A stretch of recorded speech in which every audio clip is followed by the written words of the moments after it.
Guys, I told you, everything we have said have already come to pass. Everything we have said has come to pass. You know, everybody have been saying to me, my brother, come, come, come, come, come, come. You see, everything we have said earlier has already come to pass. Everything we have said has come to pass. We told you that so many they will collapse all the structure that they have to do Baba. We have seen it already. We told you they are going to collapse whatever structure that they have to join Baba Tinubu. We said it long time ago because we know that this time around is coming.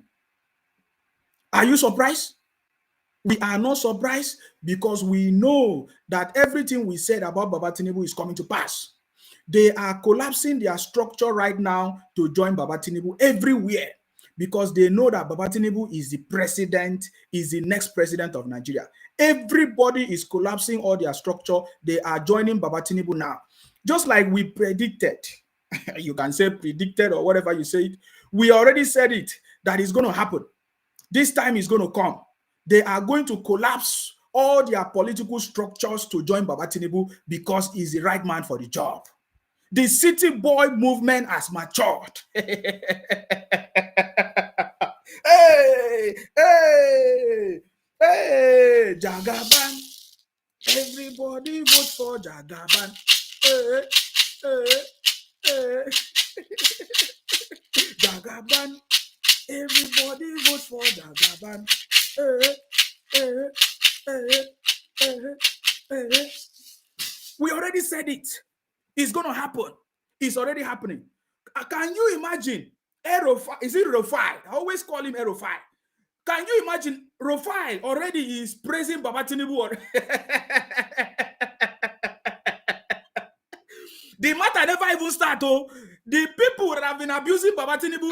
Listen. No other person does it better than Bola Tinubu. Give it to him yesterday. He had a sparkling show.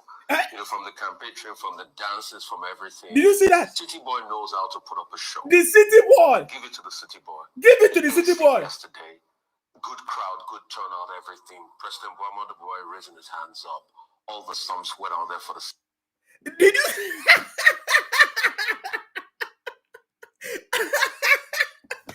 Oh my God. When I saw this video, I cannot laugh alone. Immediately I saw this video of Rufai. I cannot laugh alone. We said it that many people, they are going to collapse whatever thing that they have to join Baba Tinubu because nobody wants to be left out. Nobody wants to be left out because it's going to be in the history. Every state, as it stands now, every state, they are going to declare their support for Baba Tinubu. I'm telling you, we are already declaring our support for Baba Tinubu. Look at Rufai. How many of you don't know Rufai on Arise TV? Rufai and Dr. Ruben Abati, they have been saying all kinds of things about Baba Tinubu. They have been saying all kinds of things, trying to destabilize, trying to deceive the people, preaching all kinds of things. But today, the same Rufai is the one making this kind of statement about Baba Tinubu. That means the jungle has matured. If you don't understand what is going on, then you are. So many people have collapsed. So many people, they have collapsed whatever thing they have and they are joining Baba Tinubu because it is very, very clear that Baba Tinubu is the next president of Nigeria. Everybody is joining the moving train. Nobody wants to be left out, including these people. Will you ever believe that Rufai on Arise TV will join the train? Listen to him now. I know how many of you have seen it. Listen to Rufai. Listen to Rufai. For a rally, no other person does it better than Bola Tinubu. Give it to him yesterday. He had a sparkling show. From the campaign train, from the dances, from everything. City boy knows how to put up a show. And give it to the city boy. He aced it yesterday. Good crowd, good turnout, everything. President Muhammadu Buhari raising his hands up. All the sums went out there for the first time.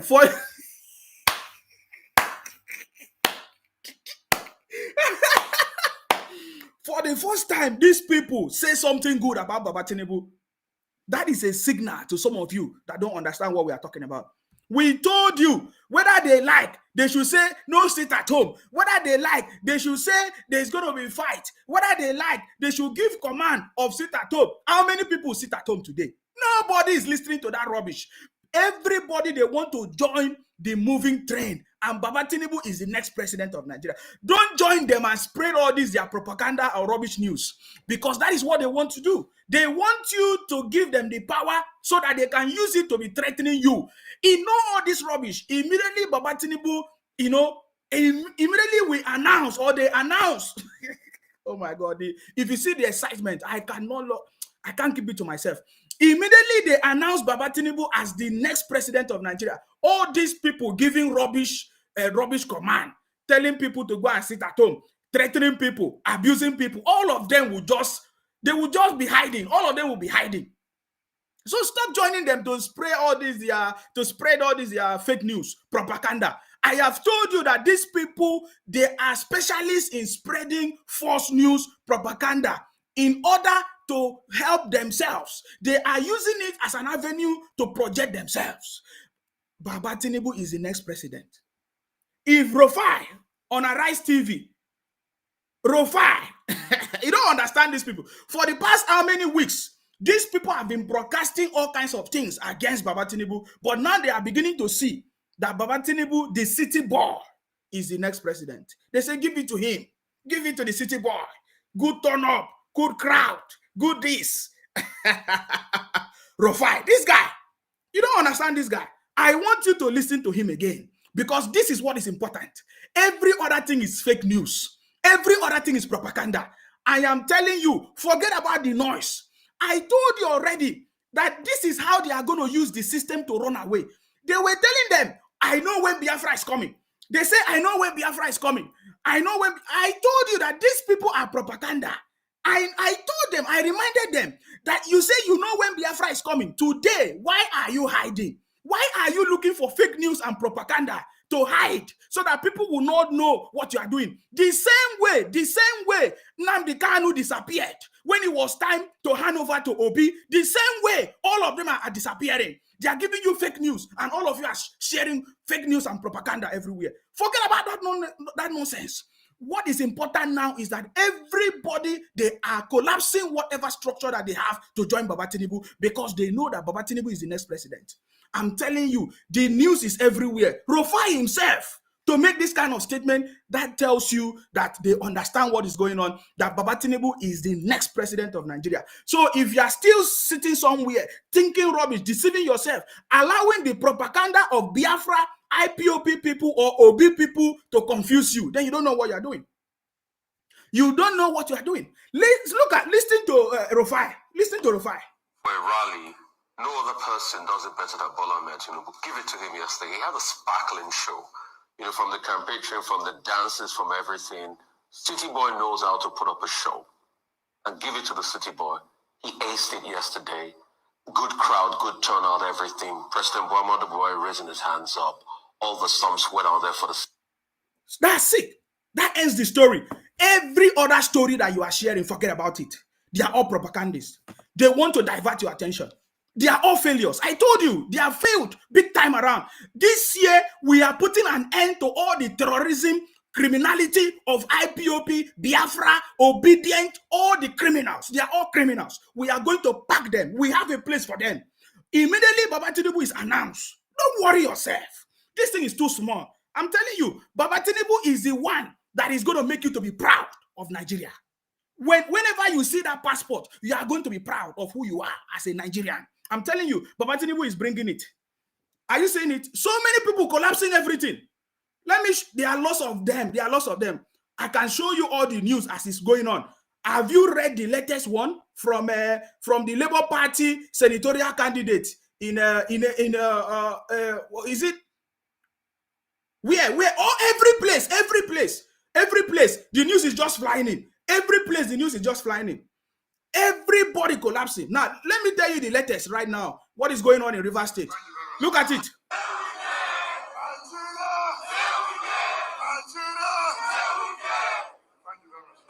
Do you know what that means? Let me tell you. This is the Niger Delta political leaders. They met today. Tompolo, Asari Dokubo. We are delivering the whole of the Niger Delta for Baba Tinubu. See, Don't allow, see, I'm telling you that it's history that is about to be made. Nobody wants to be left out. If you are still there joking, keep deceiving yourself. I know that our brothers and sisters in the southeast, they cannot be, they cannot deceive themselves. I know that our brothers and sisters in the southeast, Imo State, Anambra, Enugu, Ebonyi State, Abia State, all of them, they know the reality. Everybody can see the handwriting and nobody wants to be left out. That was wicked with political leaders in the Niger Delta. There is no other person that we are going to vote for. We are not voting for failures. Any other candidate that is not Baba Tinubu is a failure. We know it. I'm telling you, forget that is what is important to me right now. Every other news is nonsense. Is to distract you. They don't want you to understand that Baba Tinubu is the man for the job. You see, wherever you are, I want you to know that Baba Tinubu is the man for the job. I am sending this message to you wherever you are, especially our brothers and sisters in the South, Niger Delta, Akwa Ibom, Delta, River State, Edo, Igodomi, of course, you know, Bayelsa, Cross River, Calabar, all of us, we are coming together to deliver. To deliver what? Our vote is like sand for Baba Tinubu because that is the man for the job. That is what I want you to know. That is what I want you to focus. That is what I want you to pay attention. Listen, this is wicked.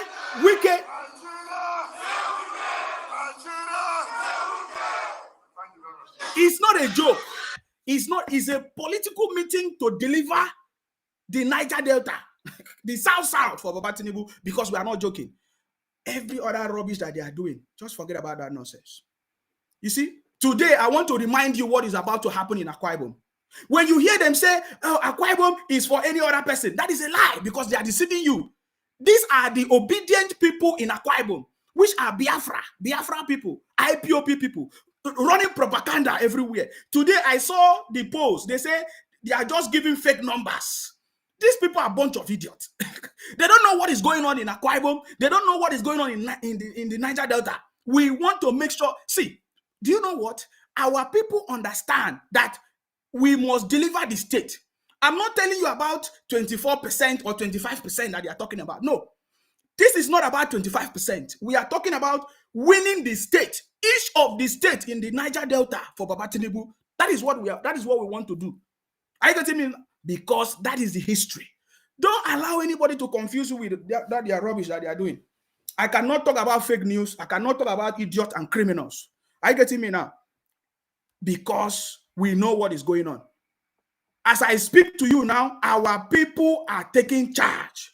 As I'm talking to you now, our people are doing grassroots, proper. There is no vote for any other candidate than Baba Tinubu. Are you getting me now? The lineup is very, very clear. For example, in Akwa Ibom, look at it. I want you to understand this. In Akwa Ibom, the uncommon governor, the uncommon senator Godswill Akpabio is delivering Akwa Ibom for Baba Tinubu. Of course, he's going for senator, and you have, of course, everybody's voting for Godswill Akpabio. We also have our governorship candidate in Akwa Ibom. You see, Obong Akanimo Udofia, we are delivering Akwa Ibom for Baba Tinubu. I get in it now. Other people, there are lots of them. This is our sister here, Gloria, who say from for Ekotekbene, Obot Akara State Constituency. We are delivering it. These are the people that are going to do the job. Are you getting me now? Our brother here is also there. Are you getting me now? Clement Jimbo. These are the people that are working tirelessly in Akwa Ibom. Don't mind these people that they are talking rubbish on social media. As I'm talking to you, it's already happening in Akwa Ibom. Let me show you something that you don't know. This is another meeting today in Akwa Ibom because we want to make sure that we deliver everything for Baba Tinubu. Are you getting me now? This is, look at it.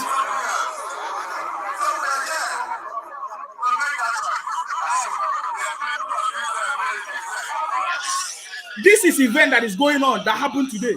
Everywhere. You see that? You see that?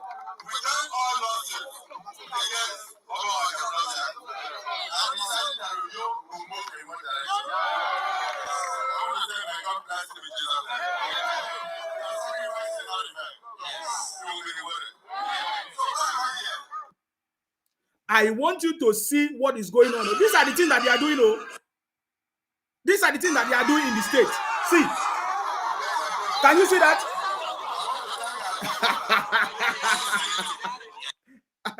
I want you to see the crowd. That's what I want you to see.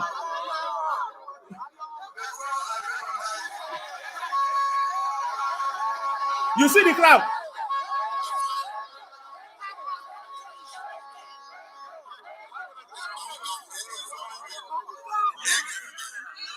These are the people that are going to deliver the job for Baba Tinubu in Akwa Ibom.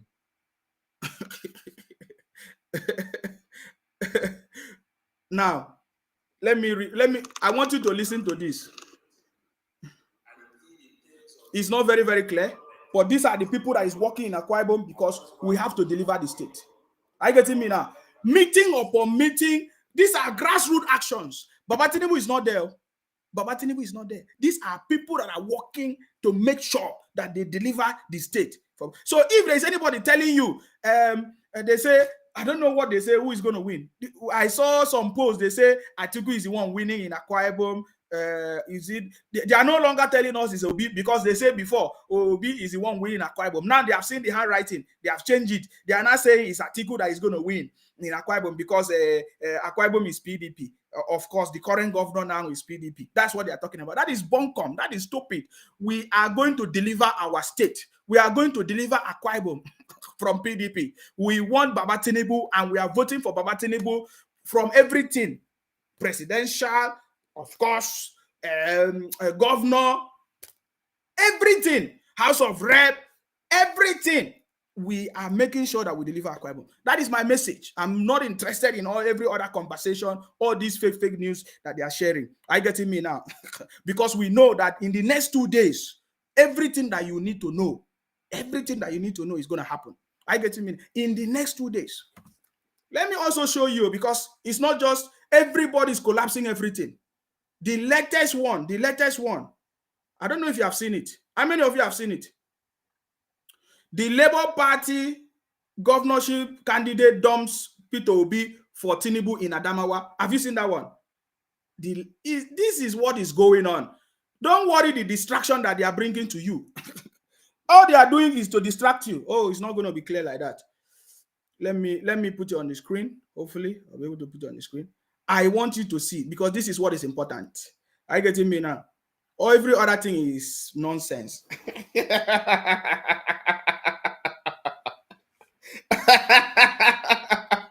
They are panicking. You never even start, though. They don't panic. It has not even started, though. They are already panicking, talking rubbish, sharing fake news everywhere, because they are looking for those people to confuse. Somebody said, I promise you that we will collect your money and still vote for Peter Obi. You wait for the money now. If you see the money. See. My fellow Nigerians, my name is Bola Ahmed Tinubu. I am the presidential candidate of the All Progressive Congress. I wish to use this medium to personally thank you and seek your support and prayers for the upcoming presidential election. This election is crucial to our democracy and development as a nation, and we need to get it right. I therefore appeal to you to vote for me. I have the competence and track record to deliver on my promise to you to build a better Nigeria for all. I've done it before in Lagos, and with your support, I can do it again, even much better. Yes, boss. You are special, and I believe with consistent collaboration, yes, we will achieve remarkable development. Please, join me on this journey of a renewed hope. Thank you. That's God it. bless you, and God bless Nigeria. I salute you, our president.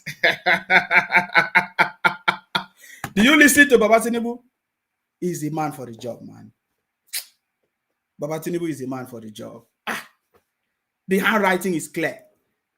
The handwriting is clear. Let me show you these people. Everybody is collapsing whatever they have. Why wouldn't they collapse it? They are collapsing whatever they have to support Baba Tinubu. Are you getting me now? Because they know that is the man for the job. That is the truth. This is the latest one. Oh, today, Thursday. You can see it. Today is Thursday, right? Huh. Huh. You see that? On Vanguard, this is what is happening. Straightforward. All of them are collapsing whatever they have to support Baba Tinubu because he's the man for the job. See it? Just in. Labour Party governor candidate dumps Peter Obi for Tinubu in Adamawa. The more result is coming in. More result is coming in. There is nobody that wants to be left out. There is nobody that wants to be left out. Baba Tinubu is the man for the job. Are you getting me now? Baba Tinubu is the man for the job. The city boy movement. Look at it. I see all your comments. They are panicking. I salute you. I see all of you. Thank you very much. Thank you very much. You see that? Say Jagaban means the leader of all bosses. Asiwaju is coming. They know this. All of them are panicking. They are all panicking because they can see the handwriting. They are panicking. They know that Baba Tinubu is coming.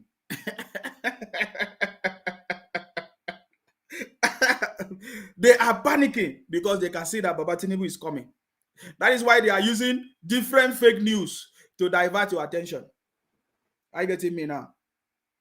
I love this one. I love this one. Look at this is the current one. Oh my God, I think it's not going to show on the screen very well. Remember yesterday when we are looking at what Ojus Okalu said yesterday about the governor of Abia State. Ojus Okalu said that he's going to work together with the governor of Abia State.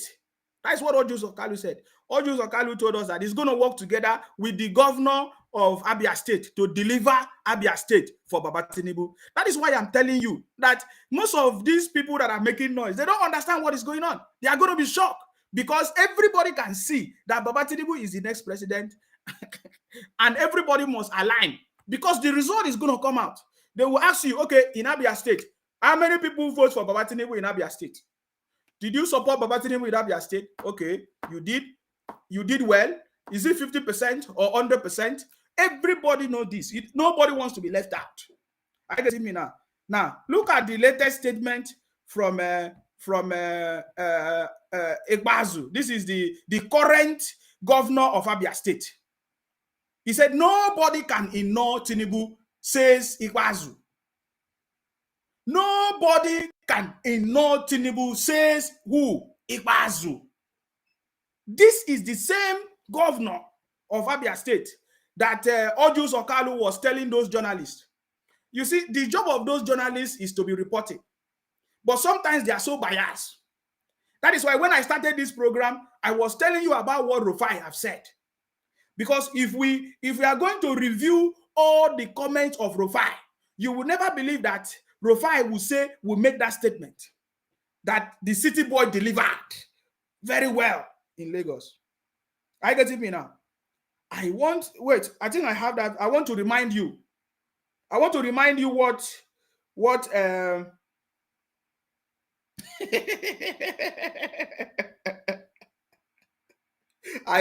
are so many things I have. When I look at the videos and everything, it's just making me to laugh. Oh my God.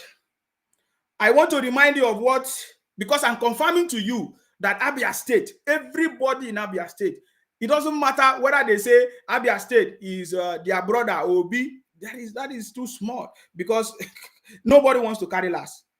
Who won't carry last, guys? Wait. I want to remind you of what this was, what Ojus Okalu said yesterday before I move.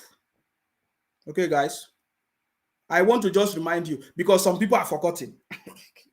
Because when Ojus Okalu was saying that thing, what he was saying on was it on channels? They did not believe him. They were arguing. So I want you to listen again.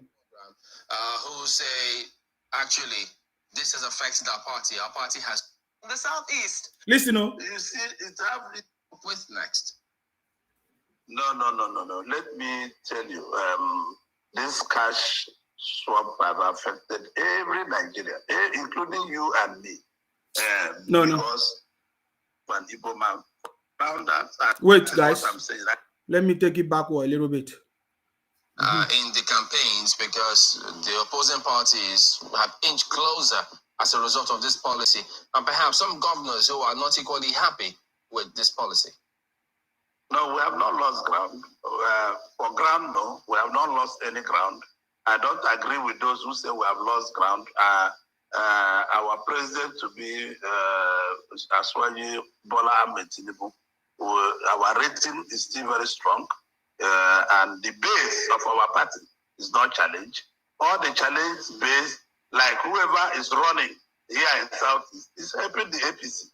Whoever is running in the Northwest is also helping the APC. Those votes are votes that could have made PDP stronger. And the G5 have been a major issue for us. And for now, I know that my governor must follow Governor Wike. Listen, I don't know, but I know he will go with Wike. So it's likely we are going to work together with. I'm still expecting his call for him to call me and give me modality and say we are going to work together. We have not done that. I'm still waiting for him, and I appeal to all segments. Just a minute, Senator, pardon me. Did you say that your governor, who is in PDP, will work with the River States? The governor is currently PDP. So is that the case? G5. All the members of G5 will work according to G5 law. The G5 law is that they're not going to support their presidential candidates, and they are going to support Senator Bola Ahmed Tinubu, and that is what I'm saying. I say I know for sure that my governor and Governor Wike will work together, and if they are working together, it's going to work along line with APC. And he has not called me to tell me these are going to be the rules of the game, but I'm still waiting. Today, I'll be in Aba having private town hall meetings. So before this lady argue, this is what I want to tell you. So many of these people don't even understand politics. Now, Ojus Okalu was about to go deep into the conversation, but this is the evidence of what Ojus Okalu was talking about yesterday. You know, I was playing it yesterday because I was playing it for a purpose. You see, nobody can ignore Tinubu, says Igbazu. I want you to understand that. See, when you see all these people run propaganda on social media, that is their job. I've worked with these IPOP people. I know the way they run propaganda. I'm telling you guys, when they run their propaganda, you will never believe that it's propaganda. They have been doing this for a very long time. They have done it for almost 10 years. So they have perfected the art of propaganda deceit. They doctor videos, they change videos, they Photoshop pictures. You never know it if you have not worked with them. I can tell you that everything that you are seeing, every obedient person share, everything that Biafra people are sharing, everything that IPOP people are sharing are all fake. They are propaganda. It is designed to help them. You understand me? It is designed to help them spread their propaganda and to deceive you. I'm telling you, every propaganda that you are seeing from IPOP, obedience, any information shared by them are propaganda and fake. 100% is designed to deceive everybody. But they cannot deceive me. We will keep quiet. We do as if we don't understand, but we know because we are following them. We want to get the details. So when Ojus Okalu was telling them that the governor in Abia State, though the governor is in PDP, but he is going to work for Tinubu, because everybody just know that Baba Tinubu is the next president. Nobody wants to be left out. As I'm telling you now, 2 days, just 2 days to go. In fact, it's just 1 day to go. You will see the result. You will see the result, and I'm going to tell you, it's not going to be a surprise. Baba Tinubu is winning everywhere, hands down. I'm telling you, because In fact, from tomorrow, you will see a lot of endorsement. You will see a lot of structures are going to be collapsing because they know that Baba Tinubu is the next president. Nobody wants to be in opposition. Mind my words. Nobody wants to be in opposition because Baba Tinubu himself have said that I want to be the president of a united Nigeria. That is what is important to us. Don't follow all these propagandas, people that are running this. They have been doing it for a long time. They did not succeed. Baba Tinubu said, I will be president of a united Nigeria. This is what I want you to understand. Forget about these people spreading propaganda because they are only deceiving their brothers. They are only deceiving their brothers and sisters. Baba Tinubu is the next president, and the people that understand, all of them are aligning. They are aligning. So, Ojus Okalu told us that he's going to work with Ikpeazu, the current governor of Abia State, that is in PDP. They were doubting him. Today, the brother just released. Nobody can ignore Tinubu, says Ikpeazu. Do you know what that statement is? Nobody can ignore Tinubu. If you like, underrate Baba Tinubu at your own peril. That is why they are trying to fight him. Everybody have discovered that you cannot bring Baba Tinubu down. It's not possible. I getting it? Nobody can ignore Baba Tinubu, says Ikpeazu. And that is why when Ojus Okalu was telling those guys in channels, they did not understand. I believe today, when they have read this news, when they have seen the statement of Okezi Ikpeazu, they will understand that what Ojus Okalu was telling them was the truth. And mind you, Ojus Okalu have been in politics for a very long time. 1999, since Ojus Okalu started running politics in Nigeria. So you cannot ignore Ojus Okalu too. His prediction, his own, understanding of politics is correct. Ojus Okalu even went further to tell them that he ran for this same presidency of a president of Nigeria in 2007 and nobody voted for him. Why do you think anybody is going to vote for Obi? It can only be the miscreant on social media. And these miscreants on social media are only deceiving themselves. The political leaders in the Southeast, they know where the handwriting is going and they are going to position themselves. Because for the next 8 years, Baba Tinubu is going to be the next president. For the next 8 years, he's going to be the president of Nigeria. So everybody must align. That is the truth. That is what is going to happen. Whether you like it or not, that is what is going to happen. Baba Tinubu is going to be the next president. And for the next 8 years, if you are not part of the people that support Baba Tinubu, you have yourself to be blamed. It's as simple as that. It's as simple as tomorrow now. You see all these things that they are doing. They say they come out and be shouting, hey, no election. Oh, hey, no election. Sit at home, no election. They are the one that will come back and cry. By that time, when they will start to cry, I will be bringing their videos. I will be reminding them when they were talking rubbish.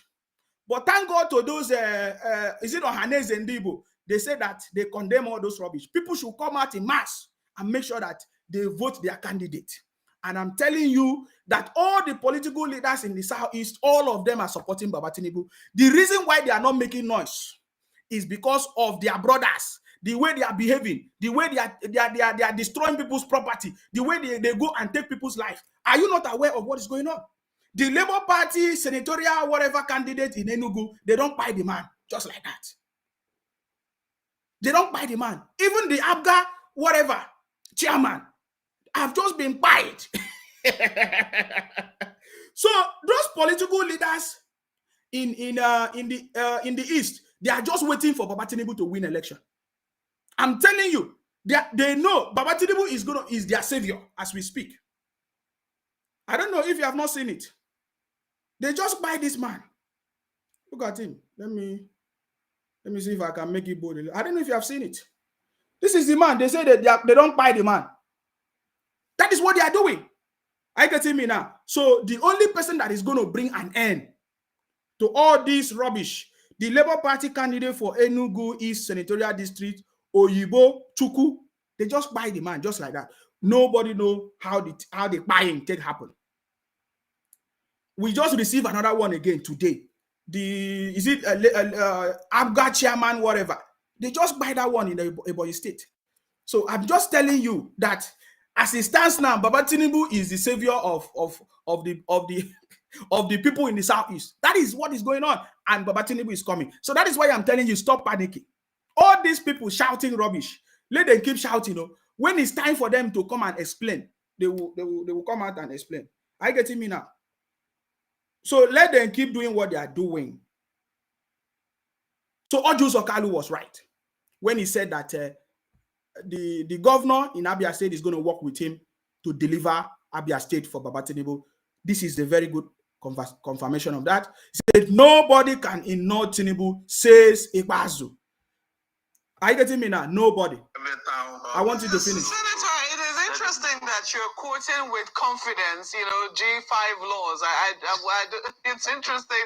Are you privy to their rules? I mean, we do know for a fact that the governor of Benue State is it doesn't seem to be, if there's any such law, it's certainly not following that law. He instead has thrown his hat, or he is given his support in very clear terms to the candidate of the Labour Party, who also happens to come from the Southeast. So I want to ask you, how is the emergence and the movement of the Labour Party's presidential candidate, former Governor Peter Obi, how is it affecting your own marketing of your candidate in the Southeast, given the fact that this is, for Southeasterners who have felt, left out of things for a long time, they think this is their best shot in a while to the presidency. What are your thoughts on this? Mokwe is not the best outing for us because listen, for you to be president of Nigeria, you need other regions. I'm well experienced. I ran for president in 2007, and I am not sure that Nigerians are yet ready for a president of Igbo extraction. I'm not sure because I have tried to nose around that, and I am good close to most Nigerians. I've tried to put 1 and 2 together, and we have 5 regions, 12 other regions to be able to come up with. And I'm not sure, maybe what we are having is not what I'm thinking in my mind, because most of our people here are good doctors, they are good lawyers, they are good commercial people, they are the best in the businesses they do, but they're not big politicians. So I still want them to go back and see how they can realize that the politics we have in our mind, we do politics with emotion. And I want Igbos to stop doing politics with emotion. I want Igbos to do a practical politics that will be able to drive Nigeria. If we really want to be in the communion of nations, we need to see the temperature of other regions. And I'm not sure that what I know that temperature is showing me they are going to be voting for an Igbo man for president. Very clear answer. I don't want to go further. Very, very clear answer. You see that? There is nobody that is voting for any other person. We are voting for Baba Tinubu, including our brothers and sisters in the Southeast. There are so many intelligent brothers and sisters in the Southeast. Defu Maye in Ebonyi State, Hobu Zodimma in Imo State, what's his name? Professor Soludo in Anambra, where again? Abia State, all those places, they are going to vote for Baba. Okay, I want to talk about, what's this man here? This man that is going for, is in Namadi in Enugu State. Everybody is voting for Baba Tinubu. That is the truth. I don't even want to talk or stress much about Edo State because Oshomole is there. There are so many people there that is going to deliver Edo State for Baba Tinubu. Are you getting me now? Is it in Delta? There are so many. Everybody, nobody wants to be left out. That is why this statement of Ikpeazu is very, very confirmed. Nobody can ignore Tinubu, says Ikpeazu. That's it. Nobody can ignore Tinubu because that is confirmation. Nobody wants to be left out. Who wants triumph? Who wants triumph? Triumph now. Triumph now. I want to because the reason why I'm facing this angle is all those people that they are deceiving on social media. I want you to see that those brothers and sisters in the East, they are voting for Baba Tinubu. I have just explained to you how Abia State is going to be delivered for Baba Tinubu. It's just 2 days. Mark my words. It's just 2 days. I'm not even talking about 25%. We are talking about delivering Abia State for Baba Tinubu. It's going to happen. It's already happening. Did I say it's going to happen? We have seen many people coming out to speak and be telling you, and you are, and you are you doubting me?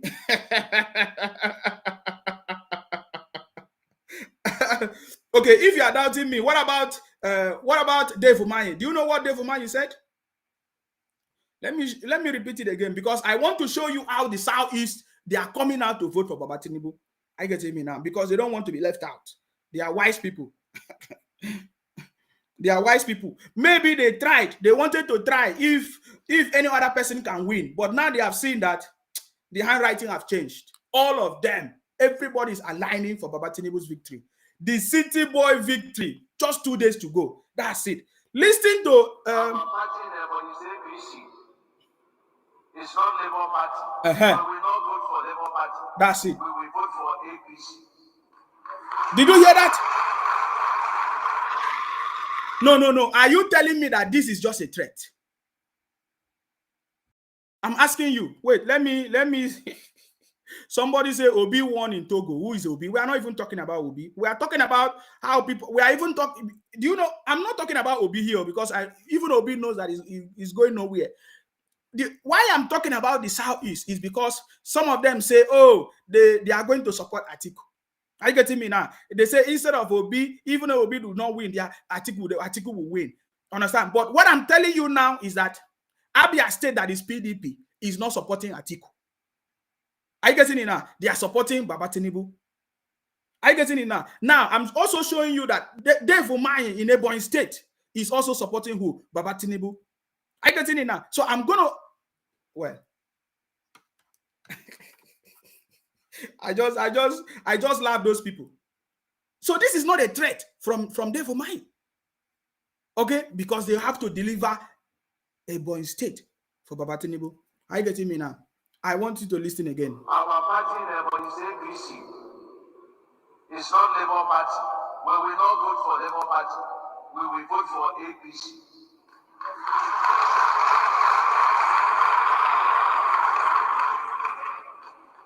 So are there not people clapping? Is it not people that are clapping hand? Are they not Ebonyi State people clapping for what Dave Umahi said?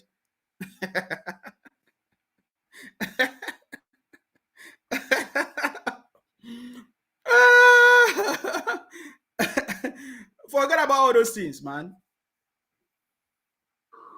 There is a party that is doing all these things for us. That's the party we vote for. Yes. The states that Labour Party has helped should vote for them. Don't so? The agenda on board for Ebonyi State is Ebonyi State agenda. Now, so you go to tell them when they come to tell you nonsense, ask them, did you vote for us? Exactly. But they hear me? Ask them, did you vote for us? Is it because Ebonyi State? Do not look for our vote. Our vote belongs to APC. Simple. Simple. Simple. Tinubu started with only one state. Listen. And use it to liberate his people. Listen. We have to liberate ourselves from our brothers and sisters in Southeast. We need it. Did you hear that? Now, if you want to understand why Ebonyi State is progressing, you need to listen to what Dave Umahi said here. You get it now? He said that we need to liberate ourselves from our brothers and sisters in the Southeast. Why did he say that? Because they don't want to be like the Southeast. So it is only people that want to be like the Southeast that is going to vote any other person. If you want progress, you vote for Baba Tinubu. Simple and short. We are not begging anybody to vote for Baba Tinubu. If you don't understand what we are saying, we are only opening your eyes, because when you will start crying now, when the time comes, you will start crying. We will remind you, did you support Baba Tinubu? Did you vote for him? Did you vote for Baba Tinubu? Is the question. Did you vote for him? Because you have opportunity. If you want to progress, you vote for who? Baba Tinubu. Because even Dave Umahi is saying it here. There is a reason why Dave Umahi is saying it here. And I want to play it again so that you pay attention. He said, we want to liberate our people from the southeast. It means that if Dave Umahi is an Igbo man, he can see the danger, he can see the problems, he can see the challenges that is going on in the southeast. He said, we don't want a Ebonyi state to be like the southeast. He's referring to Anambra, all those other areas that are fighting, destroying their properties, killing themselves. He said, no, we don't want our place to be like that. We want progress. And where did he learn it from? Baba Tinubu. Listen. People started with only one state. And go back. I will go back there. Our vote belongs to APC.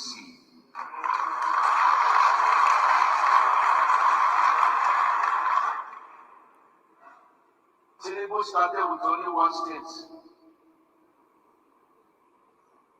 and use it to liberate his people. Perfect. We have to liberate ourselves from our brothers and sisters in Southeast. We need it. We need to tell every one of them that we are risen. You see? And don't be apologetic in saying it. Yes, boss. Say it with all boldness. Yes. Perfect. Perfect. So today I've been able to show you that Abia State belongs to Baba Tinubu, number one. Number two, Ebonyi State belongs to Baba Tinubu.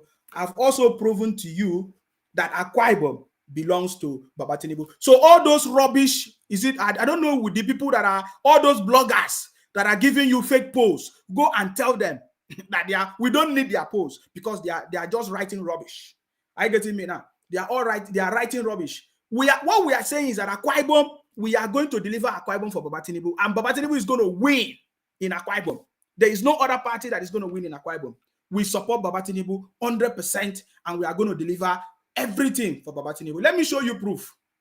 Because as I'm talking to you, things are happening. As I'm talking to you now, things are happening in Akwa Ibom. Are you getting me now? Things are happening. Series of conversations, series of meetings, series of meetings everywhere. Look at another one here. You see?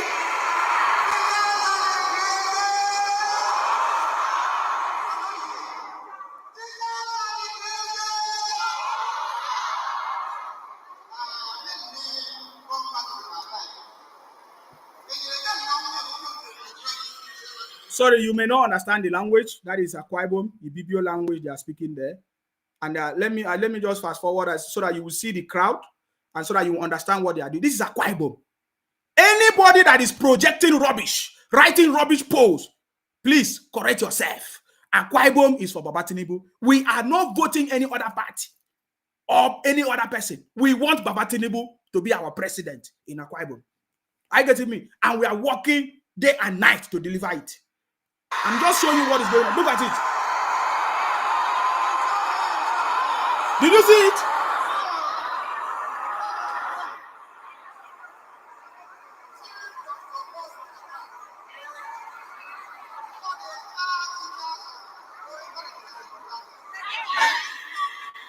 The noise is too much, guys. But I just want to show you that we are delivering Akwa Ibom for Baba Tinubu. Are you getting me now? And there are lots of people back there. They are taking actions every day. Look at this, our beautiful sister. You see, she's working for Baba Tinubu presidency too. You see, Gloria who says she's going for Ikot Egbene, Obot Akara state constituency. Of course, she's going for to make sure that things are happening in Ikot Egbene. These are the people that are going to vote in Akwa Ibom. Are you getting me now? Obong Awan, Honorable Gloria. You see, she is making sure that Baba Tinubu will win in Akwa Ibom. Even as the people vote for her too. For Ikot Egbene Obot Akara constituency. Are you getting it? A lot of people. This is our brother Clement. I'm showing you because I need to, all those people that are writing rubbish posts saying that another party is winning in Akwa Ibom. You are making mistake. Baba Tinubu is the one that is going to win in Akwa Ibom. We don't want to take last. Clement is also working as well. He's going for House of Representatives, Clement Jimbo. We are winning in Akwa Ibom. We don't want to just deliver 25% to Baba Tinubu. That is an insult for Baba Tinubu. We want to make sure that we deliver all the vote in Akwa Ibom, 100% for Baba Tinubu. If you are from Akwa Ibom, let nobody use the idea that they are your in-laws, that they came to marry your sister to deceive you. When last did you see anybody that marry your sister in Akwa Ibom? When last did you see them? They never came to Akwa Ibom. You never knew them at all. But now that the opportunity comes because they want your vote, they came and tell you that they marry your sister. Don't make that mistake. These are opportunists. That is what they do. Just like they came and take your sister and they ran away. It's the same thing they want to do because they are looking for your vote. We are not voting for anybody because you marry our sister in Akwa Ibom. We marry everywhere. What are you talking about? Everybody in Nigeria intermarry. When has marrying somebody become a criteria for vote? We are not stupid people. Though you might be calling us stupid people. Akwa Ibom people, we are not stupid people. We are not voting anybody because you marry our sister in Akwa Ibom. That is nonsense. We are voting for competency. We are voting for experience, good track records, and delivery. Promise delivered. Was delivered in Lagos, and we need it in Akwa Ibom. And that is why we are identifying with Baba Tinubu. Look at it. Dave Umahi said it in Ebonyi State. If Dave Umahi can distance himself from anything happening in the Southeast, it means that they know what is going on. Dave Umahi distanced himself from all those criminals in the Southeast, and then he's facing Baba Tinubu. He said, I want to go with Baba Tinubu. Everybody can see where the next 8 years is going to be. My brothers and sisters, if you are in Akwa Ibom, if there's anybody confusing you, deceiving you, telling you that, oh, vote for our in-laws, that is nonsense. We are not voting for in-laws. We are voting for president of Nigeria. Are you getting me now? We are voting for president of Nigeria, and the only person that can deliver that job is Baba Tinubu. That is why we are going to vote for Baba Tinubu. Are you getting me now? Of course, we have our governorship candidate, Obong Akanimo Udofia. We are delivering it for Baba Tinubu. These are the structure, the squad that is going to deliver Akwa Ibom for Baba Tinubu. Are you getting me now? Our uncommon governor. You see, we are delivering Akwa Ibom for Baba Tinubu. You see, this message is very, very important because I'm stressing it, because when the result comes out, you will confirm that what I said has happened. You see, we don't just want to deliver 25%. We don't just want to deliver 25%. Because if you are talking about 25%, Baba Tinubu, what is 25% to Baba Tinubu in Akwa Ibom? We want to make sure that there is no other party that will win in Akwa Ibom other than Baba Tinubu. That is what we want to do. Are you getting me now? And I fully support it. Baba Tinubu is the next president, and he deserves better. Baba Tinubu deserves more than 20% or 25%. Are you getting me now? So that is why we must deliver it. We must deliver it for Baba Tinubu. Even our brothers and sisters in Cross River State, they are working hard. Oh my God, you need to see what is going on in Cross River, in Calabar. Akwa Ibom is for Baba Tinubu. Cross Rivers is for Baba Tinubu. I'm talking about Calabar. Bayelsa is for Baba Tinubu. River State is for Baba Tinubu. I just played to you what is going on now. What is going on now in River State? You know, His Excellency Governor Nyesom Wike meeting with the Niger Delta guys. You know, Tom Polo, them, all this Asari Dokubo, them. You understand me? Because we don't want to carry last. That is what that message is about. Nobody wants you know, nobody want to carry last. If you carry last, now only you go cry, you. Now only you go cry. So we don't want carry last. Are you getting me now? So if there's anybody telling you about 25%, we are going to deliver more than 25% for Baba Tinubu in Akwa Ibom. We want Baba Tinubu to win election in Akwa Ibom. Are you getting me now? And that is what we are doing. I want to also show you what is going on in where? In Calabar. I get it, because that is what I'm interested in. I'm not interested in all this their propaganda that they are sharing on social media. We have passed that level long time ago. I get it, me. We've passed that level. What I stand for now is peace, development in Nigeria, and the person that I know can deliver that job is Baba Tinubu. I do not support anything criminality. I do not support anything of burning properties, of telling people, sit at home, no election. I do not support that rubbish. You know, before, when I was part of IPOP Biafra, I never knew that they are engaging themselves in criminalities. They are political jobbers. I did not know. until we busted them. You see, I did not know that they are working for politicians until we busted them. And when I discovered that they are doing criminality, they are killing people, destroying properties, I decided to leave them. And I told them, they sacked me 4 times because they can see that I am telling the truth and they don't like the truth. Are you getting me now? Oh my God. I need to get the video to show you what is going on in Calabar. Okay? I really need to show you what is going on in Calabar. Of course, you know the governor of Cross River State, Professor Ben Ayade. We are making sure that we deliver everything for Baba Tinubu. Are you getting me now? Okay, I think I'm going to move on. If I see the video, I'm going to come back. I have lots of information, guys. Both the fake ones, both the propaganda, people are just sending me propaganda. I will just laugh. They ask me, is it true? Is it true? I say that those things are fake. They are designed to confuse you. That's it. You understand me? Okay, I can't find that one. So let's move to the next one. Let's move to the next one. But my point is that we are delivering Akwa Ibom for Baba Tinubu. We are delivering Cross River State for Baba Tinubu. Are you getting me now? Those are the areas that I have power. And we know that there are our brothers and sisters in different places. River State, Delta, Edo State. We know they carry last. I get it. We can't carry last in this one. No. The opportunity has come and we have seen it very clear that Baba Tinubu is the man for the job. Are you getting me now? Everybody has confirmed it. Sanusi. Let me tell you again about Sanusi before I move on. Are you getting me now? Sanusi, the former CBN governor, also confirmed it that Baba Tinubu delivered in Lagos. So we are expecting him to do more as the president of Nigeria. That is why we are voting him. We are not voting anybody that do not have track record, that come and be telling you stories. Are you getting me now? Somebody is calling me. I'm not picking calls now. I'm sorry, guys. I'm not going to pick call now. You wait. When we are done, you can call in, please. We have continuity. You see? My prayer for the state is that we have continuity. For those of us who've lived in Lagos, we've seen how...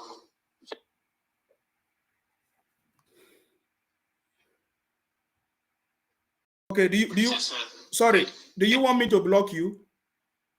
We are not picking calls now. If you want me to block you, fine, I will block you. Okay? We are not picking calls now. My prayer for the state is that we have continuity. For those of us who've lived in Lagos, we've seen how just having one governor after the other build on what the predecessor.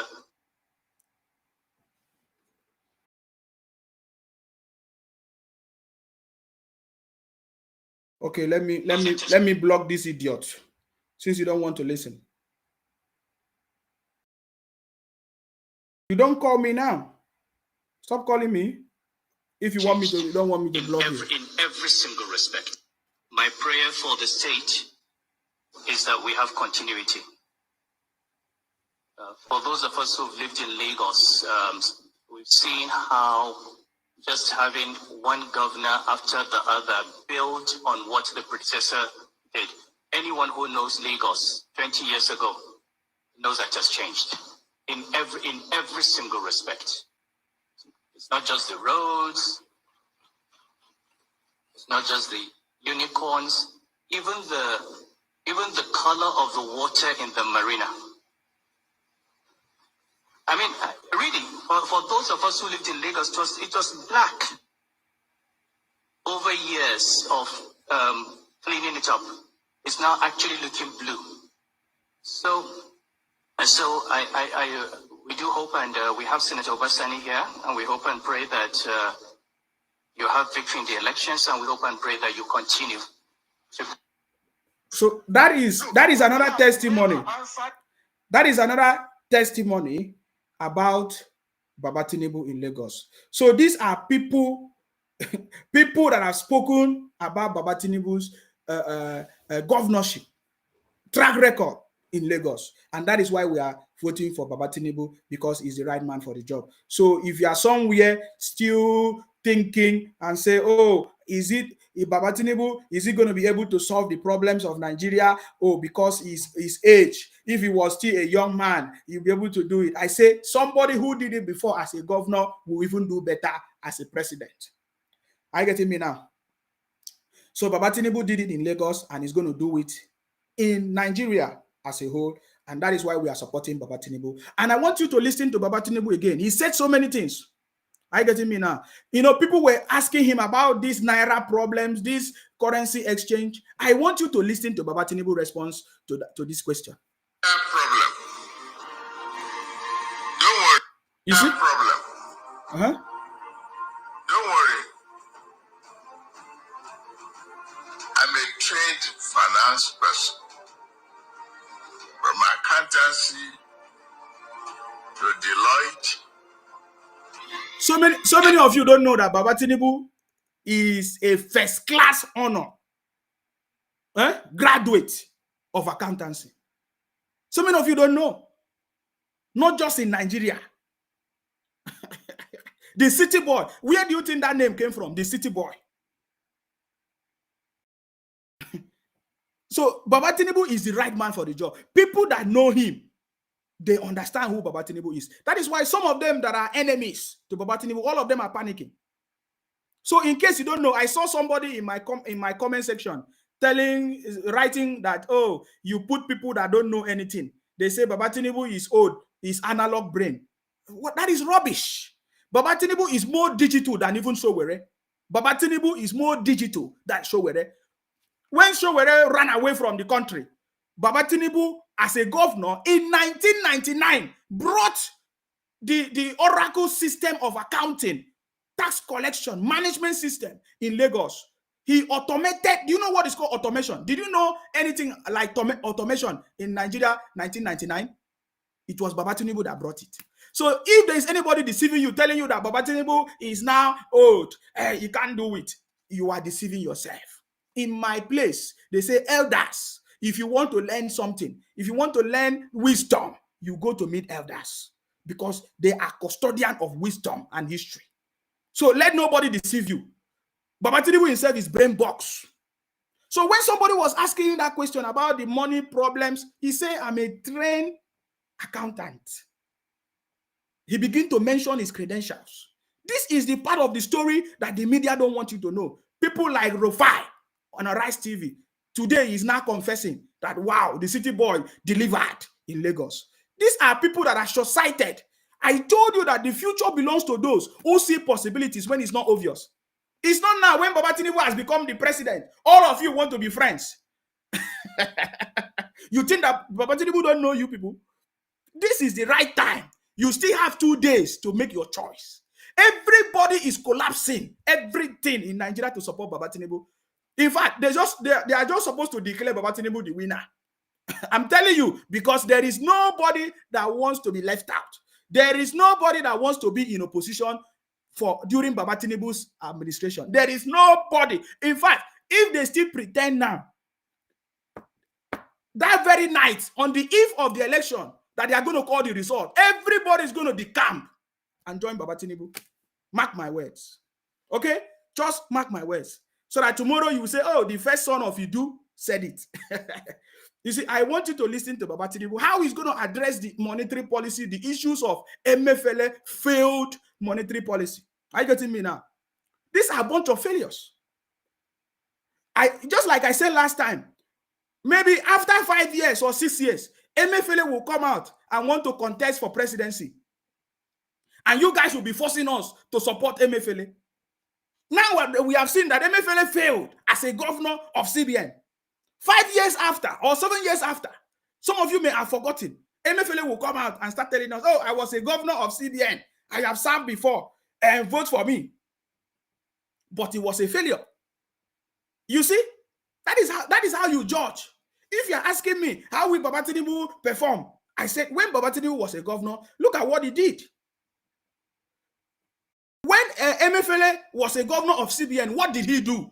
He brought a policy that brought hardship to Nigerians. When Peter Obi was a governor in Anambra, what did he do? He did not pay teachers. He did not pay medical doctors. He did not conduct election until 3 months or 4 months to the end of his administration. That was when he did it. It means he did not follow the rule of law. He did not love the people. He doesn't have compassion for the people. He does anything that he likes. I get it now. He even increased the school fees of students. When I see they say youth are the ones supporting Nigeria, I say, who are the youth? I find out that there are only some brothers and sisters from Anambra that they are saying Nigerian youth. I say, oh, maybe they were not born. They don't know anything. Because when I was in school, it was Peter Obi that increased the school fees. And he said that education is not for the poor. Is it the man that you people want to vote for? But I know it's only people from the southeast. You can only support your brother. But are you going to support a failure? Don't you want progress? Are you still doing the politics of emotions? Didn't you listen to your brother, your senior brother, Ojus Okalu, that you people are doing politics of emotions? You don't think, you are not calculative. You are not thinking about the future. We don't want to be failures. In Akwa Ibom, we don't want to be a failure. We don't want somebody that will come and increase our school fees in Akwa Ibom when people are even struggling to pay the little one, and increase the school fees and say, oh, education is not for the poor. Are you getting it? That is what Obi did. If you are talking about Atiku, when he was a vice president in Nigeria, what did he do?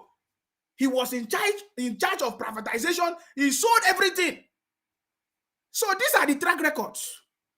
And when you look at all the track records, the only person that stands out is Baba Tinubu. That is why me, the first son of Idu, Akparawa and Sima from Akwa Ibom, I am supporting Baba Tinubu. It doesn't matter all your abuse. If I sleep and wake up, they wake me up from my dream. They say, who do you support? I say, oh, Baba Tinubu, Baba way nowhere. Baba way no sabi talk. Baba way hand they shake. I say, yes, that is the man that I support. You can abuse him from now till tomorrow. Do you see that all your abuses cannot stop him? Have you seen that all your propaganda cannot stop Baba Tinubu? Everybody is collapsing whatever they have to join the largest government in history. And that person is Baba Tinubu. Are you getting me now? Including your brothers in the southeast. So if there's anybody deceiving you, wake up. Nobody can ignore Baba Tinubu, says Ikpazu. Are you getting me? Nobody can ignore him. Not at all. Because you know what? He said, I want to be the president of a united Nigeria. Who have spoken like Baba Tinubu? Who all these years? Is there anybody that has spoken like Baba Tinubu? He said, I want to be a president of a united Nigeria. That is excellence. You know, I'm so much happy today when I saw the video of Rufai from Arise TV saying that Baba Tinubu is always ahead of the game, that nobody can do it like Baba Tinubu. That tells you that there is something that they are beginning to notice. Though they have abused Baba Tinubu, they have called him all kinds of names. They have said all kinds of things. He still progress. He has, this is what they say, he has triumphed over me. According to the Bible people or Christian people, they will say he has triumphant. It was a triumphant entry. That is what Baba Tinubu has done. You see, but for the first time in history, Rufai in Arise TV did not know that a presidential candidate can actually share questions to the people that he believes can deliver it. It was Baba Tinubu that brought it for the first time. That is why all of them were struggling, but today they can see it. So did you see my conviction? If you are supporting Obi, come and tell us your conviction. If you are supporting Atiku, come and tell us. It's not to be abusing us. We are telling you facts. If you need confirmation, I give you. Anything I say, I give you. If you want me to play the video where everybody said that Obi was a disaster in Anambra, I will give it to you. Their brothers and sisters confirm it. If you anything that you want, I have evidence. I have never said anything without evidence. I'm telling you, I have evidence. If you want it, I bring it to you. So stop abusing people, because in 2 days' time, if you abuse me, I don't know where you are going, where you will stay. You think that you can go to Akwa Ibom? You will not be able to go to Akwa Ibom if you keep abusing me, because your place is not okay. Anambra is not okay. That is why you are running away from Anambra. If you abuse the Yoruba people, do you think you'll be able to go back to stay in Yoruba land, in Lagos, after election? Think about the future. Stop doing politics of emotions. everybody have told you that nobody can ignore Baba Tinubu. There is something it means. I want you to think about it. So I want you to listen to Baba Tinubu educating them what he will be able to do as a professional or a professional accountant. Listen. No problem. Don't worry. Okay. I think he has finished his conversation. Okay, I want to repeat again. I'm not picking calls yet. Don't call me yet. If you have any idea, something just came into your mind, jot it down. When it's time to pick calls or take calls, you can call me and say, please, now I'm not picking calls. Stop calling me, please. Thank you very much. So in this video that we have listened to, you can see Baba Tinubu taking time to educate them. So are you telling me that after listening to Baba Tinubu, you cannot see the difference between any other person? Because I can't even compare any other person to Baba Tinubu. That is the truth. Did you see that lecture? It's a short one, but you will see practical work as soon as Baba Tinubu is declared the next president of Nigeria. So stop panicking. Baba Tinubu is the right man for the job. We know it. He has done it before. That is why if you listen to him, he said he has done it before in Lagos. So he's not learning the job. It's not trial and error. When they were asking Obi, I think I have that video. When they were asking Obi, how are you going to raise money? How are you going to raise money when you, because now everybody is saying Nigeria is owing over how many trillion? How are you going to raise money? Do you know the answer? Do you know the answer that Obi gave? We are not doing politics of emotions. Stop deceiving yourself. I'm looking for that video. I think I have the video. When they asked Obi, how are you going to generate money? I want you to listen to what Obi said. I don't know if this is the one. I'm coming, guys, because I have lots of videos. There are lots of them. I have arranged them, but it's a lot. I want you to listen to Obi when they was asked a question. I want you to listen and tell me who you are going to support.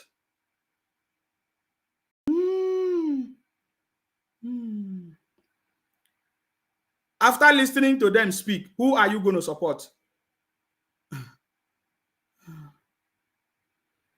Oh my God, guys, please stop calling me. It's not time for call, eh? It's not time for call. Just jot down your point. You'll be able to say it when we start taking calls, eh? Please. Let us finish this once and for all.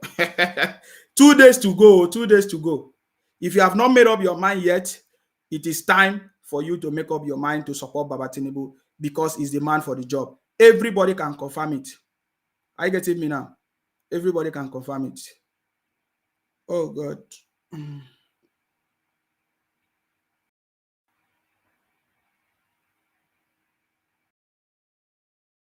Everybody can confirm that Baba Tinubu is the next man, the next president of Nigeria. So, okay, I want you to listen to this. Thank you, Your Excellency. Let me throw it open for questions. Please, if you have a question. Yes, please. So it was time for questions. You know, when they always say, Baba Tinubu is not answering questions. This was a live program and they asked questions. When they asked Obi, I want you to listen to his answer. I think this is the particular one, hopefully. Who is this person that is still calling me? I don't know. Listen, oh. Good morning. Good morning, Your Excellency. My name is Larry Akimbo. I'm a non-executive director with the Nigeria Economic Summit Group. I have a quick comment and a question. The leadership framework that you described, competence, capacity, compassion. I'd like to add another C, which is courage, because it requires courage to push through the necessary reforms to move Nigeria forward. Now to my question. Given how jarring the data we've seen are, I've also read through your manifesto. To me, it's a bit light on quantitative performance indicators. But I also know that in your campaign, you use a lot of data points to buttress your point. Fake data. Fake data. 5 quantitative performance indicators by which Nigerians, if you are given the opportunity to lead this country, should judge your administration. Listen to his answer. Thank you.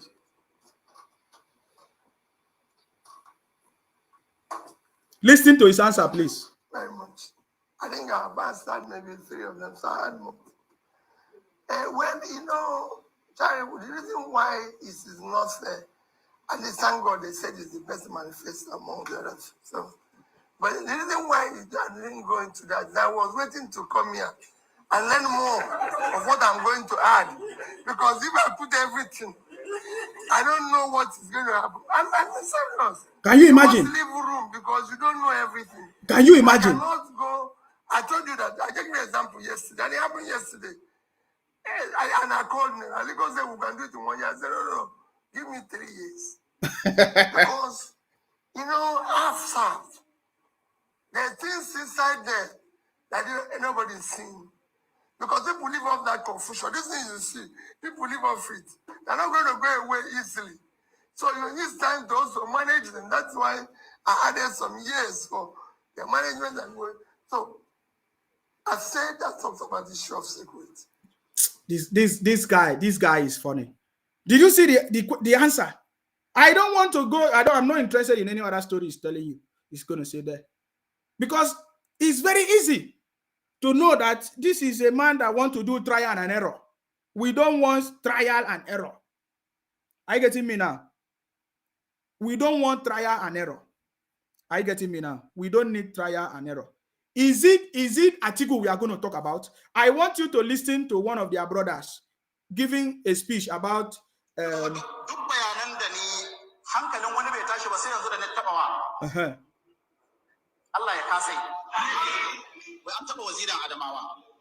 So I don't understand it, but there is an interpretation here. They said Atiku Abubakar was the chairman of the privatization of national assets under Obasanjo.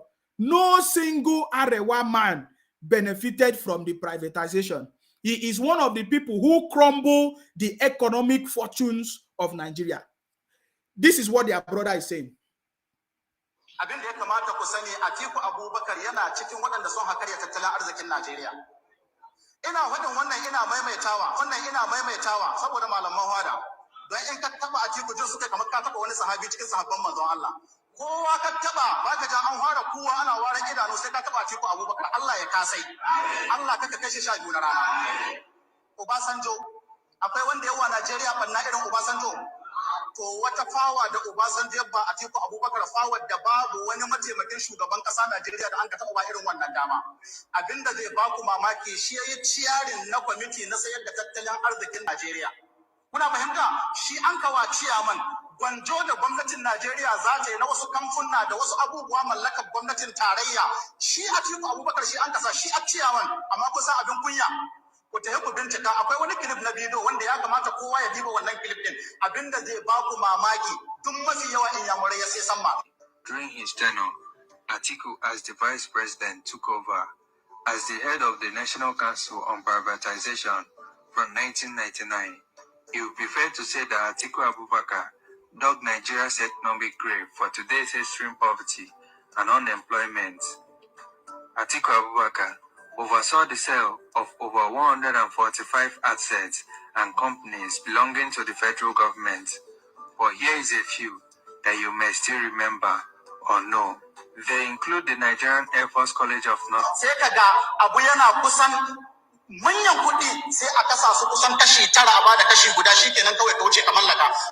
The bottom line of what the brother is trying to explain is what what I read before. He said Atiku Abubakar was the chairman of the privatization of national assets under Obasanjo. No single Arewa man benefited from the privatization. He is one of the people who crumble the economic fortunes of Nigeria. This is the Atiku that Obi said is his boss.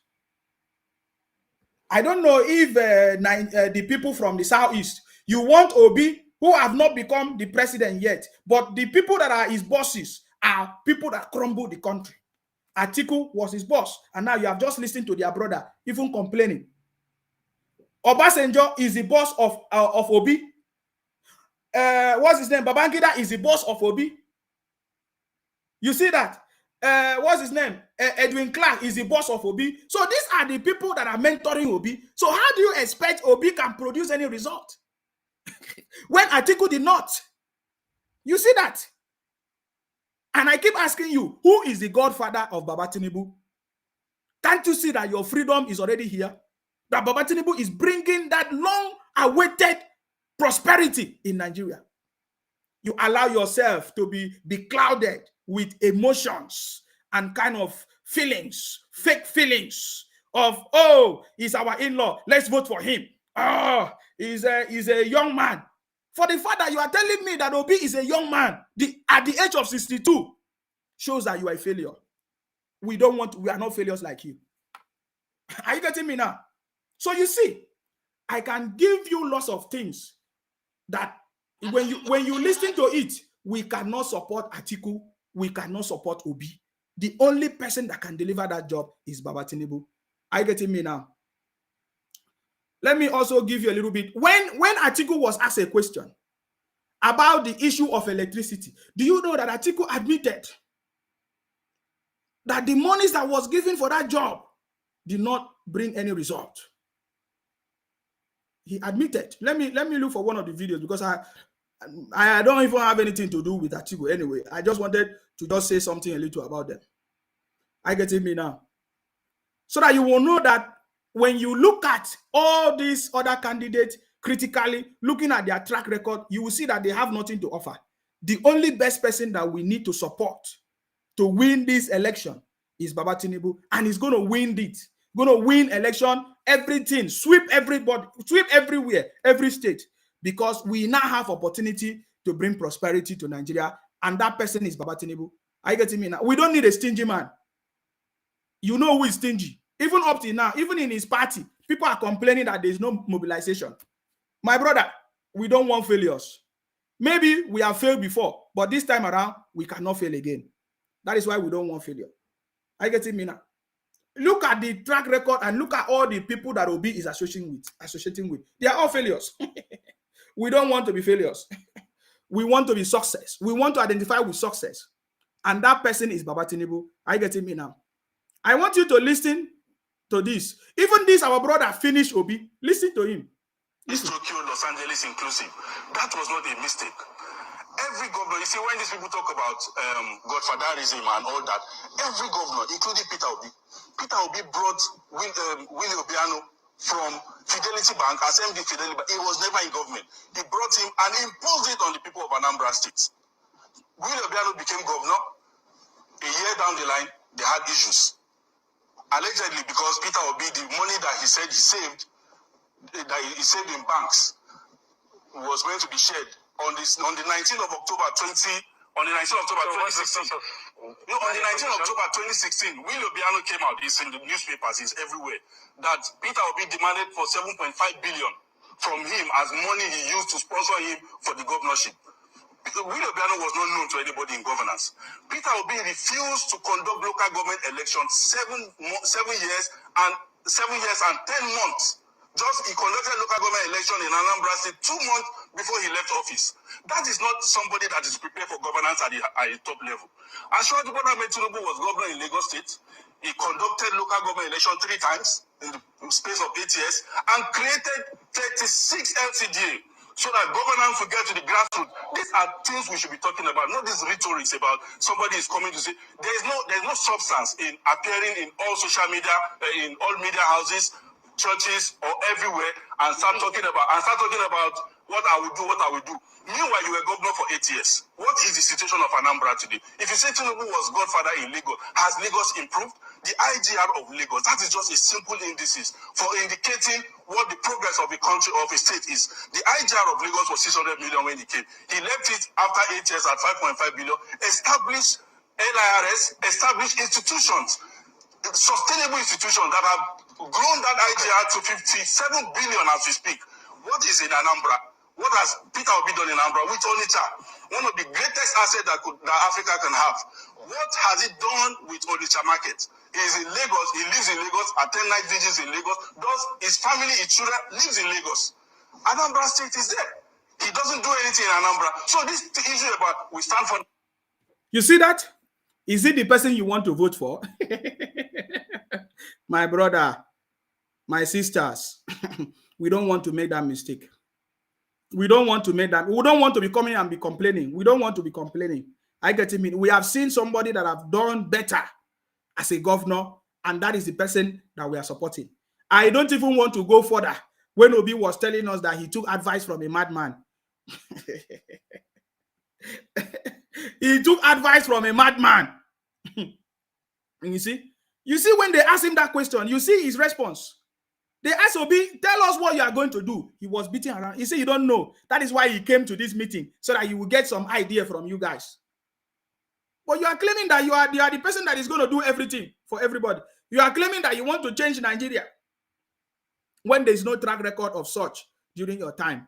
Are you getting me now? I just want to talk about Atiku a little bit. So that is why I'm just telling you that these other persons, we cannot support them because they were all failures. And they will continue to be failures. That is the truth. We don't want to associate with failure.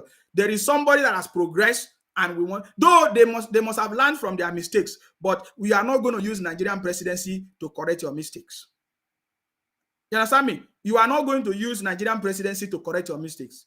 Because I've listened to Atiku saying that, yes, he recognized that they made mistake, this and that, this and that. Let me play some part of it. But you see, I have lots of videos here, guys. So let me play some part of it. Somebody say wahala, wahala, wahala.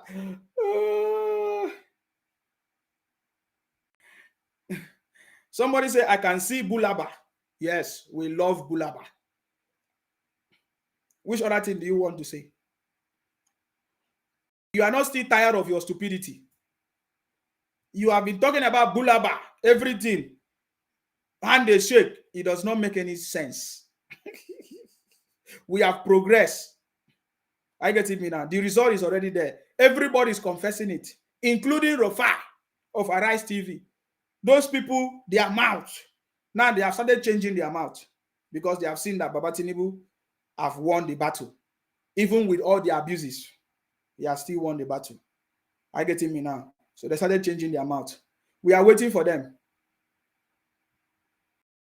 So I have a video of Atiku.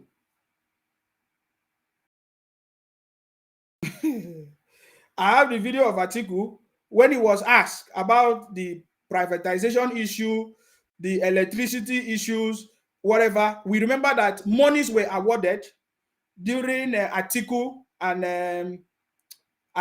who? Obasanjo presidency. What did they use those monies for? Are you getting me now? He admitted that they were all failures. That is the video that I want to play. So that you will just see a little bit, because there's something else I want us to talk about.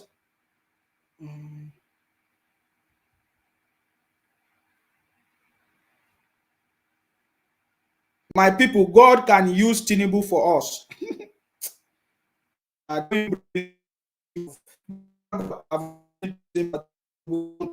It's not today. But Tinubu have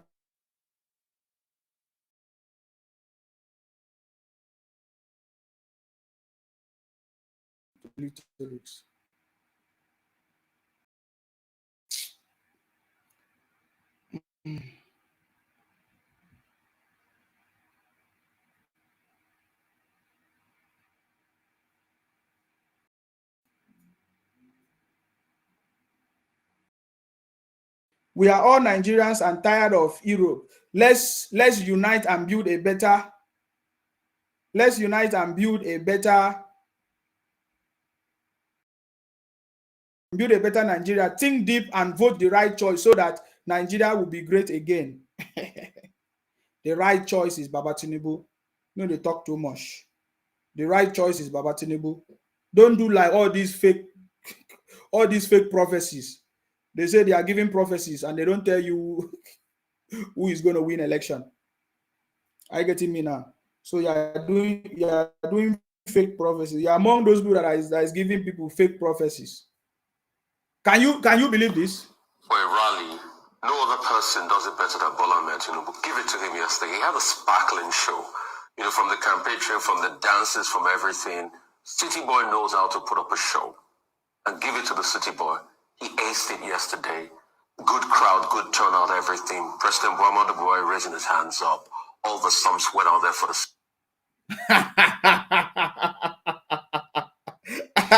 That alone should tell you something.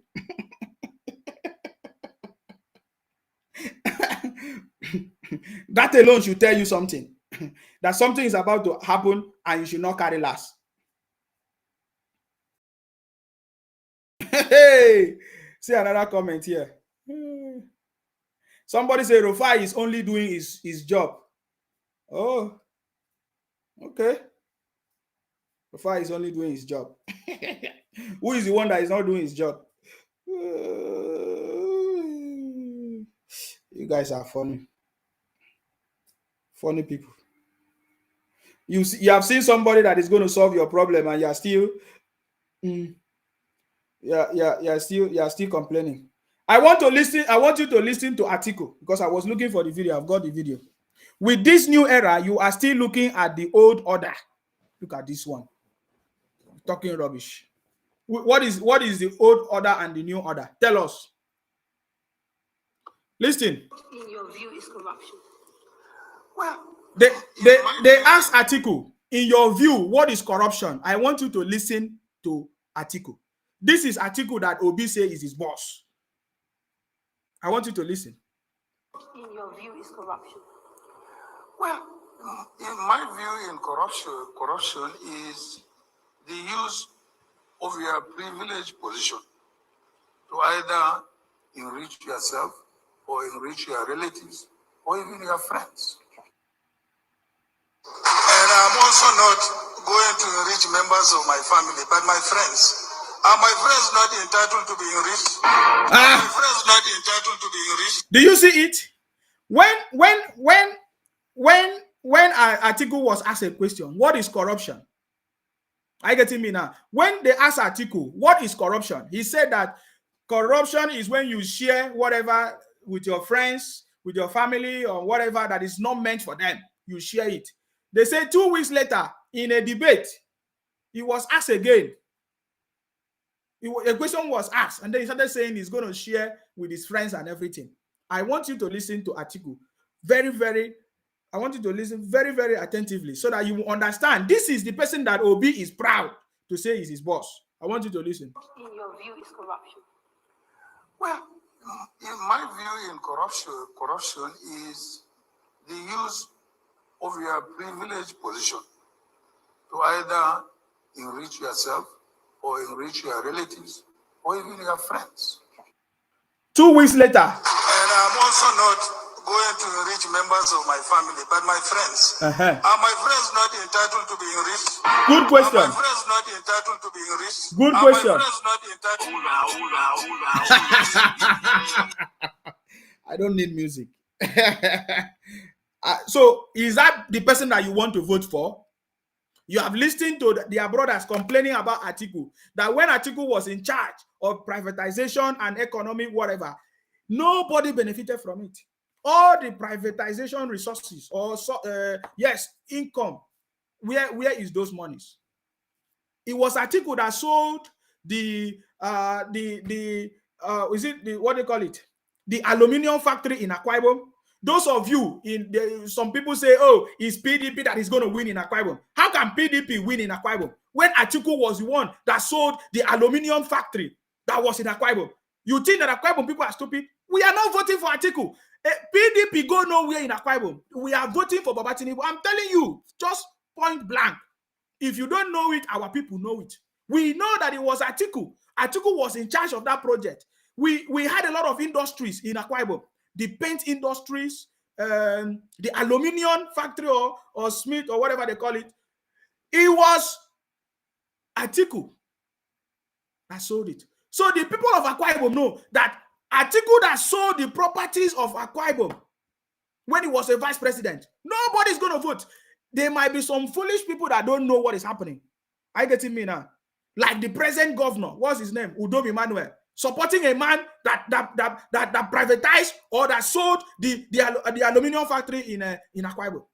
Are you getting me? So we are not voting for any. We are voting for Baba Tinubu, the renewed hope. There is a renewed hope here. That is what Baba Tinubu said, and we are voting for him. We are not making that mistake in the past.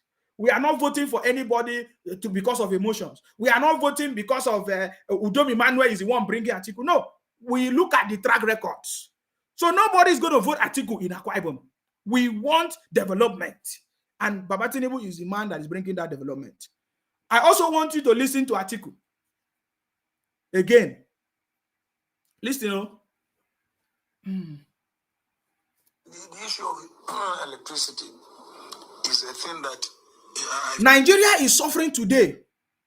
The challenges of electricity, power supply is because of Atiku.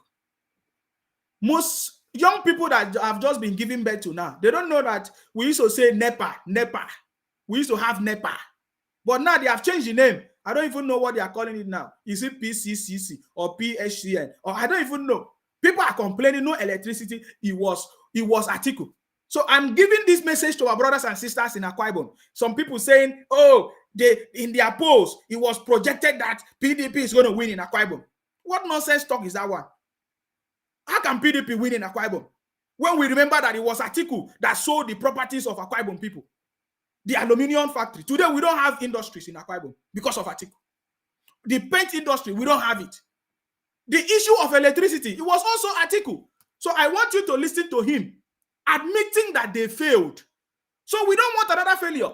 Even as Atiku admitted that they failed to execute the project that was given to them. How many billions was assigned to that electricity project? They failed. Just like Obi. Are you getting me now? Obi always identify with failures. So we don't want to fail. Are you getting me now? I want you to listen to Atiku. The issue of electricity is a thing that I feel very, very emotional about it. Because I believe if we had handled the issue of electricity when we were in office by 2005, we would have provided enough electricity for the people of this country. But unfortunately, we did not follow that route. You see it? He even say it. Unfortunately, we did not follow that route. Can you imagine it? He knows that they failed. So, Atiku, what are you coming back to do? You want to come and sell Nigeria everything? I'm sorry, Mr. Atiku or Alhaji Atiku. I'm sorry. We don't want trial and error anymore. If you have learned your lesson, just like you have said here, we don't want you again. We want someone that have done it before. We know the story of Baba Tinubu in Lagos. He was the only man that generates, what did they call it? Electricity in Lagos. There's a name that they call it. He was the first man that did it in Lagos. He generated over, is it 5 something megabytes? Is it? Yes. He generated a lot of electricity in Lagos. He was supposed to generate more, over 25,000.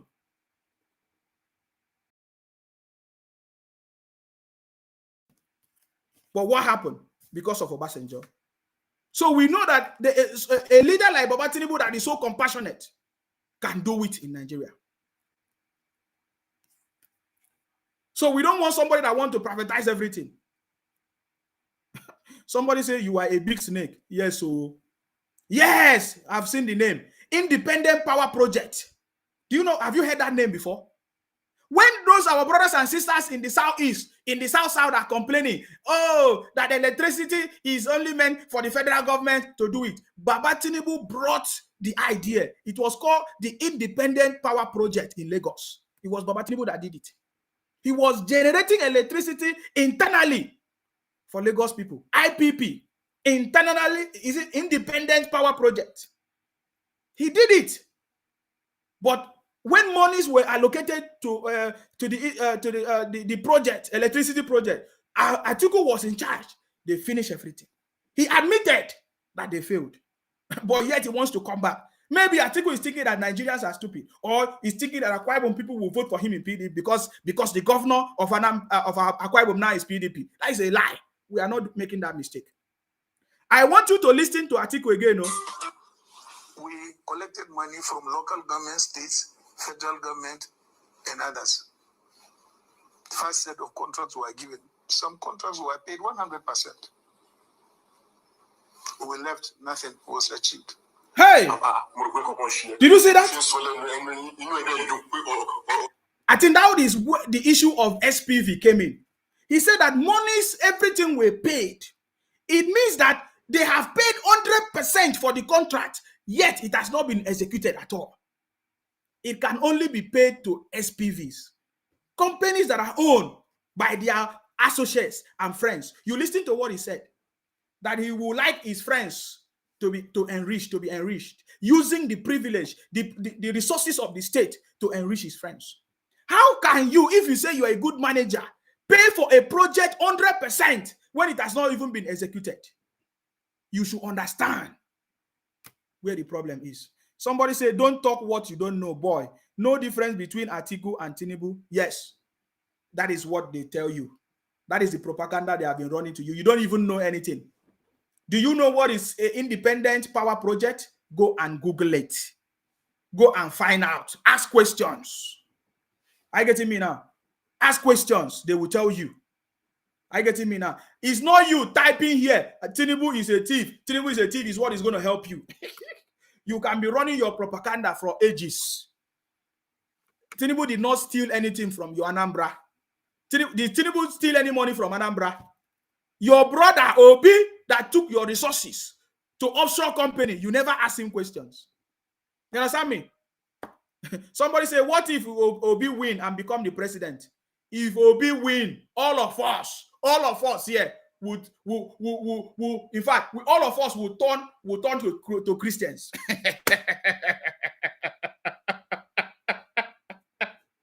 If Obi win, all of us will turn to Christians. Look at the way you are deceiving yourself.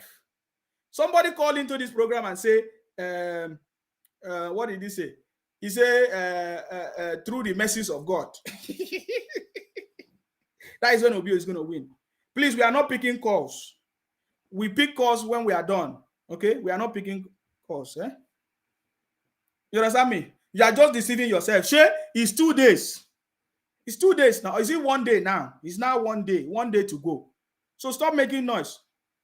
You are one of the obedient zombies. When it comes to Obi, you now use God. Eh? So it's Obi that know God alone. Other people don't know God. Or other people, other candidates, God will not favor them. God will only answer Obi prayers. You are just deceiving yourself. So did you listen to Atiku? Atiku opened up his mouth to say that they failed. They failed. Because he was the one that was in charge of that project. How can you pay for a project 100% for a project when it has not even started? My brother, we can never make that mistake again. No? You understand me? we can never make that mistake again. Are you getting me? Let me just leave it. Listen, no. Then President Umaru Yar'Adua came. He also made available money. It went down the drain. No, your own. What did you do? He also made money, went down the drain. Up till now, no IPP is working. You see that? And we're not holding anybody responsible for all of this. Unfortunately not. We're not holding anybody responsible for that. People have collected money up from 100% and have disappeared and have not done any work.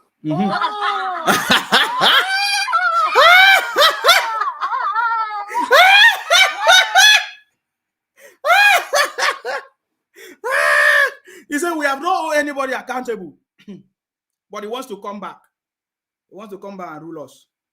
Hey, Atiku, you get mind though. Atiku, you get mind.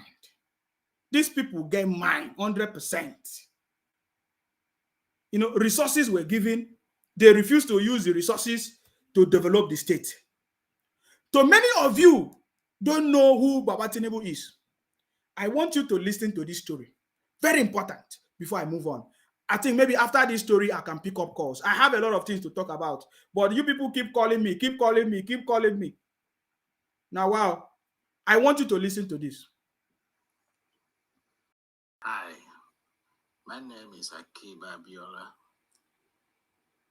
I would like to indulge your audience for a minute or so to weigh in on the current controversies about His Excellency Asiwaju Bola Ahmed Tinubu. I can tell you categorically that all the talks about Asiwaju involvement in drugs and money laundering in the US are pure nonsense. What I will do, because I know that this video is too long, I'm going to do a short one. I get me. I will do a short one and also post it. This our Baba here. He wants to, you know, educate you about the issue, the propaganda that the IPOP people, Biafra people, and obedient people have been running against Baba Tinubu. Remember, I told you earlier that we are starting a series. We already started the series of the real Baba Tinubu that the media don't want you to know, that the media is hiding from you. This is one of them. And this Baba will clear your doubt. Any story of drug, whatever, just share this video to them. So I'm going to upload a short version. Please, when I upload it, share it to them. I know many people are already sharing it, but you know, I'm going to do my own version. You can share it so that people will see it. When you hear them say, hey, Tinubu is a drug trafficker, is a this. It doesn't matter. We love Baba Tinubu the way he is. But I want you to listen to what this Baba is saying. Very important. Very, very important. Ahmed Tinubu. I can tell you categorically that all the talks about Asiwaju involvement in drugs and money laundering in the US are pure nonsense. There is no iota of truth to any of them. How do I know? I was the one who facilitated Asiwaju's asylum visa with the State Department in 1994. In 1994, do you know why? Because Baba Tinubu was one of the people that was fighting for democracy in Nigeria. During the Abacha era, they fought to a point that all of them, they went on exile. You listen to Professor Pat Otomi confirming it that they all went on exile. You listen to what's it called? What's his name? Dele Momodu confirming it too, that they all went on exile.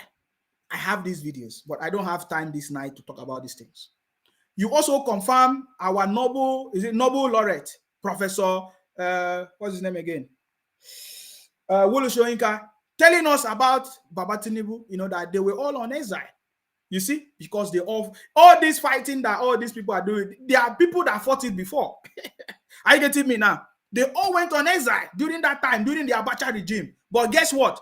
People like Obi got appointment in Abacha regime. People like Ojugu, is it Ojugu? Yes, Ojugu got appointment in Abacha regime. I will talk about it tomorrow or next, because we are giving it to them woto, because we know the issue. We understand the issue of the country, Nigeria.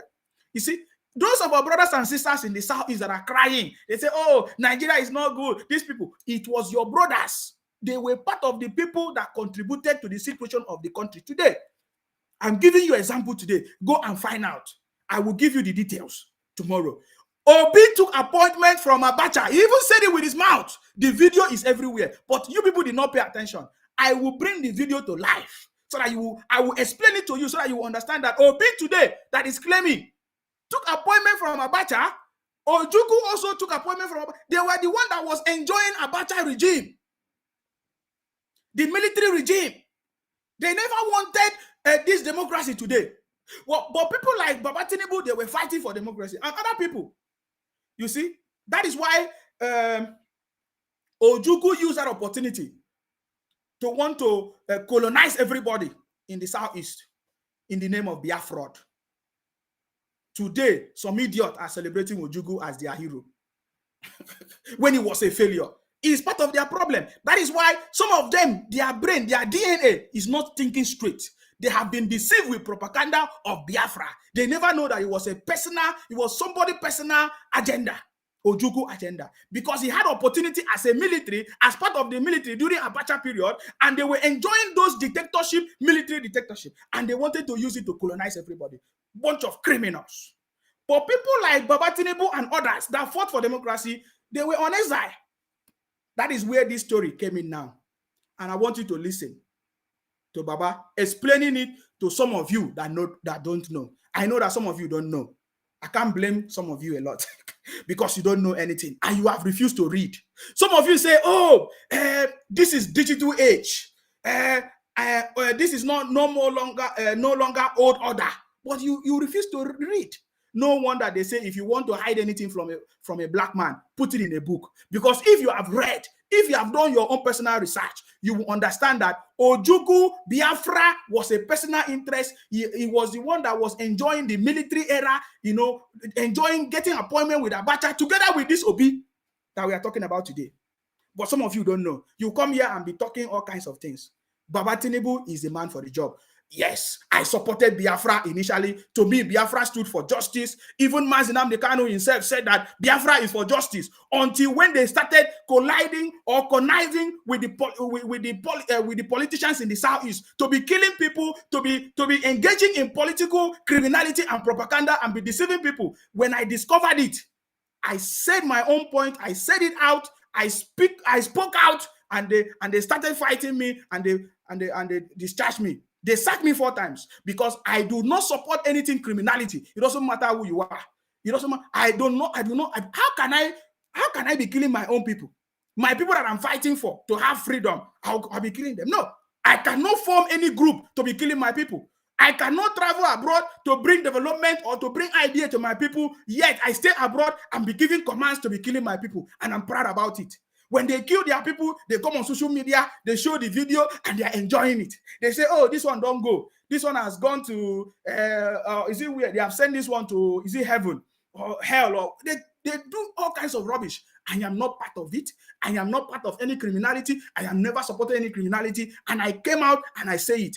What I want is justice, development for my people. And now I have seen a man that is going to bring prosperity to my people. And that person is Baba Tinubu. And that is why I'm supporting him. I get it. I'm not a fool like you. If I support any idea and I say that something is wrong, I will come out and say it. And if they refuse to correct it, I will move. Are you getting me? I move. That is why I left you guys. Are you getting me now? So this is a wonderful conversation that this Baba is bringing. That is when he talked about the asylum of Baba Tinubu, the asylum application of Baba Tinubu, in the US. Understand? Because Baba Tinubu was one of those people that fought for democracy in Nigeria during Abacha regime, and they had to go on exile. But other people, they were there collecting appointment with Abacha, enjoying the military dictatorship, and today they are still crying, and they are making our people of this generation to be suffering. But that is not going to work because Baba Tinubu is coming. You see, that is why I say Baba Tinubu knows the history and the story of Nigeria more than all of you. And I know that is why some of you are panicking, because he's the man that is bringing prosperity, and it was even a Muslim ticket. It was even a Muslim ticket. Somebody said Muslim ticket cannot win of Nigeria today. Let us see it. 2 days to go. We are not talking too much. Please. So let me start from the top so that I will not interrupt. I want you to listen and understand the story, because I think I've been able to give it a thorough background. Please, I want you to listen. Hi, my name is Akiba Biola. I would like to indulge your audience for a minute or so to weigh in on the current controversies about His Excellency Ashwaju Bola Ahmed Tinubu. I can tell you categorically that all the talks about Ashwaju involvement in drugs and money laundering in the US are pure nonsense. There is no iota of truth to any of them. How do I know?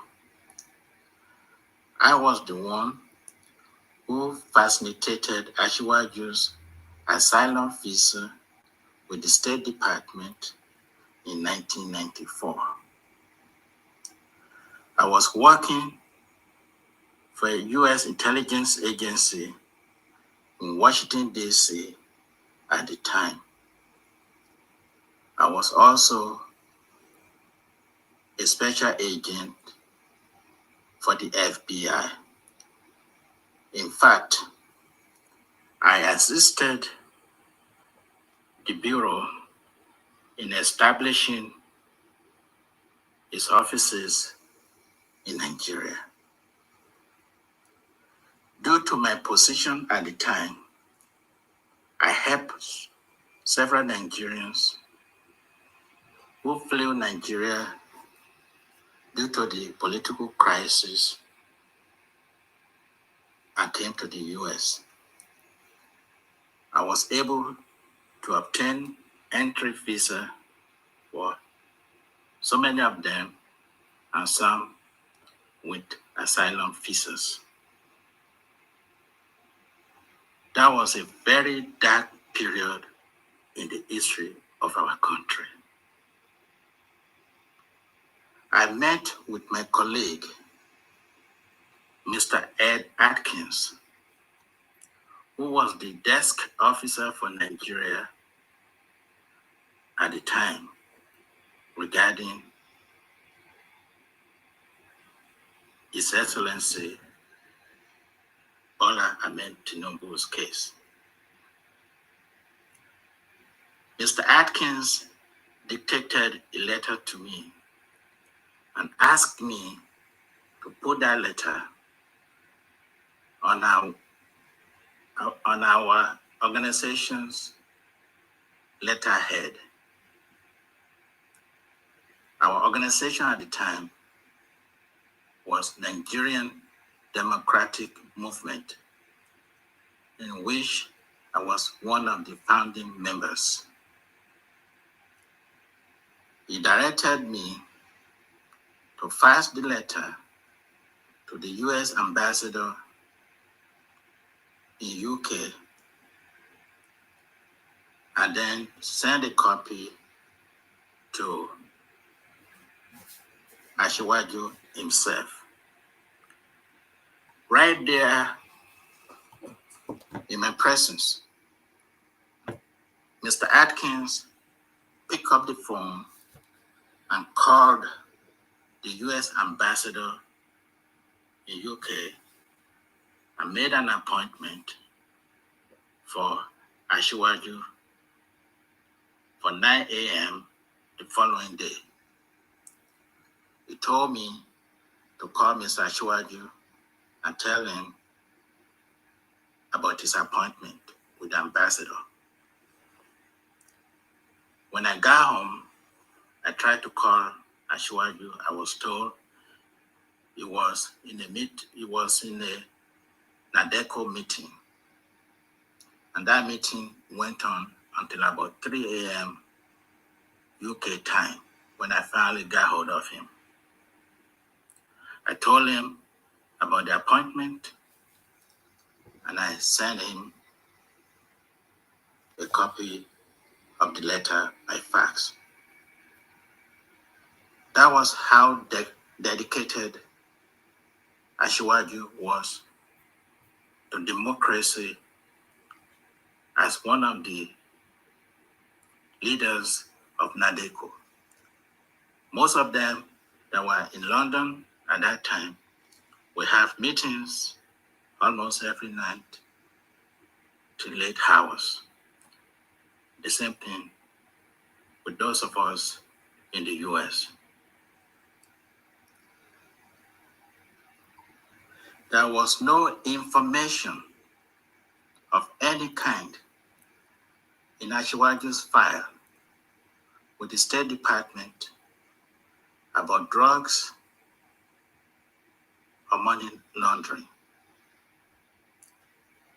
No warrant has ever been issued against Ashwaju. He has never been arrested for drugs or money laundering. He has never been charged. He has never been prosecuted. He has never been convicted for drugs and money laundering in the US or anywhere in the world for that matter.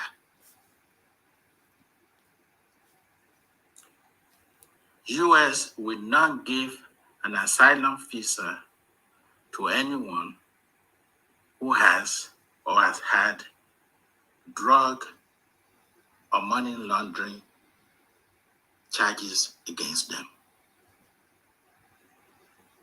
I have known Ashwaju personally for almost 40 years. 40 years. We were both with Chief MKO Abiola in Jos in 1993. When I came back to Nigeria with Chief MKO Abiola to fight for his mandate, SDP had a convention in Jos. And during that convention, I was there together with Ashwaju and many other progressives who were committed to democracies that every one of you are enjoying today. Every information that I'm giving in this video can be verified with the US State Department, with the US Embassy in UK. And I'm willing to make this statement under oath. Thank you very much. Thank you very much, Baba. Thank you very much, Baba. Hey. Thank you very much, Baba. We have buried that story. I told you, I think this, I might finish up with this today. We will continue this conversation. Are you getting me now? I'm going to do a short version of it. So when you hear them talk all kinds of things, let them keep talking. They have their mouth. Are you getting me now? These are the propagandists of IPOP, OB, and Biafra. We know them. Are you getting it? Game is over. These are a bunch of criminals. I told them that you guys are too small. You can be talking on nonsense. It's not Baba Tinubu anyway. So you are just deceiving yourself. Are you getting me now? So if you want to call in now, I want to open the line. It's 2 hours conversation. I want to open the line because I see lots of people are trying to call in. Please call in if you want to call in right now. The line is open. You can call in and make your contribution. You can call me on WhatsApp and make your contribution. I see lots of people want to call in. I'm sorry if I stop you from calling in earlier. Thank you. Hello, your name and where are you calling from, please? Hello, Isima. I'm calling from New York. Please go ahead. Yes. Yeah, let me go on record straight. I did my NYC in E2, local government. Yes. E2 is in Akwa Ibom E2, or Calabar. That is where you have the New York, and that's why you have the newspaper missing completion, NSPMC.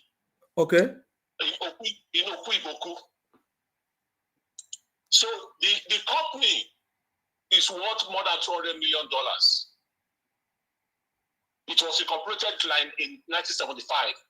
But the BPE, are you hearing me? The BPE under our articulated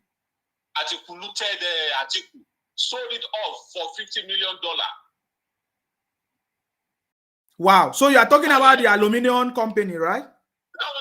I did my NYC in Okuiboku. Oh, okay. Yes, the paper company. Oh, okay. Yes. Okay. Yeah, paper company. So that's why most people don't know about this. The newspaper, the Nigerian newspaper manufacturing company in Okuiboku. The company has which state was that? That is Akwa Ibom there. In Itu local government. Yes. Okay. Yes. So the company was incorporated in 1975.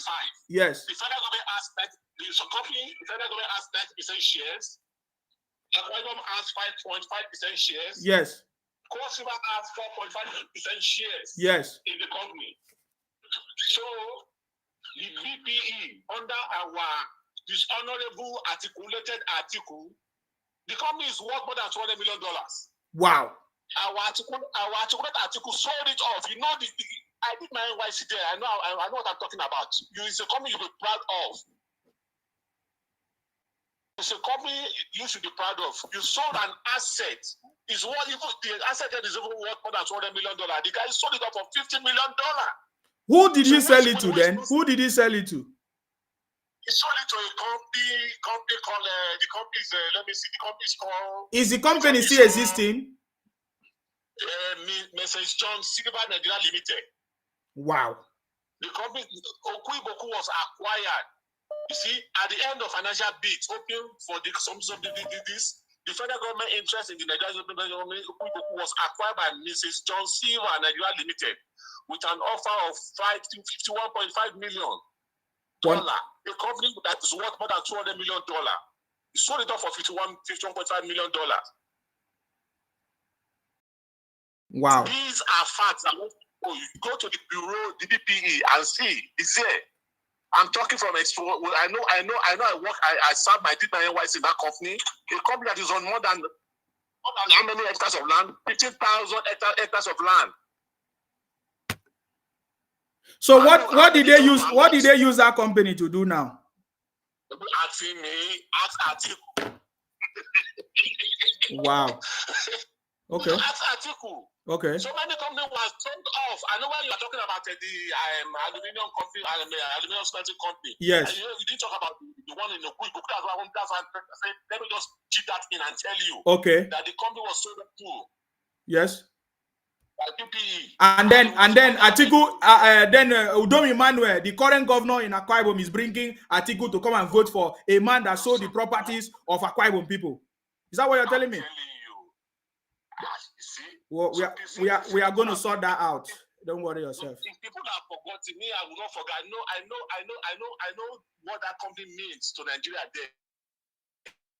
It was what I was proud of my country then. That what a country. What we see, oh my God. Atiku sold it off. And if somebody comes in again, he's going to sell a lot of things off. Yes, he said it now. So he's going to sell everything. One will have checked CAC and see what Mrs. John Silver Nigeria, who are the directors of Mrs. John Silver Nigeria Limited.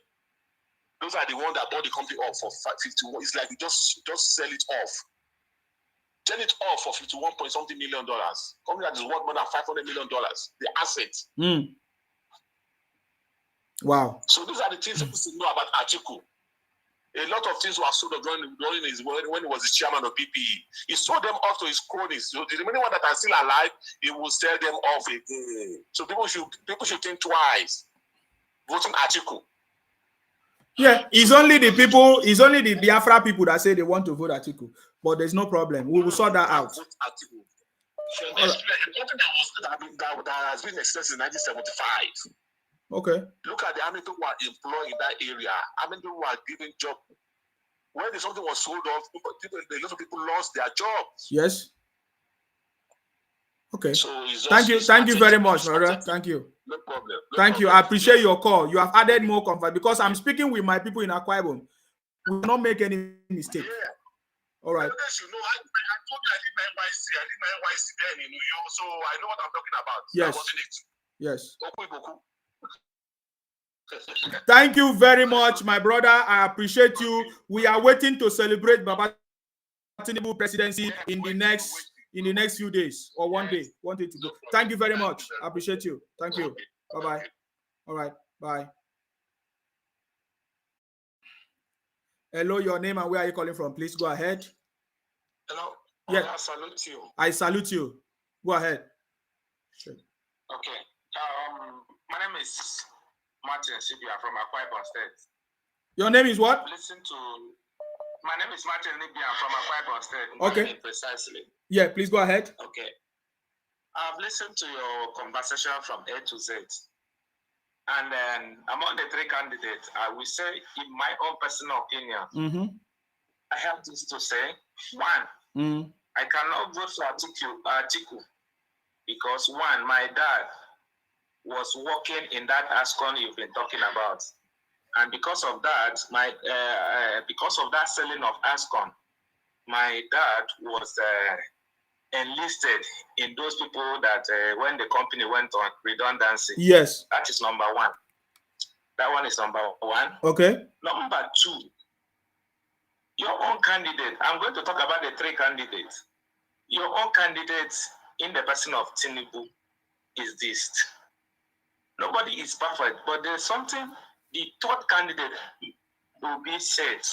He said, if directly or indirectly, you can point any property that belongs to me since I left office in Anambra State. You can point it and then that belongs to me. Then he will stop to campaign. Do you know that up till now, Festus Kayamo has never come up with anyone, even you in person? And can your candidate in Lagos State say the same thing? Then I will ask him, who owns Ladies Toll Gates? You can see that the picture is clear. My brother. Bring up anyone. My brother, why are you deceiving yourself? Why are you deceiving yourself? Do you know the name of the Hero beer? Do you know who owns the Hero beer? I know it's one of the. Do you know the family business of Obi that is the one that run it, but he call it family business? He used the money from the state to put it in that. Do you know what is called ShopRite? My brother, you are too, I don't know, you are too naive to talk the way you are talking anyways. Are you aware that, no, listen now, I'm giving you, I've mentioned how many things now? I mentioned 3 things. Okay? Are you aware that over how many billion that Obi used the money from the state to transfer into offshore account in the name of investment? There are so many properties that is owned by Obi. So I don't understand. Are you glorifying poverty or what are you talking about? How can you say if you point a property that is owned by somebody? What are you talking about? My brother, that is not a yardstick to choosing your president or any leader. What you should be looking at is the competency. What you should be looking at is the track record. Tell us the track record of Obi as a governor. Listen now, and because he did not say it, I'm giving you the direction now. I'm giving you direction. When you want to choose a leader, you look at the person's track record. Did that person have opportunity before in government? If that person had opportunity, what did he do? You write it down. That is track record. Number one. Number two, you talk about competency. Does Obi have competency? How did you explain Obi competency? That is number two. Number three, how many years of political experience does Obi have? In his party, he only have 4 months presidential ambition. You talk about the teamwork. How many people are working with Obi now? Look at, Obi was a governor in Anambra. Where are those commissioners? Where are the people that work with him? My brother, these are the things you look at, and then you will see that Obi scores 0 in all of them. Okay, can I answer those points you listed? You have 2 minutes. Go ahead. Okay, now, if you talk of the track record of Obi, do you know that we have only 2 people in the entire country who, after leaving office, he saved money for the state? The number 1 person was the late Yaradua. And the second person in the entire country is Peter Obi. Are you aware of that? I'm not aware. That is false. If you say you listen, my brother, listen. If you say you listen to my program from the beginning, you could have heard it from another person. After the lady Yaradua, I'm telling you, my brother, tell us about what Obi did. You are talking about Yaradua. What did Obi do? I'm telling you that Obi is the only son that will leave office without stealing a kobo. And we have confirmed to you that that was a lie. I can play to you how many videos from other people that say that was a lie. My brother, say something else. That is number one. That is a big lie. Number two. Well, now, are you aware of Obi educational record in Anambra State? No. The only thing I'm aware of is that Obi used special centers to help his students to pass exam. Because how can you explain to me that after teachers were on strike for 13 months, as soon as people came back from 13-month strike, they became the number one in education? My brother, that can only be special center. And we are aware in Nigeria during that time, many people traveled to Anambra State because of the special centers. So I'm not aware of any investment of Obi in education in Anambra, other than that the people pass exam in Anambra and they say it's number one using special centers. So which other thing do you have to say? If there's anything I will ever vote for Obi in this life, is that Obi will stop stealing in the entire country. And all these top corrupt politicians that are stealing money in this country, he will block all of them. He has done it in Anambra State. That is why the commissioner you mentioned, all the commissioner in Anambra State, you mentioned that he's not supporting Obi today is because Obi don't give free hand to stealing. And anything that will stop stealing in the entire country, I am going to support that. Even if it will take the last thing for me to support the person that will stop stealing, not somebody who will pack the destiny of the entire country in bullion van.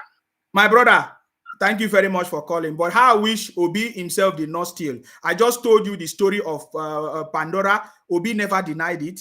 In that Pandora, there are, is it over, I can't remember the amount. Is it 50 billion or that was offshore abroad? That is number one. Number two, over 200 million was found in Obi driver in his business premises in Lagos. Are you getting me now? Obi also used his state resources to invest in his own personal interests or personal businesses. For example, using the money of the state to save, according to him, in the banks that he's a director. My brother, if you don't understand what it means to steal, they understand that if they steal directly, they are going to be traced. So they use different things, such as using family business, so to be putting these monies so that they will cover up all their atrocities. My brother, you have a wrong information. And for your information, you also have the right to choose whoever you want. Are you getting me now? Just like you say, Obi is your choice. There's no problem. Are you getting me now? There's no denial. We know that there are so many people that are not well informed. Are you getting me now? But what I want to assure you is that it is Baba Tinubu that is going to win in Akwa Ibom. Sir, who owns Lekki Toll Gate? He said? Who owns Lekki Toll Gate? Tell us who owns it. My goodness. No, tell us who owns it now. I want you to tell us with your voice. Who owns it? Okay, you don't know who owns Lekki Toll Gate? No, I don't know. Who owns it? Yeah. Actually, go and make the site, then I come. My brother, don't call my program again. You don't say something that you don't know. Okay? I've given them time to talk. They don't know how to whatever they say. These people have been deceived by propaganda. Hello, what is your name and where are you calling from, please? Good evening. My name is Prince. Your name is Prince? Can you hear me? Yes. Yeah. Oh. Yeah, I'm in Nigeria. I've been hearing your speech from the beginning. I've been following you. Thank you. There is some things I want to tell you concerning Abia State and the Akwa Ibom. Why? Why do you want to tell me? Do you have a candidate that you are supporting? Yes. Who is your candidate? Who is your candidate? Who is your candidate? Who is your candidate first? The candidate is Obi. Obi is your candidate. So you want to tell me something about Akwa Ibom? Why can't you tell me something about Obi? Are you from Akwa Ibom? Are you from Akwa Ibom? Are you from Akwa Ibom? I'm from Abia State. Okay, so go ahead. Okay. Do you know that Akwa Ibom have seaport before? And that is why Buhari has been in this seat. That seaport have never worked before. My brother, what you just said now is complete rubbish. Obi is your candidate, right? Why don't you tell us why you are supporting Obi? Excuse me now. No, why don't no tell us why you are supporting Obi? You are not from Akwa Ibom. Don't tell us about seaport. If you don't want me to talk about outside if you come to other states, in my city. My brother, why are you supporting Obi? Obi is not from Abia State. Obi is not from. Listen to me. Listen to me. I'm not. Are you doing this for people? I'm asking you important question. Why are you supporting Obi? Tell us. Is Obi from? These people don't listen. These people are a bunch of criminals. Are you? Listen to me. Is Obi from an Abia State or Akwa Ibom? Tell us why you are supporting Obi. That is what we want to hear. You understand me? You said? My brother, I need to close your account because you are talking rubbish. You are talking about Ojus Okalu or you are talking about your candidate. Why are you people quick to talk about other people? You cannot talk about your candidate. That means you don't have anybody that you are. Why is the reason? Tell us the reason why you are supporting Obi. You are quick to tell us condemn other people. You are quick to condemn other people. Hello, what is your name and where are you calling from? Yes, please go ahead. Yeah, I'm calling from Germany. Please go ahead. My brother, you see, there's some people that they are listening to this program, and instead of them to answer the question on ground, they will be jumping up and down. I'm supporting Jagaban already. So what is there is that the man that said that he asked you now, he asked you before that who owns toll gates? He's asking who owns toll gates. Yes. Toll gate is Lagos State. Fine. It's because Tinubu's son is marketing manager for the signboard that they put everywhere. Yes. Signboard is not marketing. It's not the owner, marketer. The guy read marketing. And they put, and let me tell you, Tinubu is not the owner of toll gate. Toll gate is not, even they say Tinubu is the owner of Oriental Hotel. Tinubu come out and said, if you have the proof, there are people just, if you have the proof that Tinubu is the owner of toll gate, bring it out. Nobody bring it out. Just rumor. My brother, we know the people that is doing the rumor. It's only Biafra people. Simple. It's those obedient people that are doing all this rumor.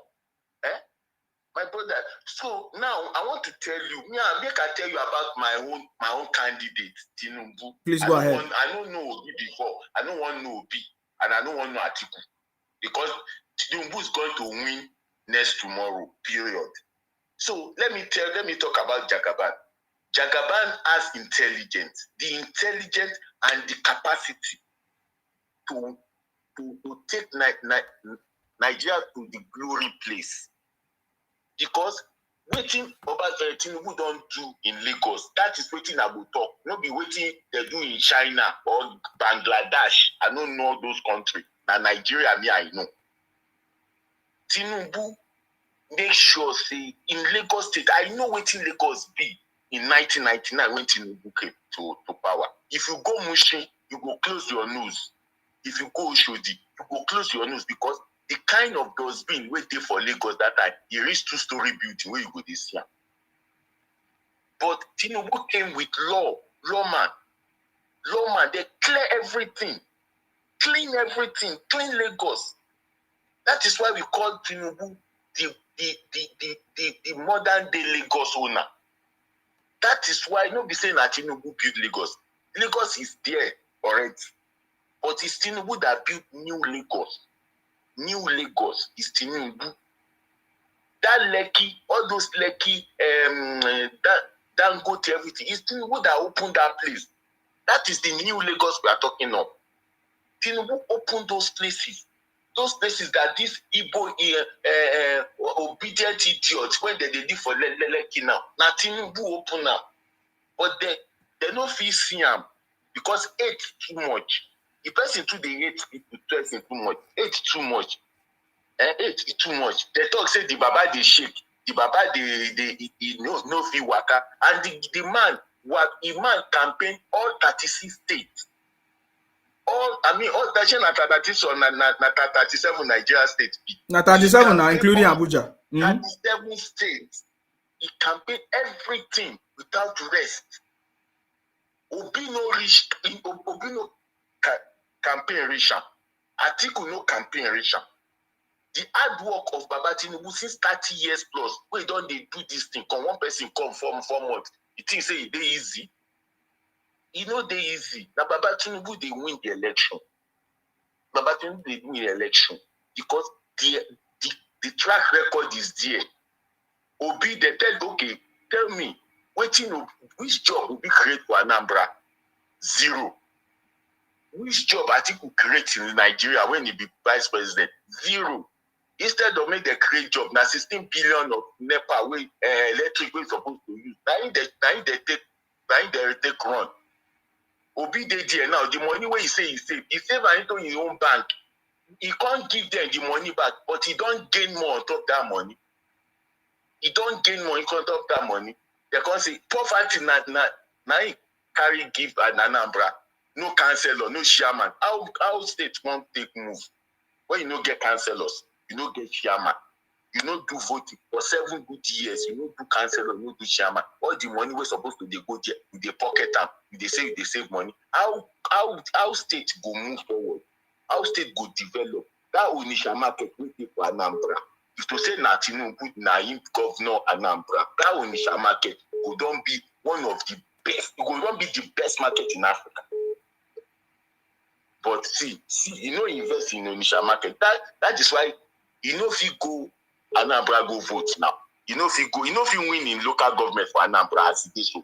Obi no if you win now. For Anambra state, you know go win. If you win now, make you no talk of Lagos streets where you dey for Lagos. Where you instead of make it dey for in the village, make you go dey do vote. Yeah, I don't tell people say after on Monday now you go see. Now we go deport them back to Anambra. Make you go sit at home on Monday. Thank you very much. Thank you very much for calling. I appreciate you. Thank you.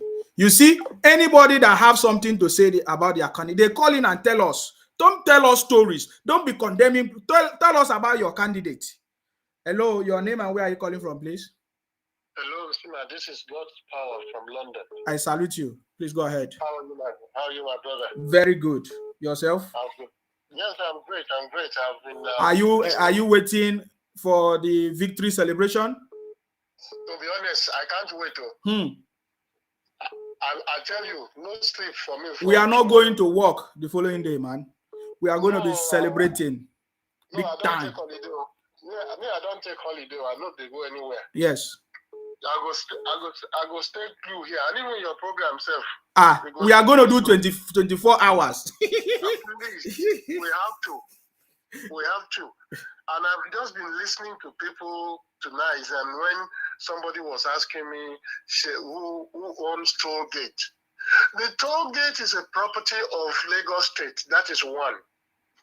2, Sheyi just happens to be the manager of the adverts and advertorial signages that are there. People don't know. When people just say things out of... People know. It's only the IPOP people, extension Igbo people that are talking propaganda. Are you getting me now? Right. That's the only people. Yes. The Continental that is there, the Hotel Continental that is there. People thought Tinubu is the owner. Tinubu is not the owner. Go into the book of that hotel. You will see the names of the owners there. They are foreign investors. I have the video, my brother. Maybe I will start with it tomorrow morning. I have it. So it infuriates me when people keep saying things that they hear people say, and you come on to a live show like this and be talking about what you are not sure about. That is one of the reasons why I despise Bode George, who is broadcasting and saying, insisting that Tinubu owns Alpha Beta. Go into the books of Alpha Beta, you won't see his name there. He only provided opportunities to people that he knew could do something best. And if somebody gives you an opportunity to invest, and he says, this is how I want things to run, this is how you should do things, this is how I want things to run, that does, because he has that influence does not mean he is the owner of Alpha Beta. My brother, at this point, even if it's Baba Tinubu that owns everything, we love him. Finish. Forget about these people. My brother, I am really surprised that you said. I just saw this something that you sent to me now. That Rufai is now beginning to say those things he's talking about Tinubu. that man is stupid. He's very stupid. I have told him this to his face before. Abati, that is his colleague. He used to be the PDP running mate to this man that died in Ogun State. Okay. Kashamu. Yes. He used to be the running mate. And during that time, do you know about he spent several weeks in DSS custody for fraud and embezzlement? Abati. Yes. That same Abati, who is the second colleague. That is talking anyhow on Arise. Yes. Thank you. He was with the EFCC for weeks. I have, if I look into my record very well, I will see his pictures at EFCC where he was wearing just a vest, white vest, for weeks. And the reason was because he was involved in money laundering while he was the deputy running mate to Kashamu. He was there for money laundering. I don't know how they finished it, but he was there for money laundering for weeks. The owner of their Arise TV, whatever it is, doesn't have a good record. He has been involved several times in money laundering cases, embezzlement cases, money siphoning cases. That is why I don't listen. I don't listen to Arise. I don't listen to them, because if you are saying something, you need to bring facts and figures to back what you're saying. And because people that manage Tinubu media and publicity, they only release him to credible media to interview, not for people like Arise. They did not even release him for TVC telly. They did not release Bola Tinubu for TVC to interview. So what are we talking about? I just, either they like it or not, Tinubu is winning the presidency on Saturday. By Sunday morning or Monday at the very latest, we will all be smiling. Thank you. You can see how many people are collapsing their structures for him, even in the north, even Labour. You underrate Baba Tinubu at your own peril. That is the only thing. Baba Tinubu say, I want to be the president of a united Nigeria. It's already happening. It's already happening before their eyes. They are not seeing it. So my brother, don't talk too much. These people don't listen. They are criminals. I have told you. We know the people that are causing the problems. They are the Southeast, Biafra, IPOP obedient people. They don't just like Baba Tinubu because Baba Tinubu used Lagos to liberate his people. Look at what Dave Umahi said. Dave Umahi said that Baba Tinubu used Lagos. They don't like it because they don't have anybody like that in the Southeast. So don't worry. We know about the hatred. So don't worry about them. Look at what is happening in Finland. In Finland. No. What is happening in Finland? Oh, I sent it to you. No. I don't want to talk about that criminality. That is what they want. I don't want to talk about them. They are a bunch of... I know this is not even the forum to talk about that. No. But the truth will always come out at the end of... It's propaganda. Forget about it. Yeah. Anyway, let me leave you to moderate your program. You're doing a good job. Yes. Thank you very much, my brother. Thank you. I don't give any criminality credit on my platform. Thank you very much. I appreciate you. All right. The line is still open. You can call in and make your contribution. Hello, what is your name and where are you calling from, please? Hello, my brother. How are you? Thank you very much. Can you reduce the volume of your listening device? Yes. Please go ahead. Yes. When we're talking of achievement of all these presidential candidates. Yes. It baffles me when some people come up and talk about Obi. Obi was the governor of Anambra State for a good 30 years. Anambra have one of the largest market, if not the biggest market in Nigeria. What did Obi do with that market? Tinubu came in as a governor of Lagos State. The IGR of Lagos was just 600 million. In 8 years, he was able to increase it to 6 billion naira, as at the time he was leaving. How much was the IGR of Anambra when Obi was the governor? How much was the IGR when Obi left as the governor? Obi could not increase Anambra IGR as a governor for good 8 years. It was when Obiano came that the IGR that could not be increased under Obi. I challenge anybody that is on your program today that is supporting Obi to tell us what the IGR of Anambra was when Obi became governor of Anambra and how much it was as at the time Obi was living as the governor of Anambra. I challenge them. Anybody listening to your program that is supporting Obi, that is the first point. The second one, Obi said something very funny recently. He said the daughter came and said the daughter said he wanted to come and be working in Nigeria. Obi was the governor of Anambra for 8 years. Is it not shameful for somebody that governed a state for 8 years not to be able to allow a daughter to work in Anambra?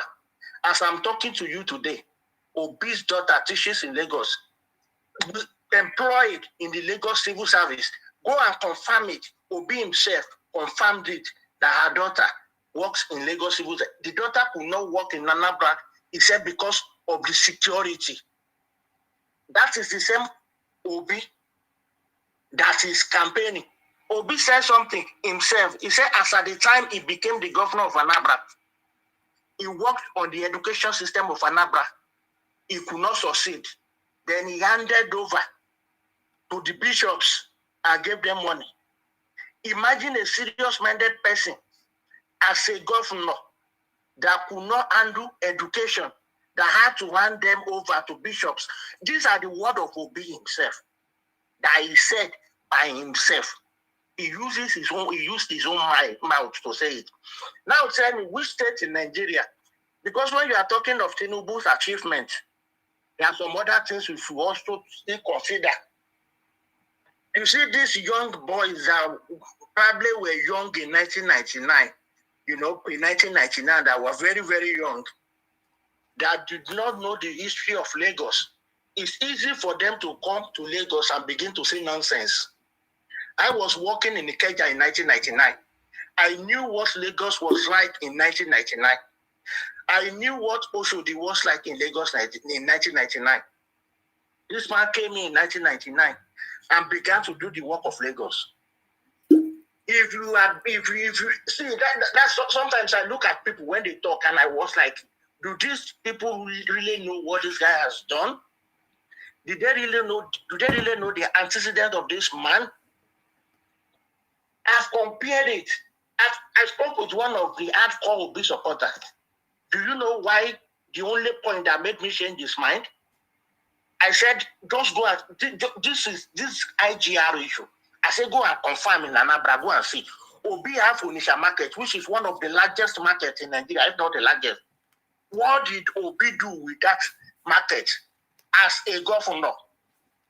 If Tinubu had the opportunity of having such a market in his state as at that time, what would he have done with that market? How will he have been able to transform those markets?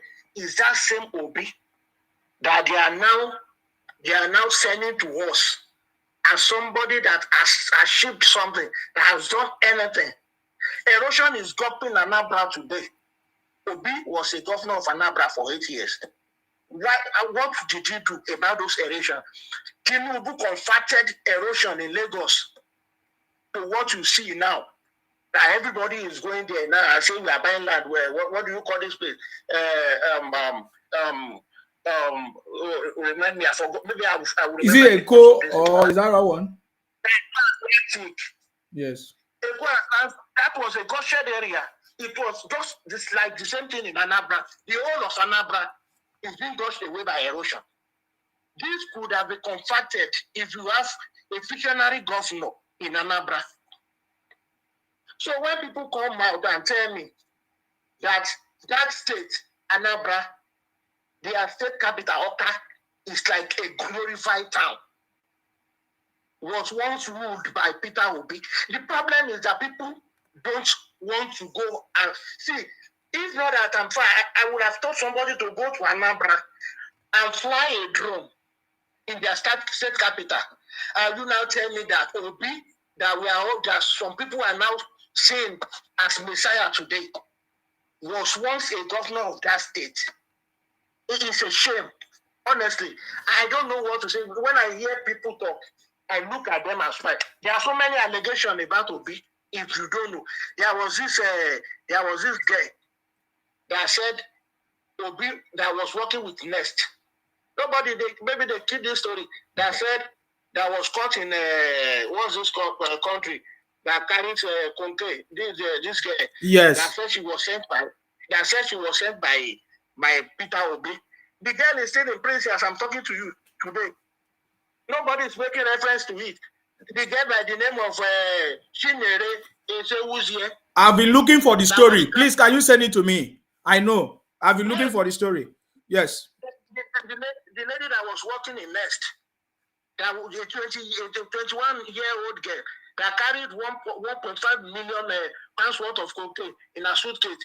He was caught in Lima Airport in August 11, 2016. She insisted that she was sent by Obi. That girl is still in prison. Nobody is talking about it. Obi was caught for tax evasion. With the family money that was moved to Potoma. Obi did not deny it. Up to tomorrow, he has not denied it. This is the same man that said, I have savings.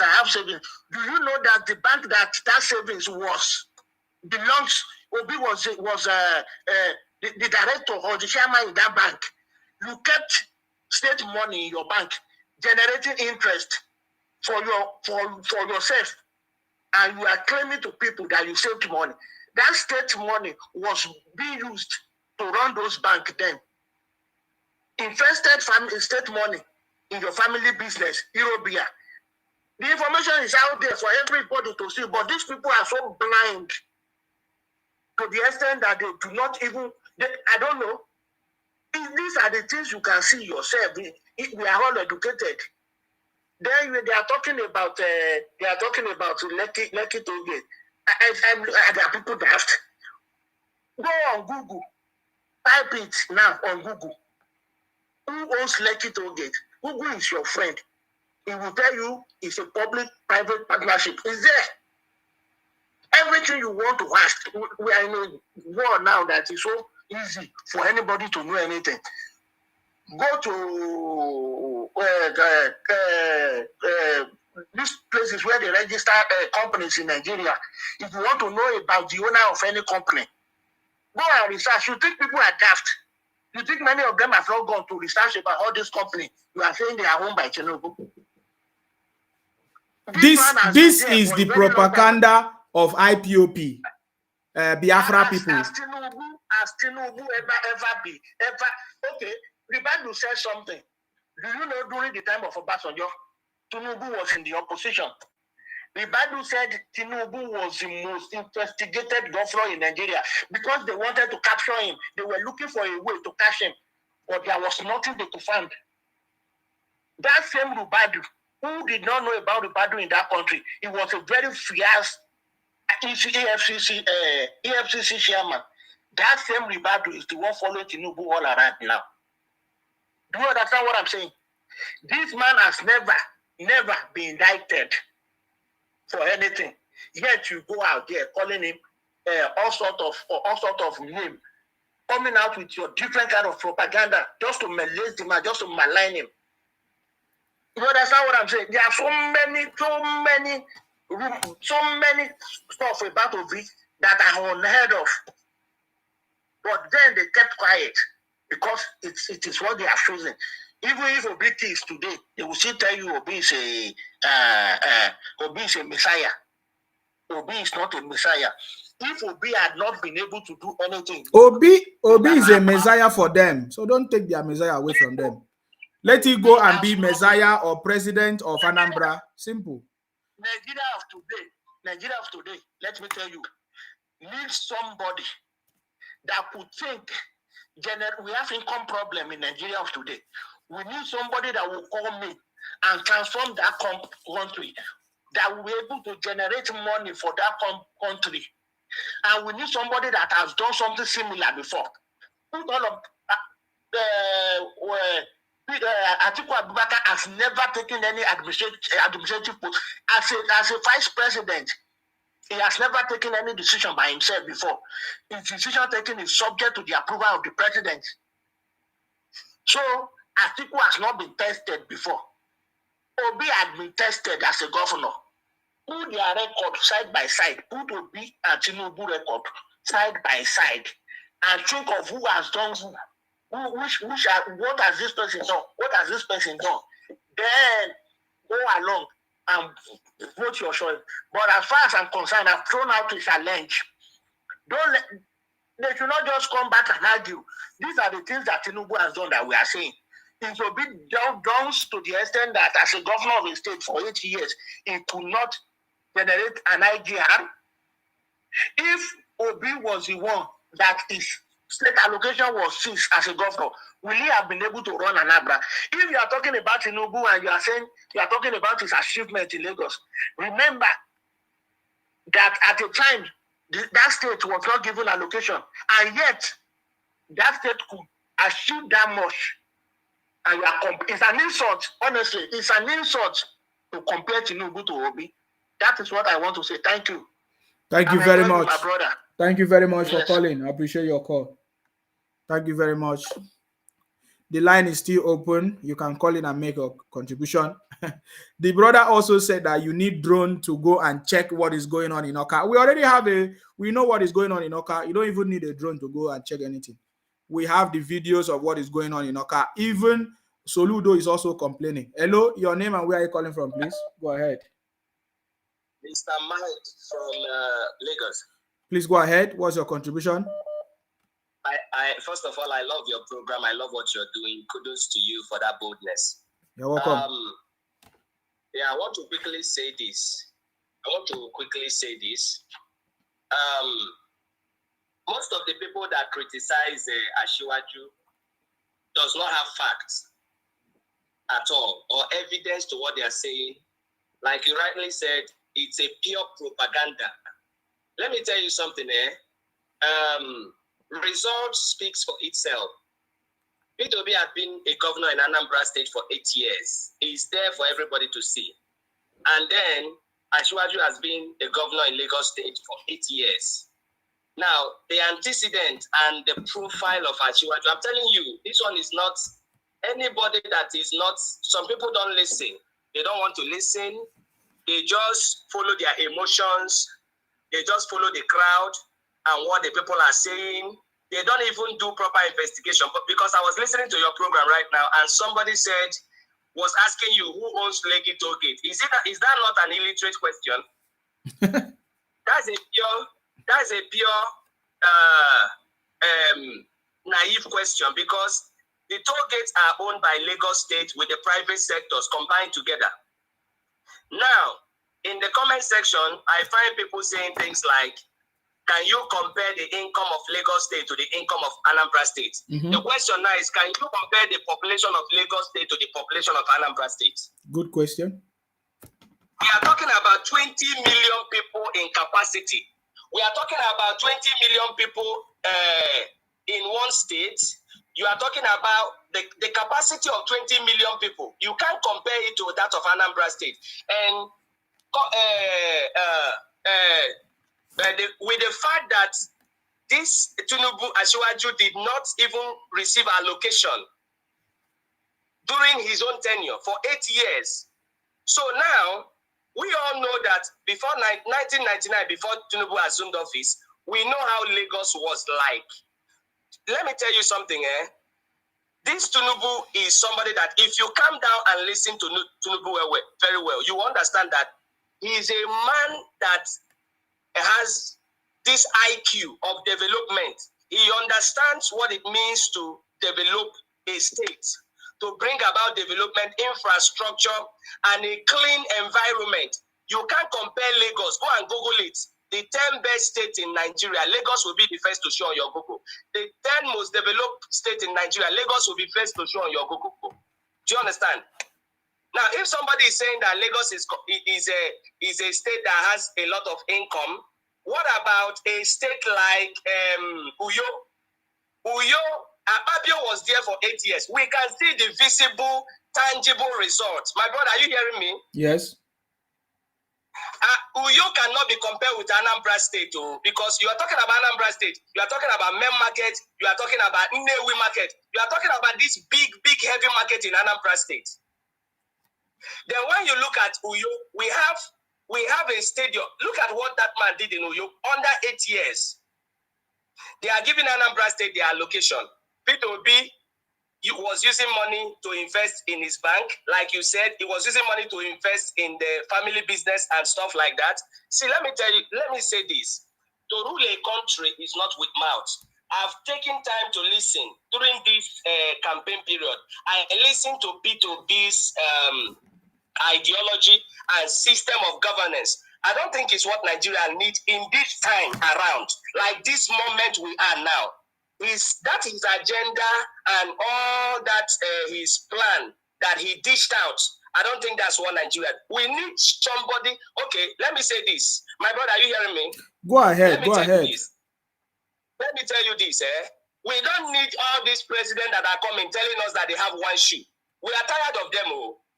That is what they did in the time of Goodluck Jonathan when he said he did not put on sandals, he did not wear sandals. He knows what a common man is passing through. When Buhari came, he said he does not have generator and stuff like that. All these pity party statements. Now, P2B came again as a president. He said he doesn't need shoes, that he has only one shoe, or whether he said he has two shoes.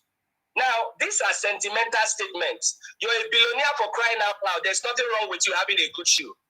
You understand me? We need somebody that knows how to create infrastructure, how to create wealth, how to bring investment. And Bola Ahmed Tinubu has proven it in Lagos. I'm telling you without blinking that you can't match the achievement of Bola Ahmed Tinubu with that of P2B.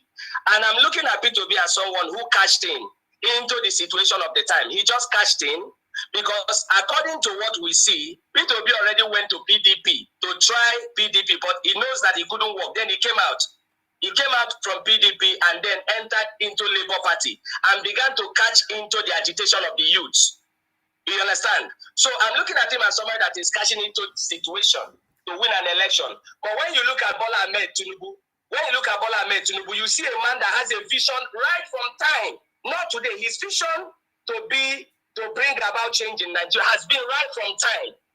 Now, when he went to Chatham's house and they began to ask him questions, he was answering the question. If you listen to him in Chatham's house, watch the way he responded to the questions. And some people have a problem with that. They said some of the questions he directed some of the questions to his team. But any right-thinking person should know that this is the mindset that we need in this country. Somebody that can carry people along. When all those people were speaking, when he directed the question to them, they were speaking, telling you that this is the vision of Bola Ahmed Tinubu. That means they already have a blueprint. They already have a plan. He already created a team, even though he has not won already. For you to know the kind of person. Now, this is the last thing I'm going to say, and then I'm off. Have you seen any governor in the whole state in Nigeria that allow other tribe in his own states to become lawmakers, to become local government chairmen, to become ministers? It only happens in Lagos State. My brother, I hope you are aware. Go ahead. It only happened in Lagos Lagos State, where you find an Igbo man is a minister in Lagos, an Igbo man is a local government chairman, an Edo man is in lawmaking. So now, if we are talking about unity, who has been promoting that unity since 1999? Who have been promoting that unity we are talking about? No state in Anambra State, I've never seen a Yoruba man become a local government chairman. I've never seen an Hausa man become a minister or get involved into the lawmakers. I've never seen it before. But in this Lagos, you see it. So this is my own point. Anybody that is criticizing should not be based on propaganda, so that we will not enter into, because this thing we are talking about, once somebody become a president, he has entered, so that we will not enter another suffering, trying to with the quest to come out of suffering, then we enter the worst. I look at Anambra State. I've been to Oka, I've been to Nnewi, I've been to I've been to Nnewi even during the time P2B was the governor of Anambra State. I've been to Oka, the capital of Anambra State. I don't know if you have ever been there. If you go there, you'll be ashamed. That Oka as a capital. Oka as a capital cannot be compared to Alimosho in Lagos State. Are you getting me? Nnewi is nothing to write home about. What are they talking about? What are they talking about? My brother, I'm done. Thank you. Well done. Thank you very much. I appreciate your call. Thank you. All right. Okay, that was a powerful conversation. That's the reason why I allow him to talk, because he was saying something powerful. The line is open now. You can call in and make your contribution, please. You know, when people call in and say something that makes sense, we allow them to talk. This person keep calling again. Okay, I give you a chance to speak. Hello, your name and where are you calling from? Okay, if you can see my number. Hello, what is your name and where are you calling from? I'm calling from UK. What is your name? My name is UC. Your name is UC. Go ahead. What is your contribution? My brother, you are my fellow young youth, but I senior you by age. Some people has been talking blah blah blah nonsense. In this Nigeria we own. Many people, all the Igbo people, they are in Lagos doing business. Some in Abuja doing business. If you come to Nigeria, if you ask the people that you need unity of Nigeria, it's Igbo people. Igbo people doesn't create any. My brother, that is a lie. That is a lie. Who are the people? Who are the people running IPOB? No, you are not going to come and lie on my platform and I allow you to continue lying. My brother, you cannot come and lie on my platform and I allow you to continue. That is why I end your call. I'm going to end your call again. Who are the people burning the properties in Nigeria? Who are the people burning? You are not listening. That is why I'm going to end your call. Because you are a thief. You are a thief. You are a thief. You're telling us that because you are traveling all over Nigeria, you need the unity of Nigeria. How is that true? How can you traveling all around Nigeria means that you need unity of Nigeria? When you are sponsoring organizations that are committing criminality, destroying properties. I promise somebody that I'm going to call the person.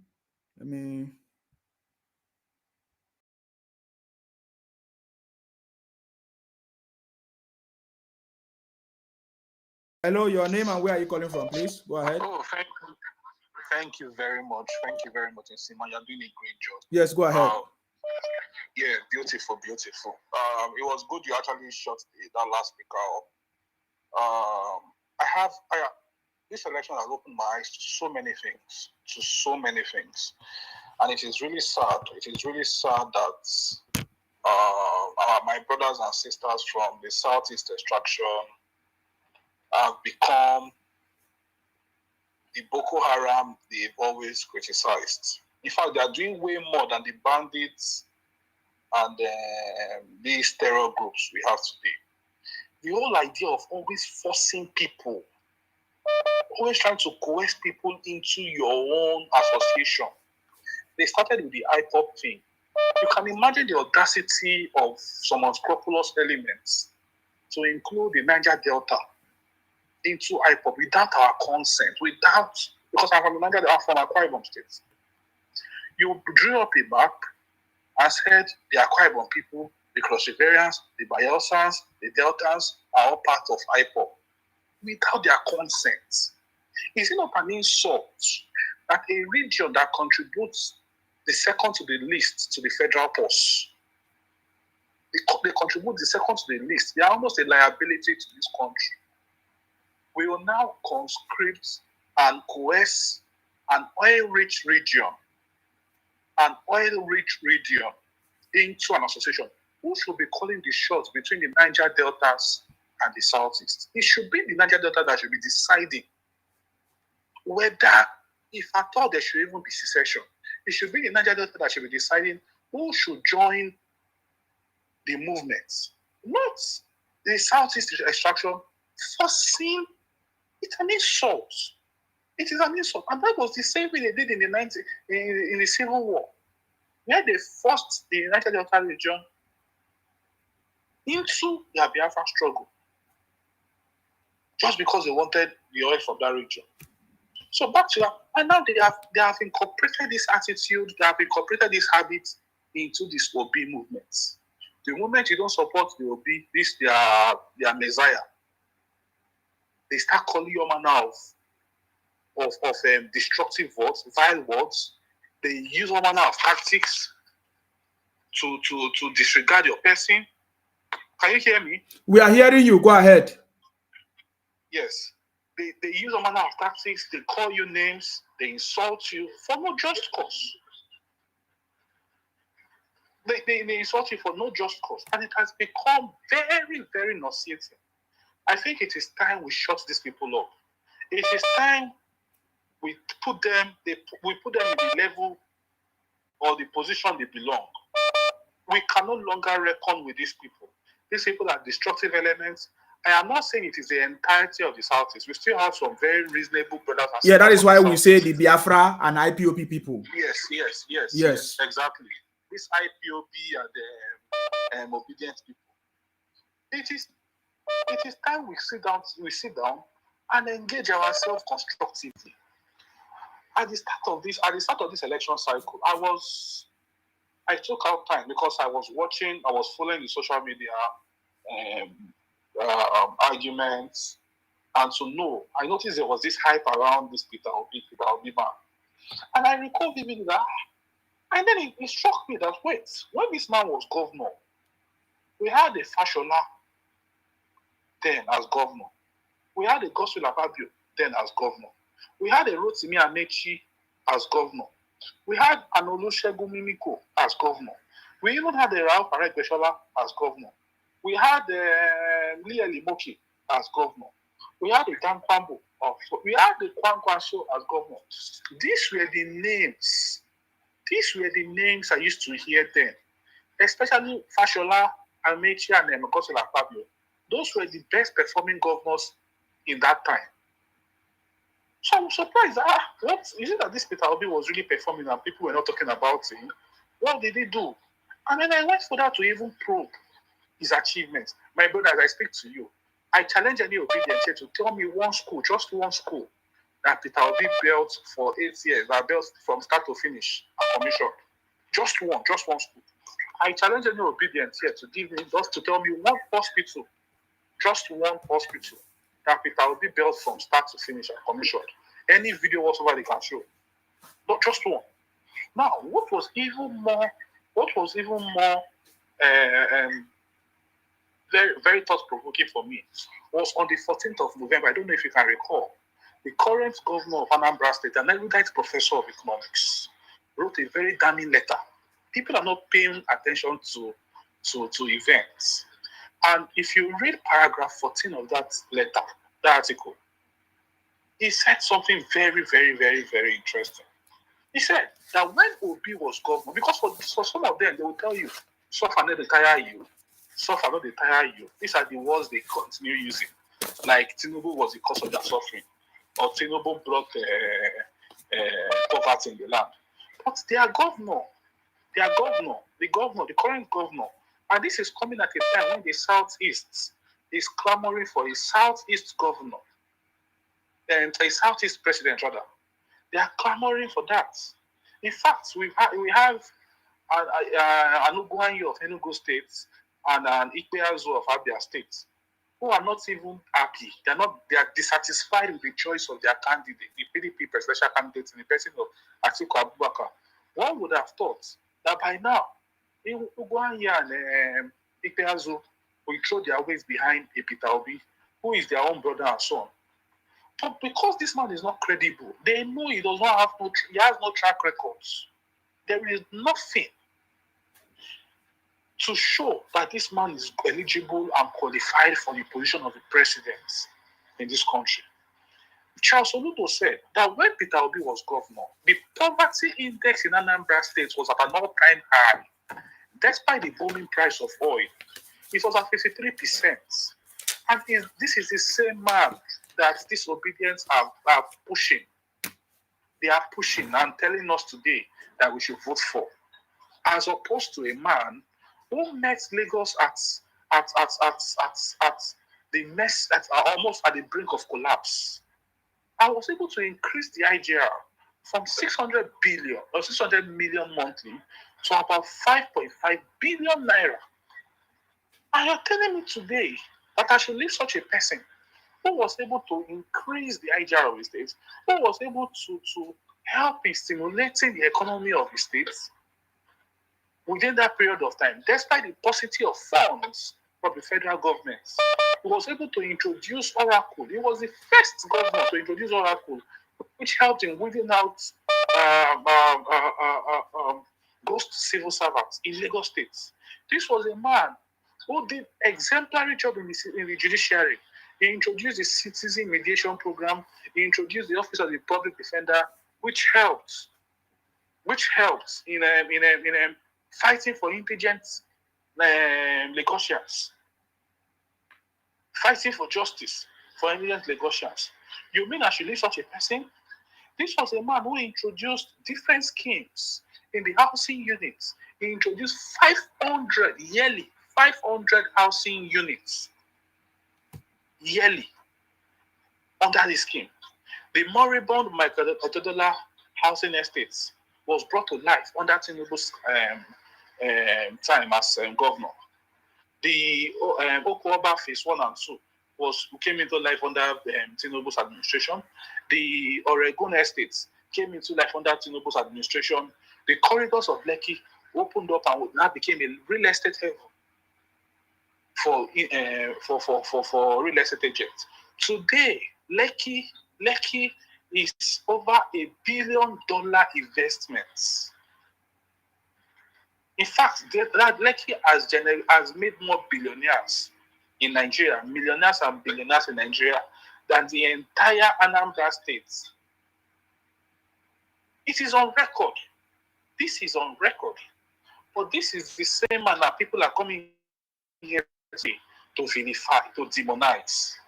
This was introduced. Do you know some of this obedience will tell you that if an Osibanjo had won the tickets, this is a very interesting insight. Some of them will tell you that if an Osibanjo, are you listening, please? We are listening. Go ahead. You have 2 minutes to summarize. Yes, these are the men that will tell you that an Osibanjo, if Osibanjo had won the ticket, they will support him. They will tell you that if Fashola had gotten the presidential ticket of the APC, they will support him. In fact, some of them will tell you that if Ambode comes for governorship today, they will support him. They will tell you that if someone will they will tell you that it's not even about party, that they will vote a Peter Obi and then vote someone for governor, vote Banky W for House of Reps. And the question is, if Tinubu was so bad, was really a bad man, how come he was able to spot all these brilliant minds that you are ready to identify with these people? But you have a problem with the Tinubu. The Tinubu was able to bring Osibanjo into governors. The Tinubu was able to bring Fashola into governors. The Tinubu was able to bring Sanwo-Olu into governors. You can reckon with these people. You are telling us today that these people are credible, but you have a problem with that Tinubu. And I asked myself, if we had a Tinubu across the 36 states of Nigeria, who had a penchant for spotting brilliant minds, who can turn the fortunes and change the fortunes of the people in the states, who can turn a rotten situation to a good situation in every state. Trust me, Nigeria will be a better place for all. So it is very hypocritical. It is double standard. The hypocrisy sticks to high heavens for you to vilify a Tinubu but praise a Fashola. If you say a Fashola performed well, then why can't you give credit to the benefactor? So sometimes it leaves me wondering. And then you complain of Tinubu as being a godfather. But the same person you are complaining of, the OB you are supporting today, also foisted Obiano, who never had any history in governance, who had no history in public office. He foisted this man, he brought him from Fidelity Bank, because Obiano was the managing director of the Fidelity Bank before he became governor. He imposed him on the people. And then 2 years down the line, they fell out, and afterwards, he wanted somebody else. This Valentine man, he's parading today as director general of his campaign team, or the director general, one of his presidential campaign council. He fastened that he did not succeed. So even though the OB himself also wanted to play godfatherism in Anambra State, this was a man under his watch. This man failed to hold local government elections for 7 years and 10 months. How then can you make such a person at a time when we are all clamoring for local government autonomy?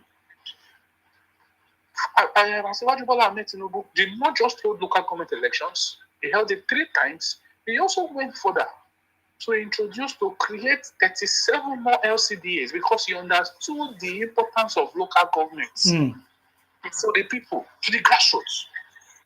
And you are telling me that such a person is not qualified or eligible to be the president of this country? On what basis? It is very insulting, it's very nauseating, it's very ludicrous to even think of such. So sometimes I try to probe these people and try to understand as to what basis would they want to support and obey over Tinubu. It is insulting. It is even degrading for you to even start comparing side by side and a Tinubu to Obi. It is insulting. And the man has said it over time that he cannot even be mentioning that Obi man's name. Tinubu has always said it. That is insulting to me. This was a man who introduced free education. Free education to all indigenous students, regardless of your state of origin. This was a man at a time when tribalism was at an all-time high. He brought in Ben Akabuzi from Anambra State as his commissioner of budget and planning in Lagos State. This has never happened before in the history of Nigeria. Just a democratic struggle. He brought in Joe Ibokwe. He brought in Ato Wuri from Delta State as a commissioner here in Lagos State. He brought in the likes of Femi Lalehin from Oyo State as part of his finance team. He brought in Akin Dohati, who was a marketing executive in ExxonMobil, as part of his finance team. He brought in Babatunde Fowler as the head of LIRS. He brought in the likes of Vice President Moshe Banjo as his Commissioner for Justice and Attorney General, who came to remodel and reshape the judiciary. He brought in the likes of Fashola there at a very young age. Sanwo-Olu was the Commissioner for Commerce at the time. He was also very young. A number of them. We cannot forget the likes of Wale Edun. Wale Edun was the Commissioner for Finance. We had the astute banker, the Minister for the Commissioner for Economic and Budget Planning, Yemi Kadoso. Each and every one of them are still very much with him. This is a man that since 1999, more than 90% of people who worked with him are still very much behind him. They are still the same people propagating the gospel of Tinubu to Nigerians. It goes to show that there is something about him because we always have a culture. Nigerians have a culture of always use and done. For more than 90% of people who have worked under this man, who have worked with this man, worked closely with him, to still be with him till this very day for over 20-something years, it points to something that the man is truly a leader. Each and every one of them, he has given them the leeway to excel at their respective field. Today, we have his commissioner, Attorney General, now the vice president of this country. We had a Fashola who now became a governor and later became a minister in this for 8 years. We had the likes of Femi Lalehin, who left as a commissioner and then became a senator. We had the likes of Rauf Aregbesola, almost worked with him, and became a governor. We had the likes of Lai Mohammed, who was his chief of staff. And now he's not the chief, he's not the commissioner, a minister. And the list is endless. Ben Akaweze, who was his commissioner of budget and planning, is now today the director of the debt management office in Abuja for the federal government. And the list is endless. And you're telling me, each and every one of these people are eggheads, astute and cerebral individuals who have contributed in no mean field to national development.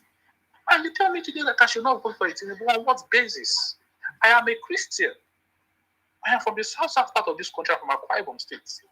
And I tell you this very day, if I had a Tinubu in Akwa Ibom State, Akwa Ibom would not be where it is today.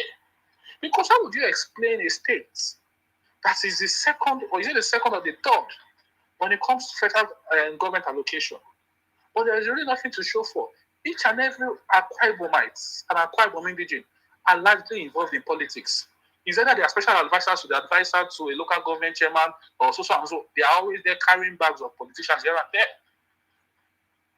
The industrialization that the governor Odomi Manuel promised us, up to this very day, there are no industries or whatsoever. Neither are we able to attract investors. We are going to remove him. We are bringing Akanimo. That's it. I honestly believe that I really pray that Akwa Ibom will look past this PDP this time. Because the PDP have failed us in that state. We need to look past them and look at other parties as alternatives. And I hope we'll start looking at the progressive side of the All Progressive Congress.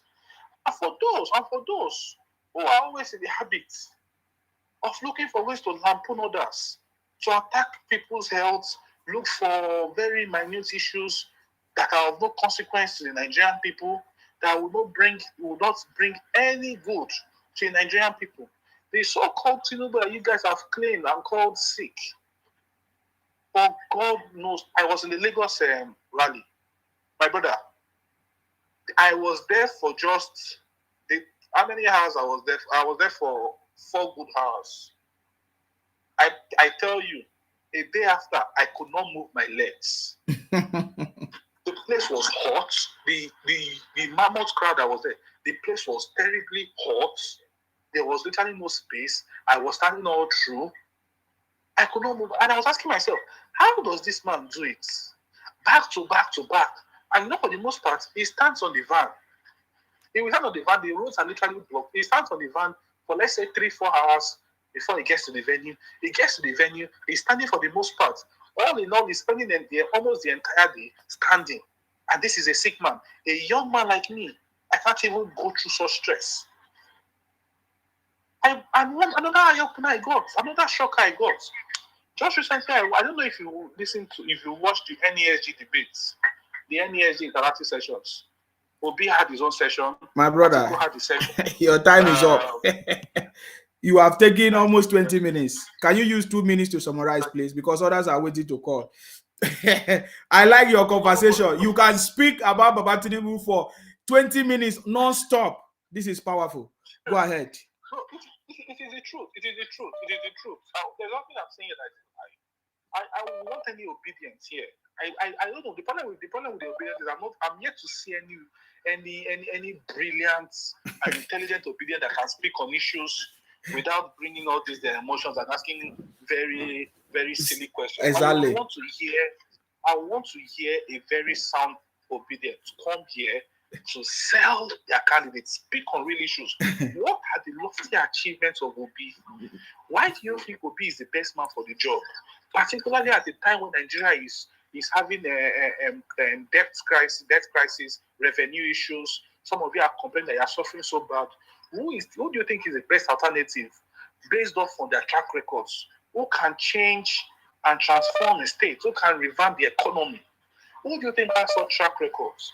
Who has been speaking on issues when he went to Edo State and was talking to them about how he was going to ensure that some of these Yahoo boys will bring them into the ICT sector and see how they can manufacture chips? When he went to Enugu State and he was telling them about Enugu being the coal city and how coal can be used in generating electricity, and how he was going to ensure that he will bring in, ensure that the coal in Enugu State to be harnessed and used in generating electricity, and ensuring that Enugu is an industrial hub, become an industrial hub of Nigeria. He also talked about how he was going to start manufacturing things Now we need to start thinking. We need to start thinking and doing. He went to Akwa Ibom State and promised them that he was going to revamp and bring back the ensure that the completion of the deep sea port is brought to life. And ensure that Akwa Ibom is a tourist destination for Nigerians. He went to Cross River State and promised them that he was going to revive agriculture and ensure that the agro-allied industry is brought back to life. He also talked about Cross River State being the Miami of Nigeria. This is a man who has been taking on issues. He went to Nasarawa State and reminded them of the arable lands in Nasarawa State that they have not been harnessed properly. And why he was going to ensure that he was going to create a storage facility in Nasarawa State and ensure that farmers will have more access to land and they will collaborate with the state governments. And he also talked about the mining industry, how he was going to ensure that we start mining. He went to Kogi State and talked about the Ajagota Steel Company, how he was going to ensure that the steel company is revamped and will start generating income for the states. He went to what do they call these states? He went to Ondo State. He went to Ondo State and promised them that Ondo State is a very, very, very important state, a very strategic state. And he was going to ensure that Ondo State also works and revamp the agriculture and ensure that the ports, it brings the ports closer to them to ensure trade and commercialization of that area. My brother. Ondo State is a potential state. Every state has been speaking on issues. This is a man who has held over 15 town hall sessions, interactive sessions, interacting with stakeholders, businessmen, farmers, teachers, traders, name it, professionals, amongst others. This is a man who has been speaking on issues. The NESG debate, in fact, that was a final straw for me. This man showed a deep understanding of issues. This man demonstrated his capacity to perform. He answered eloquently on every question that was asked. He was able to give a clear dichotomy between what Nigeria used to be and where he's taking Nigeria to. That Nigeria will become the desired Eldorado of what it is today. The same Tinubu you guys are calling brain dead. They asked your Obi, what are your plans? What are the alternative source of financing you're going to bring other than borrowing? What will be your alternative source of financing, of funding, or raising money for the country, other than borrowing? Because you have been borrowing. People are complaining that the country is running into serious debt crisis. Guess what Obi answer? What his answer was? He said, no, we will not stop borrowing. I will continue borrowing in my time. We will borrow and borrow and borrow. Borrowing is not a sin. He started making those silly examples and inane examples. That's how America borrows, United Kingdom borrows, China borrows, so much I will borrow. And I'm asking myself, what have we really gotten into? They asked you a question that, other than borrowing, what other means of alternative financing or funding would you bring in? Look at it. So let us compare with the Tinubu that we all are calling old. He's brain dead. He doesn't know anything. He came in and they asked him, Tinubu, other than borrowing, what would be your alternative means of sourcing for funds in this country? And he started by saying, thankfully, we have made a promise. Every presidential candidate has made a promise that they will remove subsidy. And the question is, what do we do with the money that we are getting from subsidy? Yes. And he answered. He said this money will be channeled into very, very critical sectors in the economy. It should be channeled into critical sectors in the economy. He also talked about the agricultural, the social investment program, the ACOS Borrowers program. We had a situation where money's leading up to 800 billion naira was disbursed to farmers on the basis of them paying back within a period of time. Some of these farmers came up with the excuse of, the coronavirus, pandemic, and some of their crops actually went into ruins, and they have a storage problem and all of that. Even the CBN itself are yet to even recompense or maximize profits off this program. He said, no, he will do something. He's going to ensure that he creates storage facilities.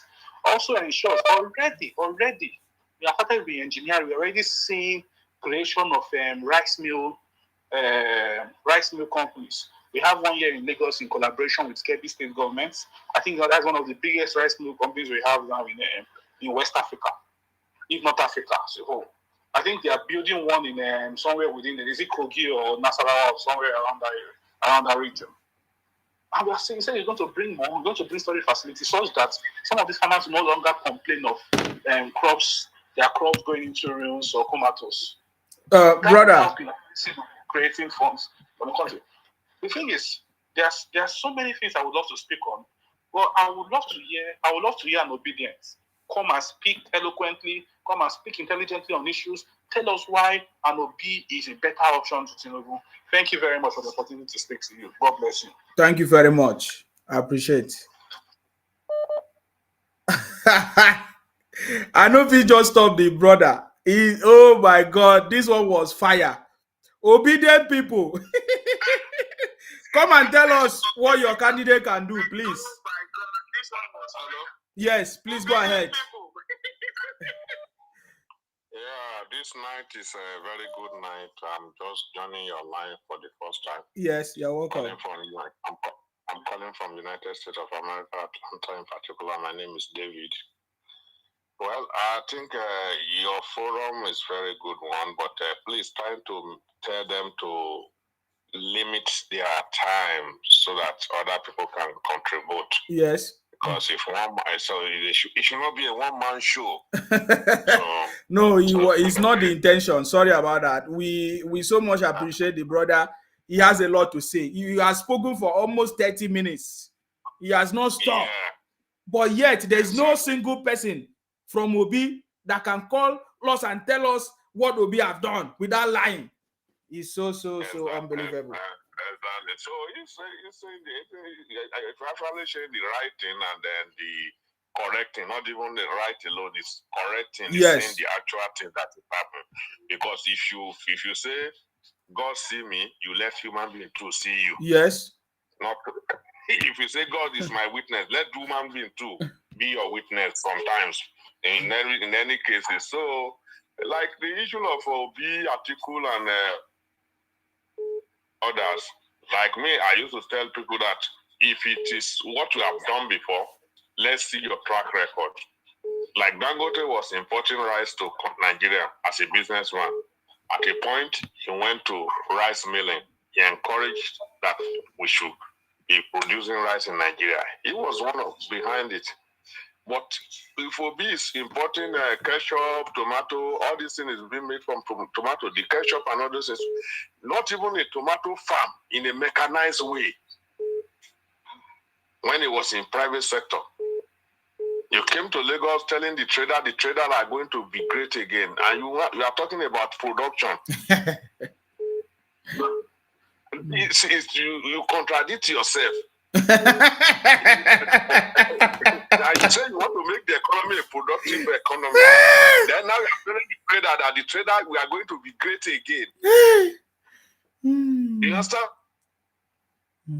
So it's like, well, a lot of us are too sentimental about what is going on.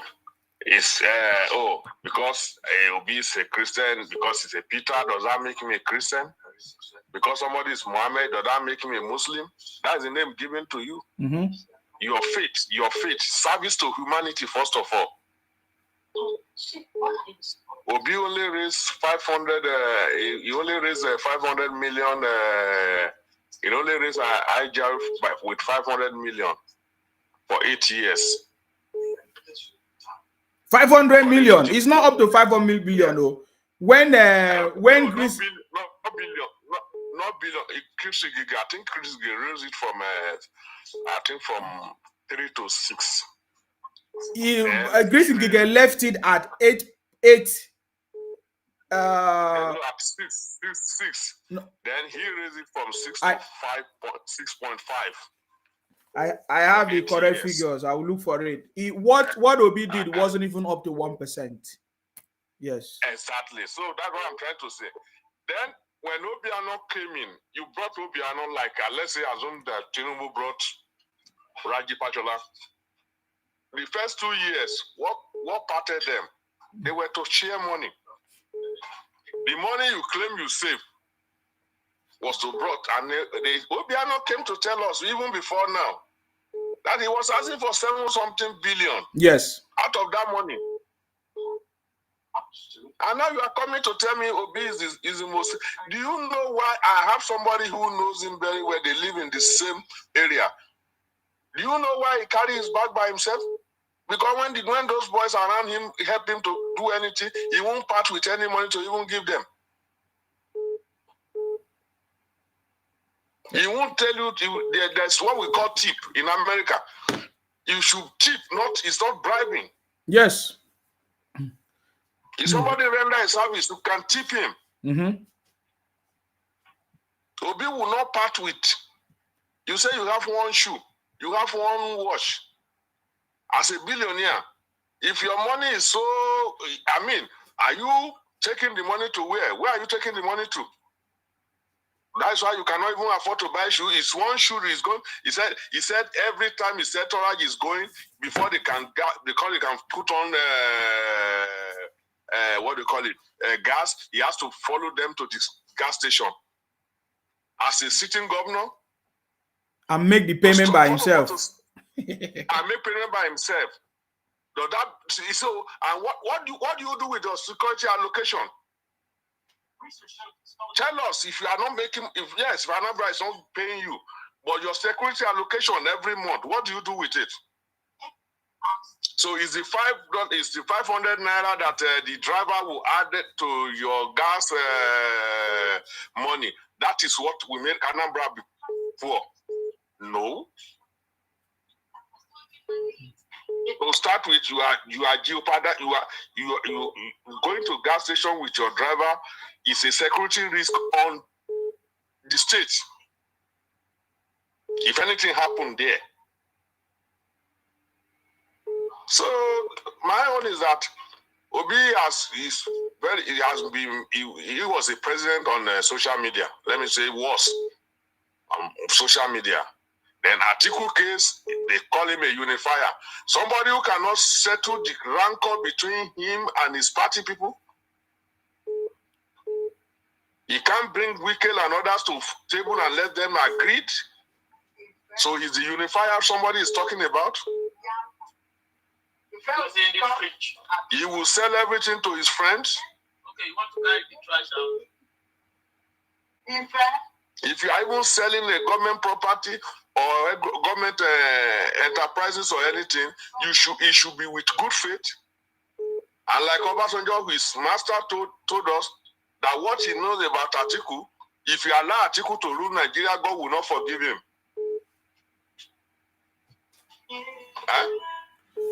Oh, yeah. All right, my brother. You are also taking a lot of time. I'm running up. I'm cutting in out. I'm sorry. So no. You don't need to be sorry. It's because you have a lot of things to say. That is what we are saying. Maybe when they call, they have a lot. You see, me, I use 2 hours to speak. So I understand. So yeah. So is it Atiku we are talking about? You have been consistently running up and down for that. Any party that does not give you the ticket to run under their platform, you jump to the another party. I'm telling you, if they conduct, I've dreamed they have conducted this election that brought him now. This primary that brought him in PDP.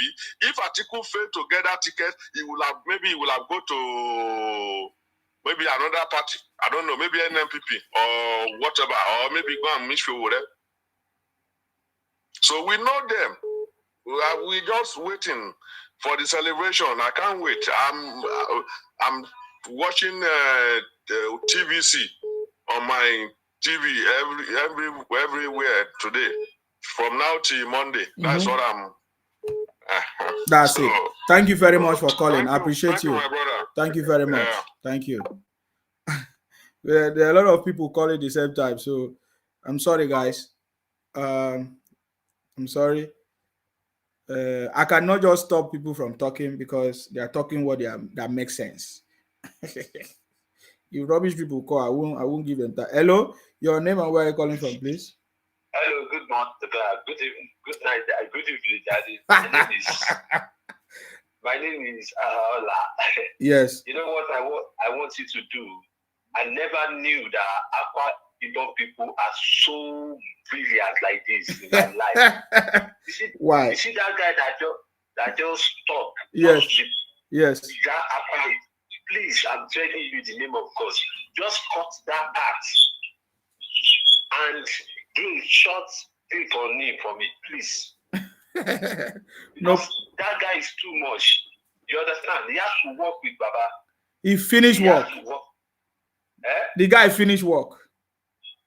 He finished everything. The guy is so brilliant. Don't you see what he's talking? So you need to cut that place. You know, but there's something that you didn't even pay attention to.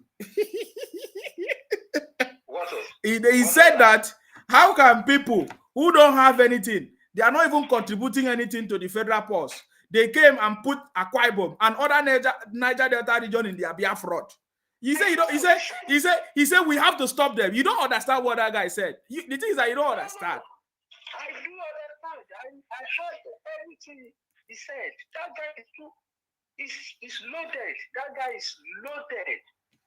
When they say somebody is loaded, you need to work with Baba. Please, you need to work with Sunubu. You need to. Yeah, don't worry. I will bring him back, and I'm going to also cut those areas because he delivered the message properly. Oh my God! We need those people in government to help us to build Nigeria very well. You understand?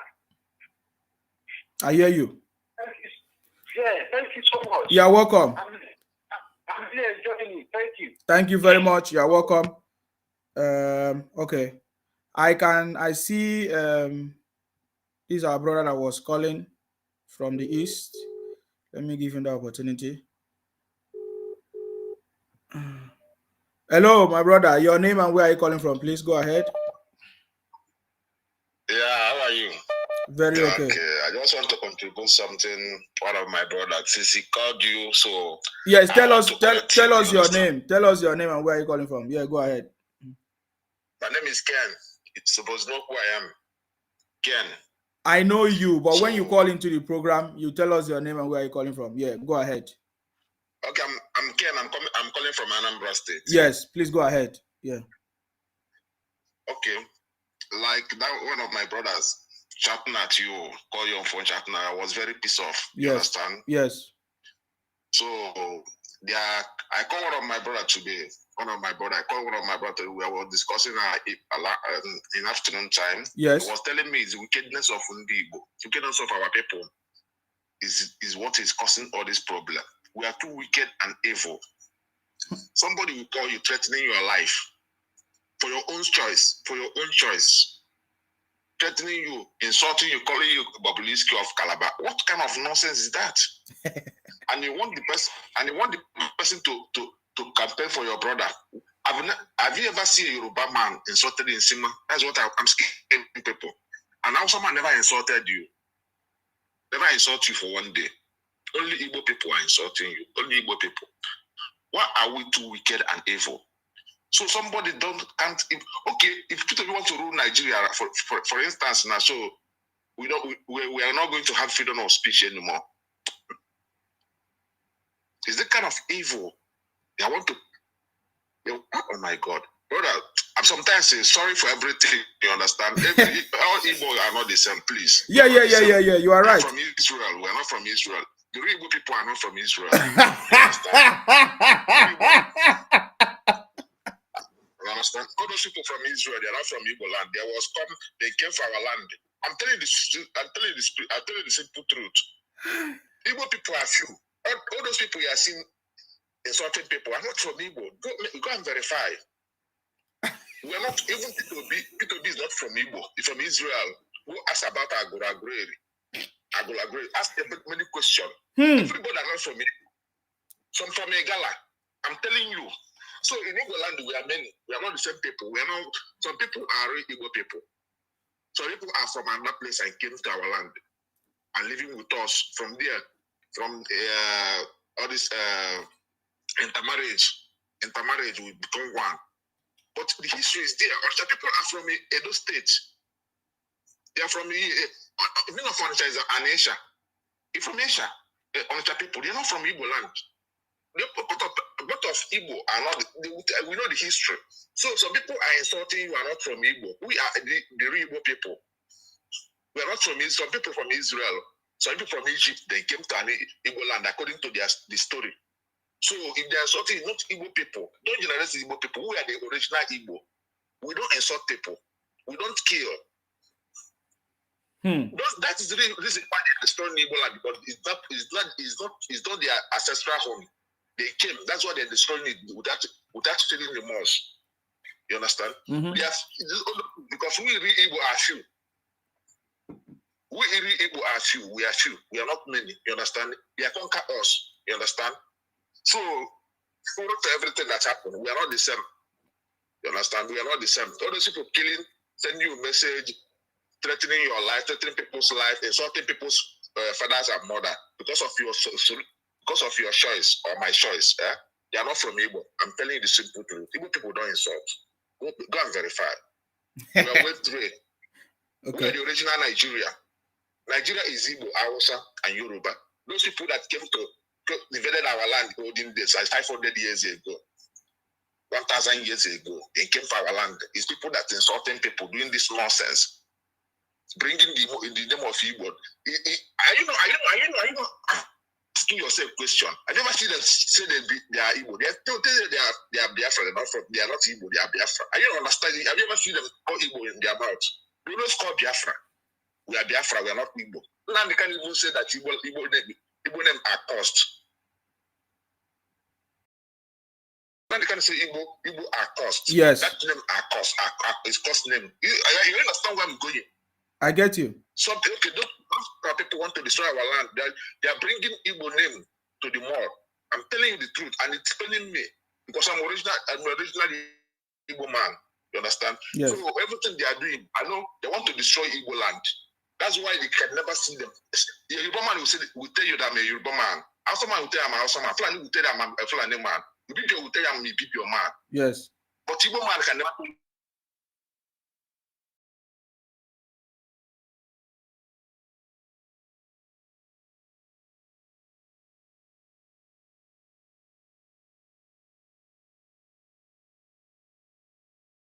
Not Biafra, Biafra. They say they are not Biafra. Now they are fighting for Nigerian president by insult, by violence, by killing people, by wasting life of people in Igbo land because of Nigerian election.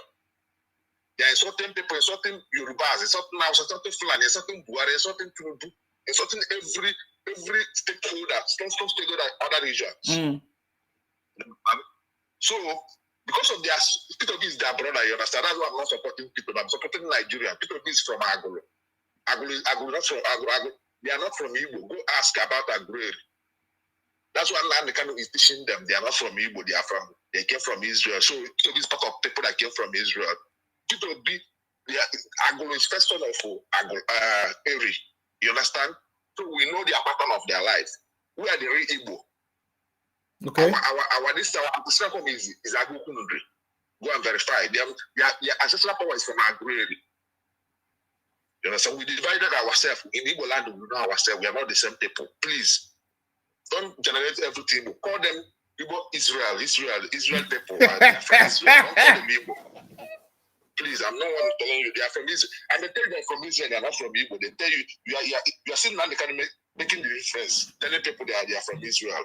And they know where they came from. Okay, let them go back to Israel. They say no. Go back to Israel. They say no. You want to stay in Igbo land and destroy Igbo land. Go back to your home. You have discovered you from Israel. Go back to Israel and stay in Israel. Why destroying our peace? Why destroying our peace of Igbo people? So what is your comment on the people that are saying no election? What is your comment on that? No election because they are not from Nigeria. Now that's why they say no election in Nigeria because they are from Israel. They don't go to Israel and fight no election in Israel. I mean, waste all their life. They say Nigeria is joking. They say they think it's very the joke. When they come out now, they say they eat belly food. When they come out, they small so they use them shine now. They say they don't get sense. They go. I let them go home. And Tinubu will march on Sunday. Of course. No two ways about it. Of course. No two ways about no too much of noise. And they will go back to their agitation of Biafra again. That's their normal. In Nigeria. They will come back. Okay. Huh? They will go back and started shouting Biafra again in Nigeria. And after this week is Saturday now. Hear about Biafra. Okay, let's see. Biafra now, they will tell you Yoruba people will finish them now. They don't get sense. They don't get. No, Yoruba will teach them lessons. Say they don't be Hausa, you understand? They don't be Fulani. They can't do shit with Yoruba people because all the whole Yoruba land, they conquer the whole Yoruba land. The way they conquer Igbo. You understand? They conquer everywhere in Yoruba land. You understand? That's why they conquer Igbo land. They say Lagos is no man's land. That's what they do. I didn't get Lagos. So whether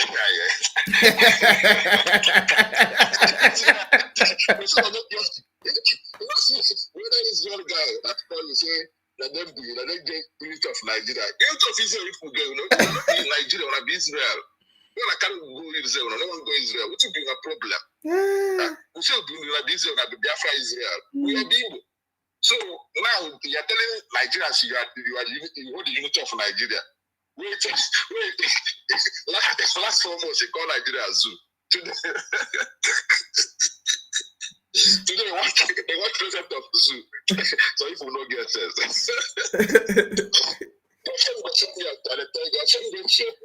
tell you. Listen to the human being. Ask yourself a question now. Are they being like a human being? In this century, look at their character. Even Hausa people. Now people are seeing Igbo people as the most stupid people on earth. no conversation, nothing like conversation. Fight, killing. In this 21st century, who taught us this nonsense? I don't even understand. When I was growing up, people are not like this. Now I understand now they can't compare them from Israel. They can't believe they're from Israel. So they behave like Israelites. I like Esau or Jacob. I don't know who they are because maybe their grandfather are Esau or Jacob. So to say this, what's their behavior? What's their comment? What's their comment?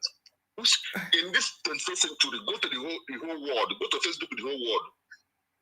If forget about Nigeria, the whole world, go to their Facebook, you can't see insult. Even in Nigeria, also people cannot insult, can never insult you.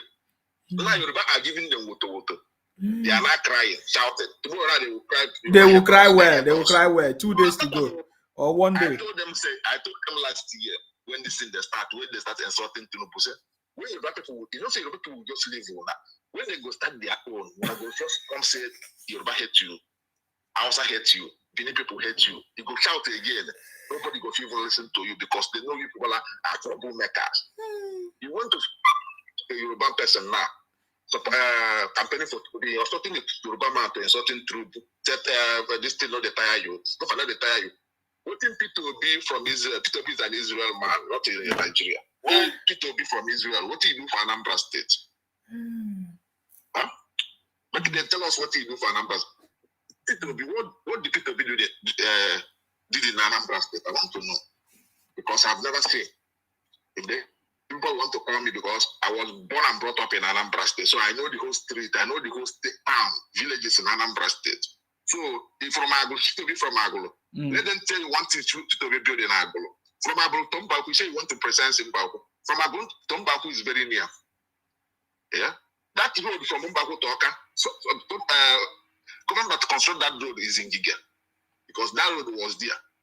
From there, in back of Mbaku, you see Agolo to the village. That to the village, what?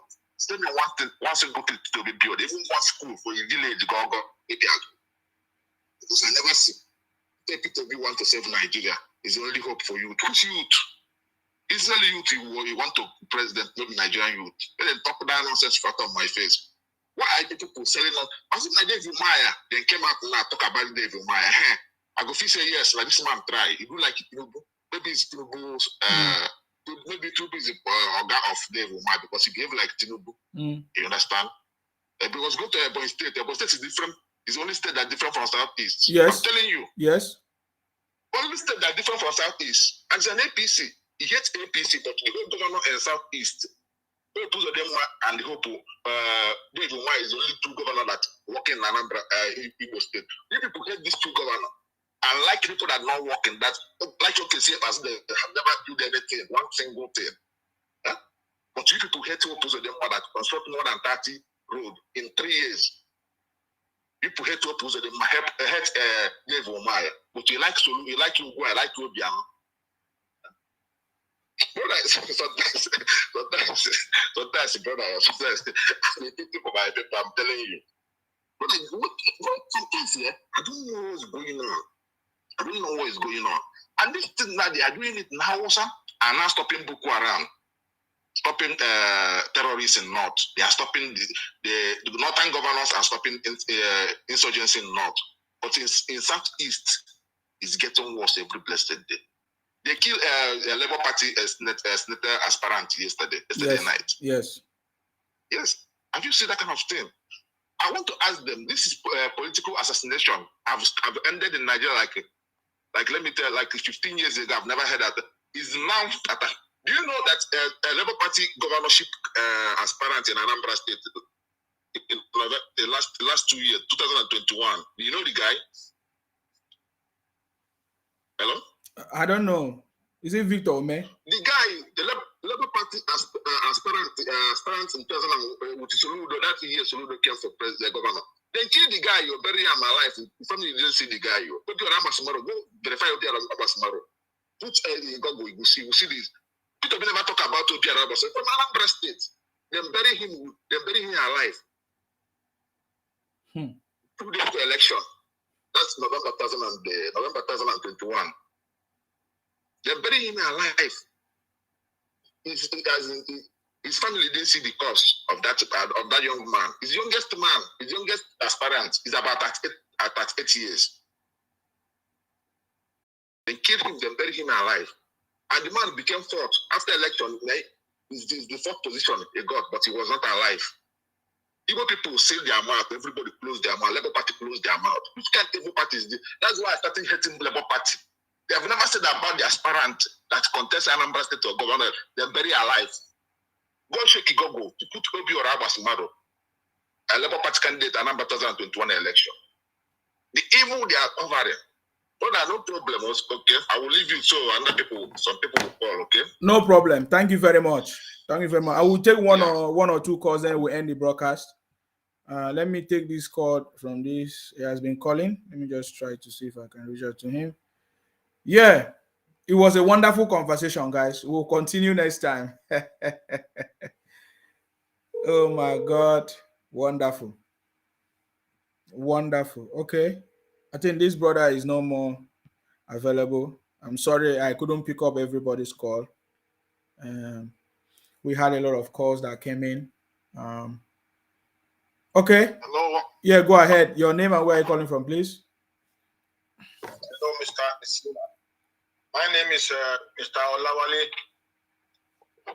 Yes, from, please. United States of America. Please go ahead. Go ahead, please. I really appreciate your program. It's very educative today, especially that guy that called from your state. Yes. Guy that called that's very, very good. And really bring a lot of points, which is very educative. The only thing I will say, I just plead to Nigerian people, whether you are Igbo or Hausa, I always say that we are one Nigeria. And that is what I believe. Because I believe in Nigeria, and I believe in the way God created us in Nigeria, that we have different tribes. Because when you look at America today, America is leading, is making progress because of diversity of countries. Because everybody can express the mind in this country, and you will succeed, and you are contributing to the economic of America. That's why America is growing every day. So we have a lot of advantages, a lot of good future in Nigeria if we can understand ourselves. It's because of the way some Igbos people behave, and I believe that it's because of their enlightenment. They don't have I don't know the way I can put them. So I'm just using this opportunity to talk to Nigerians, whoever listening to me today.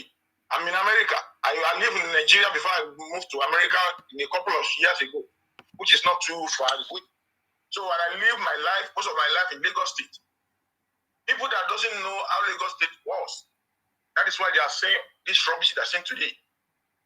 1999, Lagos State was down because that was the time military people have already messed up everything. So Tinubu came on board. He came on board with a visionary mind. Because the guy is let me just tell you, that is why I don't want Nigeria to miss Tinubu opportunities that Nigeria have now. It's American that trained Tinubu. American that we have today, that we enjoy today. Some people have fought for America. That's why American is where he is today. America does not develop today. People have suffered. What is going on in Nigeria today, America have passed through it before they get to this point. Yes. And they have a leader that can translate that country to where it is today. That is why they are anywhere you are. Yes. And if you look at Tinubu have a mentality of American system. That is, I want Nigeria to listen to me very well. Because they don't listen to that man very well. That's the problem. If this man talks, he doesn't talk too much. He's a man that doesn't talk too much. Any single statement that Tinubu's made, if I learn it, you will see a lot of things here. Now, Tinubu wants to bring the system that is working in America to Nigeria. That's what he's trying to tell you guys, if you don't understand it. When he said, I want to bring student loans for students, that is a system that can help poor people in Nigeria. That is what is happening in America today. If you come to America, when you see some people, I went to America, my kids went to American college or university, it's not as if they bring their money out of their pocket. It's the system. Because as long as you finish your high school, you go to college, the government have created a system that they will give you loans to go to school. When you get out of school, by the time you get your job done, then you'll be paying your school payment, the school fee that they pay you in advance. You will now start paying that money back. It's a system. That is what Tinubu is telling you, that I'm going to introduce school loan so that you can help poor people. That one is one. Then, when they asked him about corruption, he said corruption is going wire in Nigeria because people want to belong. People want to use what people are using in life. So they want it in by all means, and we pay all these things in cash. That is why people will continue stealing. Because they want to buy house, they want to buy cars, they want to buy fridge at home, they want to buy everything at home, and they don't have enough cash down. So that means they have to look for money to buy those things, to belong. Now, he said he wants to introduce credit facility. That is a system. When you have a job, how much are you getting in a month? They will calculate it. They will know this one can have a credit. You will approach a bank. A bank will give you a credit. That is what is working in America here. When you see people riding Jeep, riding the car, it's not as if they take their money out and go and buy a car. People are loaning a car. People are using credit to buy cars. Then you will pay instrumentally. Those are the way you can fight corruption. Your leader is telling you that you want to fight corruption. It's lying. One man cannot fight corruption in Nigeria. It's a system you need to put down that will give people guarantee of life. From there, people will be growing up little by little, little by little. That's how middle people will be in system. So, Tinubu is trying to bring a system to Nigeria that can liberate people. That is what he's trying to tell you guys. But you guys don't understand it. You guys they don't understand it. Somebody just promising them as he's a Messiah, he's a Jesus. I'm going to fight corruption. I'm going to fight corruption. Do you think you can fight corruption by yourself? When even himself is the corruption. Yes. When he said that I'm going to fight corruption, he came to power now. Everything tired the man. The man is not keep Nigeria alone. That's the reality. Because in the system that can fight corruption, one man cannot fight corruption. Don't let anybody deceive you. Obi is a scammer. The man doesn't have knowledge. I'm telling you. Obi is a scammer. He doesn't have that pedigree. Nigeria should please fall for Tinubu and put hands together. Let this man be a leader that can give us a new hope of Nigeria. That is the reality of life. Nigeria should not make such a mistake to go and put Obi or Atiku that all his business. He steal our money. He go and invest our money in America and in Dubai. Nigeria now? Nigeria should be serious once. We need to be serious once. Nobody is perfect. I'm not saying Asiwaju is perfect. No. But Asiwaju is in the level of a leader that can translate that Nigeria into a positive country in this world. Do you know today I was at work today. I saw Lagos State. One of my friends here is American. The guy was amazed when I saw the Atlantic. I saw this guy, the way train is working in Lagos State now. The guy said he want to visit Lagos State. The guy told me he's American. The guy told me this afternoon. We were trained together in school today. So Nigeria should not make a mistake. Don't let it be sentimental. Asiwaju will try his best, and he is going to translate Nigeria to a better. I believe in that because I know the way Lagos was in 1999. In 1999, when you come back from abroad, as long as you just step into Nigeria, you get into your car. The first thing that is going to welcome you to Nigeria was dirty in Osodi. Everywhere was full of dirty. Everybody that knows Nigeria in 1999 will testify what I'm saying now. Lagos State was full of dirty in Osodi. That smelly, stinking. A lot of you can't even pass there with your mind. Then after that, when you go along the what do we call it? Obalende. When you get to Obalende Bridge, it's full of dirty. Full of dirty. That is when Tinubu created this law that we are seeing today that Lagos is clean. But most of people now, when they see Lagos today, they will think it just be like that. Lagos has been in the low development before Tinubu came. The man rise it up again and make sure the Lagos is on track. Nobody said Tinubu is the creator of Lagos, no. But the situation he met it was crazy. But Tinubu tried to put his mind together and put Lagos back on track. And today, Lagos is a beautiful wife to Nigeria because we are proud of Lagos here in America. We can show them, oh, look at Nigeria, look at Abuja, look at Lagos. Lagos is making us proud. So I'm using this opportunity to tell people they should not just use sentimental. This is our life. And we are in turning points of our nation. We need a leader that can turn around our Nigeria and make it straight for the future of other people that's coming. That is what I want to let Nigerians know. We are in a turning point now. We should not make a silly mistake. Obi doesn't have anything. I'm telling you, Obi is a self-entrepreneur. You said you are a governor of a state. You said you left money. Yeah, I saved money. Meanwhile, your people are dying sort of hungry. That's what I said, that when Tinubu is talking, people don't listen to him. They don't understand what he's saying. Tinubu said you are a governor.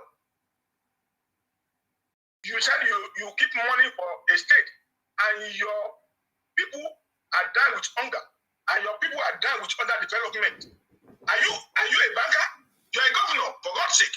A governor supposed to come and use the resources of the state for the betterment of the state. That is the essence of a governor. A governor is not a banker that's okay, go to the state and go and save their money. No. Go and use their money for the betterment of their future of unborn children. That time when he was a governor, if he has used the money that he's claiming that he put in the bank, he has used it for a school. A lot of people, their lives have changed now.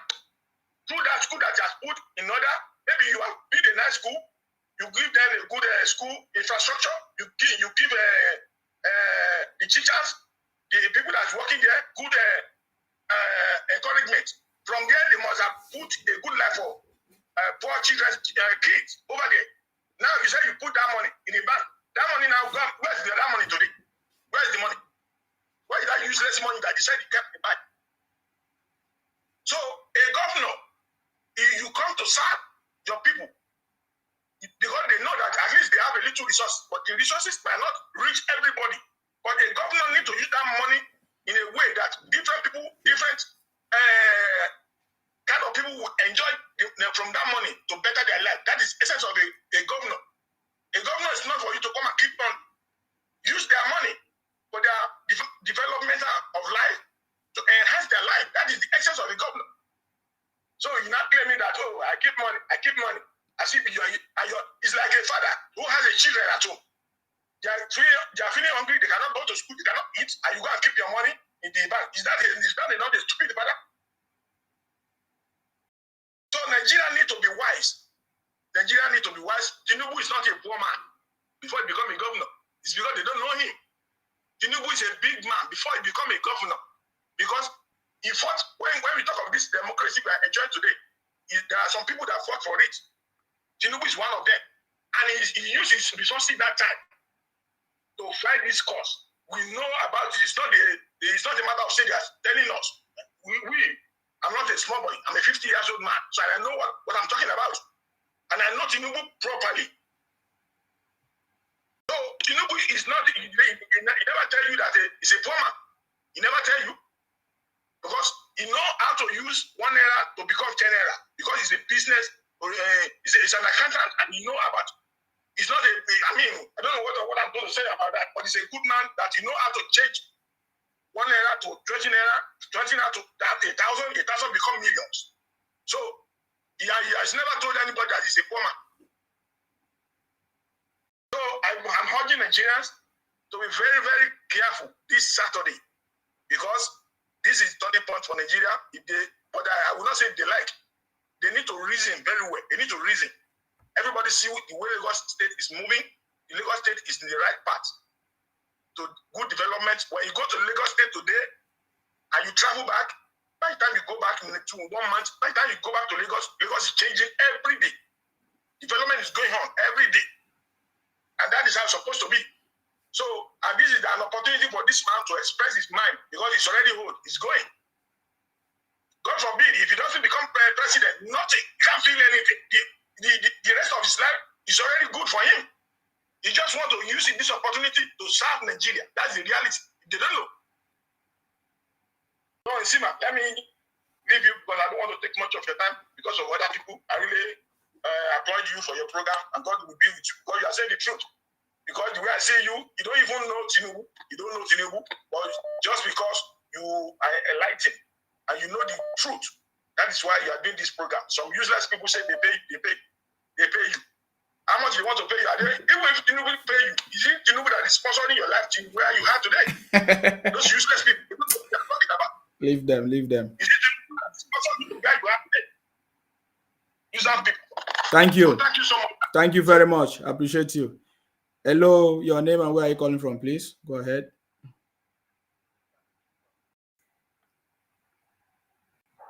Hello. Good evening. Hello, good evening. I salute you. Yeah, Mr. Beautiful man.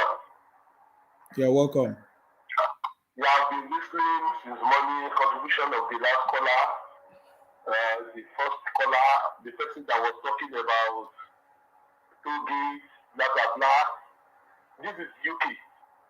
I went to somewhere around Chester with my friend, and there was a private Togi. A couple of people that is on your platform as we talk now, that lives in America, they know that some prisons in America, they are private prisons, proper private prisons, owned by some affluent people in the society or politician or whoever. Private prisons, the government prisons, private ones. I don't know about UK, maybe they have it or they don't have it. And if you go to supermarkets in UK, their car parks usually with the private people. It is the private owners that place the cameras there, controlled by government that they share it somehow. Private car parks in the city center, private car parks. So why is this so crazy about our people, especially the Easterners, handful of them that kept us talking about Togi, Togi. Okay, if they want to sell that Togi today for let's say 10 million naira, a lot of people wouldn't be able to afford it. This man is a billionaire before anything else. What are we talking about? So we rather prefer China to come and control our Togi. They tell us they want airport to build maybe 100 kilometers, but they replace Togi maybe in 20 kilometers and will be collecting the money for 100 years. We rather prefer that one. So I can't understand. So that just to clarify the issue of toll gate. So maybe it's in partnership with them. I can't say that maybe Tinubu is not totally not the owner of the toll gate. If he owns it, yes, he owns it. This is not Anambra. He can hold it. Maybe it's a partnership with the company that does the planning of the road and blah blah blah. And that so basically beautifies the place. Until this ends up. You say you want to end up, you don't go to Area F, Area G, Lagos Police Command, or this place, Ghanaian Power Unit Park, at Ojota. You went all the way from Ojota to Via Utrecht or Milan, and you went to Tollgate and started doing party every day. Until they came to come and cover. And the mentality of Tinubu wants to Tollgate, Tinubu wants to Tollgate, that drove all of them there. Buddha went to his house. If you want to withdraw as little as 10 million naira, I've worked in First Bank before, I've mentioned this on this platform. If you withdraw as little as 10 million, if you tell your branch manager that I don't want to put it in my car, can the branch Buddha take it to wherever you want to take it to? They will put it in the Buddha bag and they will take it to wherever you want to take it to. Very, very simple and very straightforward. This man is a billionaire, multi-billionaire. You can see his profile. So what is the ethic of our people? And that settles down about this Buddha. That stupid Buddha they're talking about, it might even be 20 million that is not the Buddha. So what is the problem? And it might be 500 million. It is for the business. People need to go out to provide votes. They will buy banner, they will buy drink, they will enter public transport, blah, blah, blah, blah, blah. So they have to check. So that settles the issue of this Buddha that keeps coming and coming. If I want to be Tinubu, another Buddha will come to my house tomorrow. And that's just the truth. Because everybody can order Buddha to anywhere. You can even buy one. A lot of Buddha that Innocent Motors is manufacturing. Everybody can buy it. If you want to buy it and even drive it as a personal car. So what is the problem with our Buddha? So I don't want to urge our people to compare the track records and a lot of videos in contrast with functioning of Peter Obi. He can't stand Tinubu, never. And he is absolutely greedy. The Igbos that are on your platform should understand this. He is absolutely greedy and greedy with capital G. So I've mentioned this yesterday or a couple of days ago or 2 days ago. We don't want Minister for Happiness, Commissioner for Happiness. Never. We don't want that one. And because we can't fit in under any portfolio. Just like the way Okorocha did. We don't want that one. So whoever that is coming in, if I were to be his man, maybe by now I will just collapse everything all together and beg this man that please help me to get your moving trip. So thank you so much, Mr. Shettima. All right, thank you. I need everybody hearing me from US. You can confirm about the issue of private prison, private car park, private everything, private okay. What is the big deal with that? Even if it is 1 naira, so people can't even afford it now. So what is the problem? So all right. We should go and keep quiet on that one. Thank you very much. Yes, sir. All right, guys. It's been a wonderful conversation. We are going to bring it to an end now. I'm sorry, I'm not going to pick up any other calls again, I beg. All right, guys. Baba Tinubu is coming. The renewed hope 2023. Jagaban Shettima 2023. That's it. So we are getting ready. Of course, we have seen different pictures today. The observers, is it some UN observers, election observers, and from different people, international observers. We saw them today in Abuja, or is it in Abuja, receiving, speaking with some of the candidates. I also saw some pictures with Baba Tinubu. Are you getting me now? So tomorrow we'll continue this conversation, and then we'll look at these areas and we talk more on it. So I want to say thank you very much, guys. Let's get ready. If you are still having double mind, now I believe after listening to all this conversation, you should be able to know what to do. You should be able to get yourself ready. Go and vote for Baba Tinubu because he's the right man for the job. He's the best man for the job. As it stands now, there is no other person that is better than Baba Tinubu, and that is why we are supporting him. Thank you very much, guys. Stay blessed until I come your way next time. Of course, you know my name. My name is Akparawa Nsima, the first son of Idu. Our job is to make sure that we continue to fight in order to protect and to defend our land. Abasirion, stay blessed. Abasirion, okay, Ndufo. All right, guys. Bye-bye. Stay blessed and bye for now, guys. Bye-bye. I don't want to sit here and reveal all my strategy. I am the first speaker among the three of us running. So they will spy on me. So you will have a limited answer here today. Another day you can bring me back. It is no longer news that Baba Tinubu is the best man for the job. You see, many weeks ago, people and lots of people trying to say or talk down on Baba Tinubu, that he cannot speak or is not okay, is not well. But I believe, from the last live debate, where questions were given directly to Baba Tinubu and he answered them, I believe that now many people have been convinced that Baba Tinubu is the best man for the job. Because in the debate that took place some few days ago, I would say, the person that performed the best is Baba Tinubu, because he actually gave us the real answers and solutions that is going to bring proper prosperity to Nigerians. And this is the reason why we are supporting Baba Tinubu, the Jackaban, the city boy, because we know that he's the right man for the job. I just want you to listen to him. Partnership with the private sector to create a job, to put an incentive there. If you hire 500 new employees, why can't I, as a government, give you some tax incentive to offset that payroll and the pension contribution?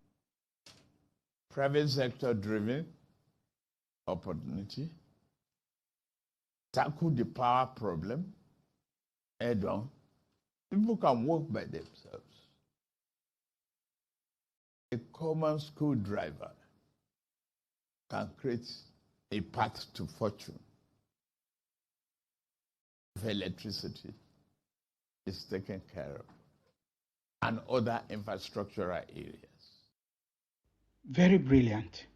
Very, very, very brilliant. I want you to listen. More is coming. Very brilliant. Carrying them along. And the change of mindset, I say, I will repeat that over and over again.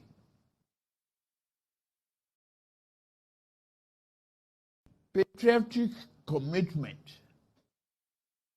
the conversion of negativity to a positive drive. So, as you have listened to Baba Tinubu now, even as Baba Tinubu said that he doesn't just want to give out all his ideas so that people will not steal from it, he still went further to say, that the only way out for us to bring Nigeria out of this situation is to bring everybody along. Because Baba Tinubu knows that over 70% population of Nigerians are youth, graduates that are very skillful. We have a lot of skills and they are engineers, scientists. Baba Tinubu knows that the only way to bring prosperity to Nigeria is to make sure that the youth are given opportunity. This is one of the most In fact, the major point I've taken from Baba Tinubu's solution to the Nigeria unemployment issues in Nigeria, you see, he said, bring everybody along, give everybody opportunity. That is number one. That particular message, that particular strategy is in the interest of the youth. You can see that Baba Tinubu is compassionate and have the interest of the youth. He understands that the youth in Nigeria have not been given opportunities. You see, Baba Tinubu is encouraging every government, every leader to give opportunities to the youth so that they can use their skills, their intelligence, their knowledge, their education to bring prosperity to Nigeria. That is one of the things that I love Baba Tinubu for. The second one is the issue of electricity. Baba Tinubu said that with electricity, these issues can be solved because even a truck driver can be able to provide jobs. That is the most important point. And then if you dig deep, he talked about, incentive, government giving incentive to start up and to businesses to make sure that they offset their bills. This is what we need. And that is why people like us, we are supporting Baba Tinubu because we know he's the right man for the job. So I believe that all Nigerians can now see, that among all the candidates, that Baba Tinubu is the right man for the job. He has the capacity, he's very, very competent. He has the track records and he has the team of people to be able to deliver prosperity to Nigeria. And that is why we, all of us here, we are making sure that we support Baba Tinubu and we, so that there's prosperity. So that prosperity, we are interested in prosperity. We are interested in prosperity. That is the reason why we are supporting Baba Tinubu, because he has the capacity, the ability, the strength, the experience, the knowledge, the team to bring prosperity to Nigeria. That is the number one thing. We want the wealth, to go across. We want the wealth. We want every Nigerian to enjoy the wealth in Nigeria.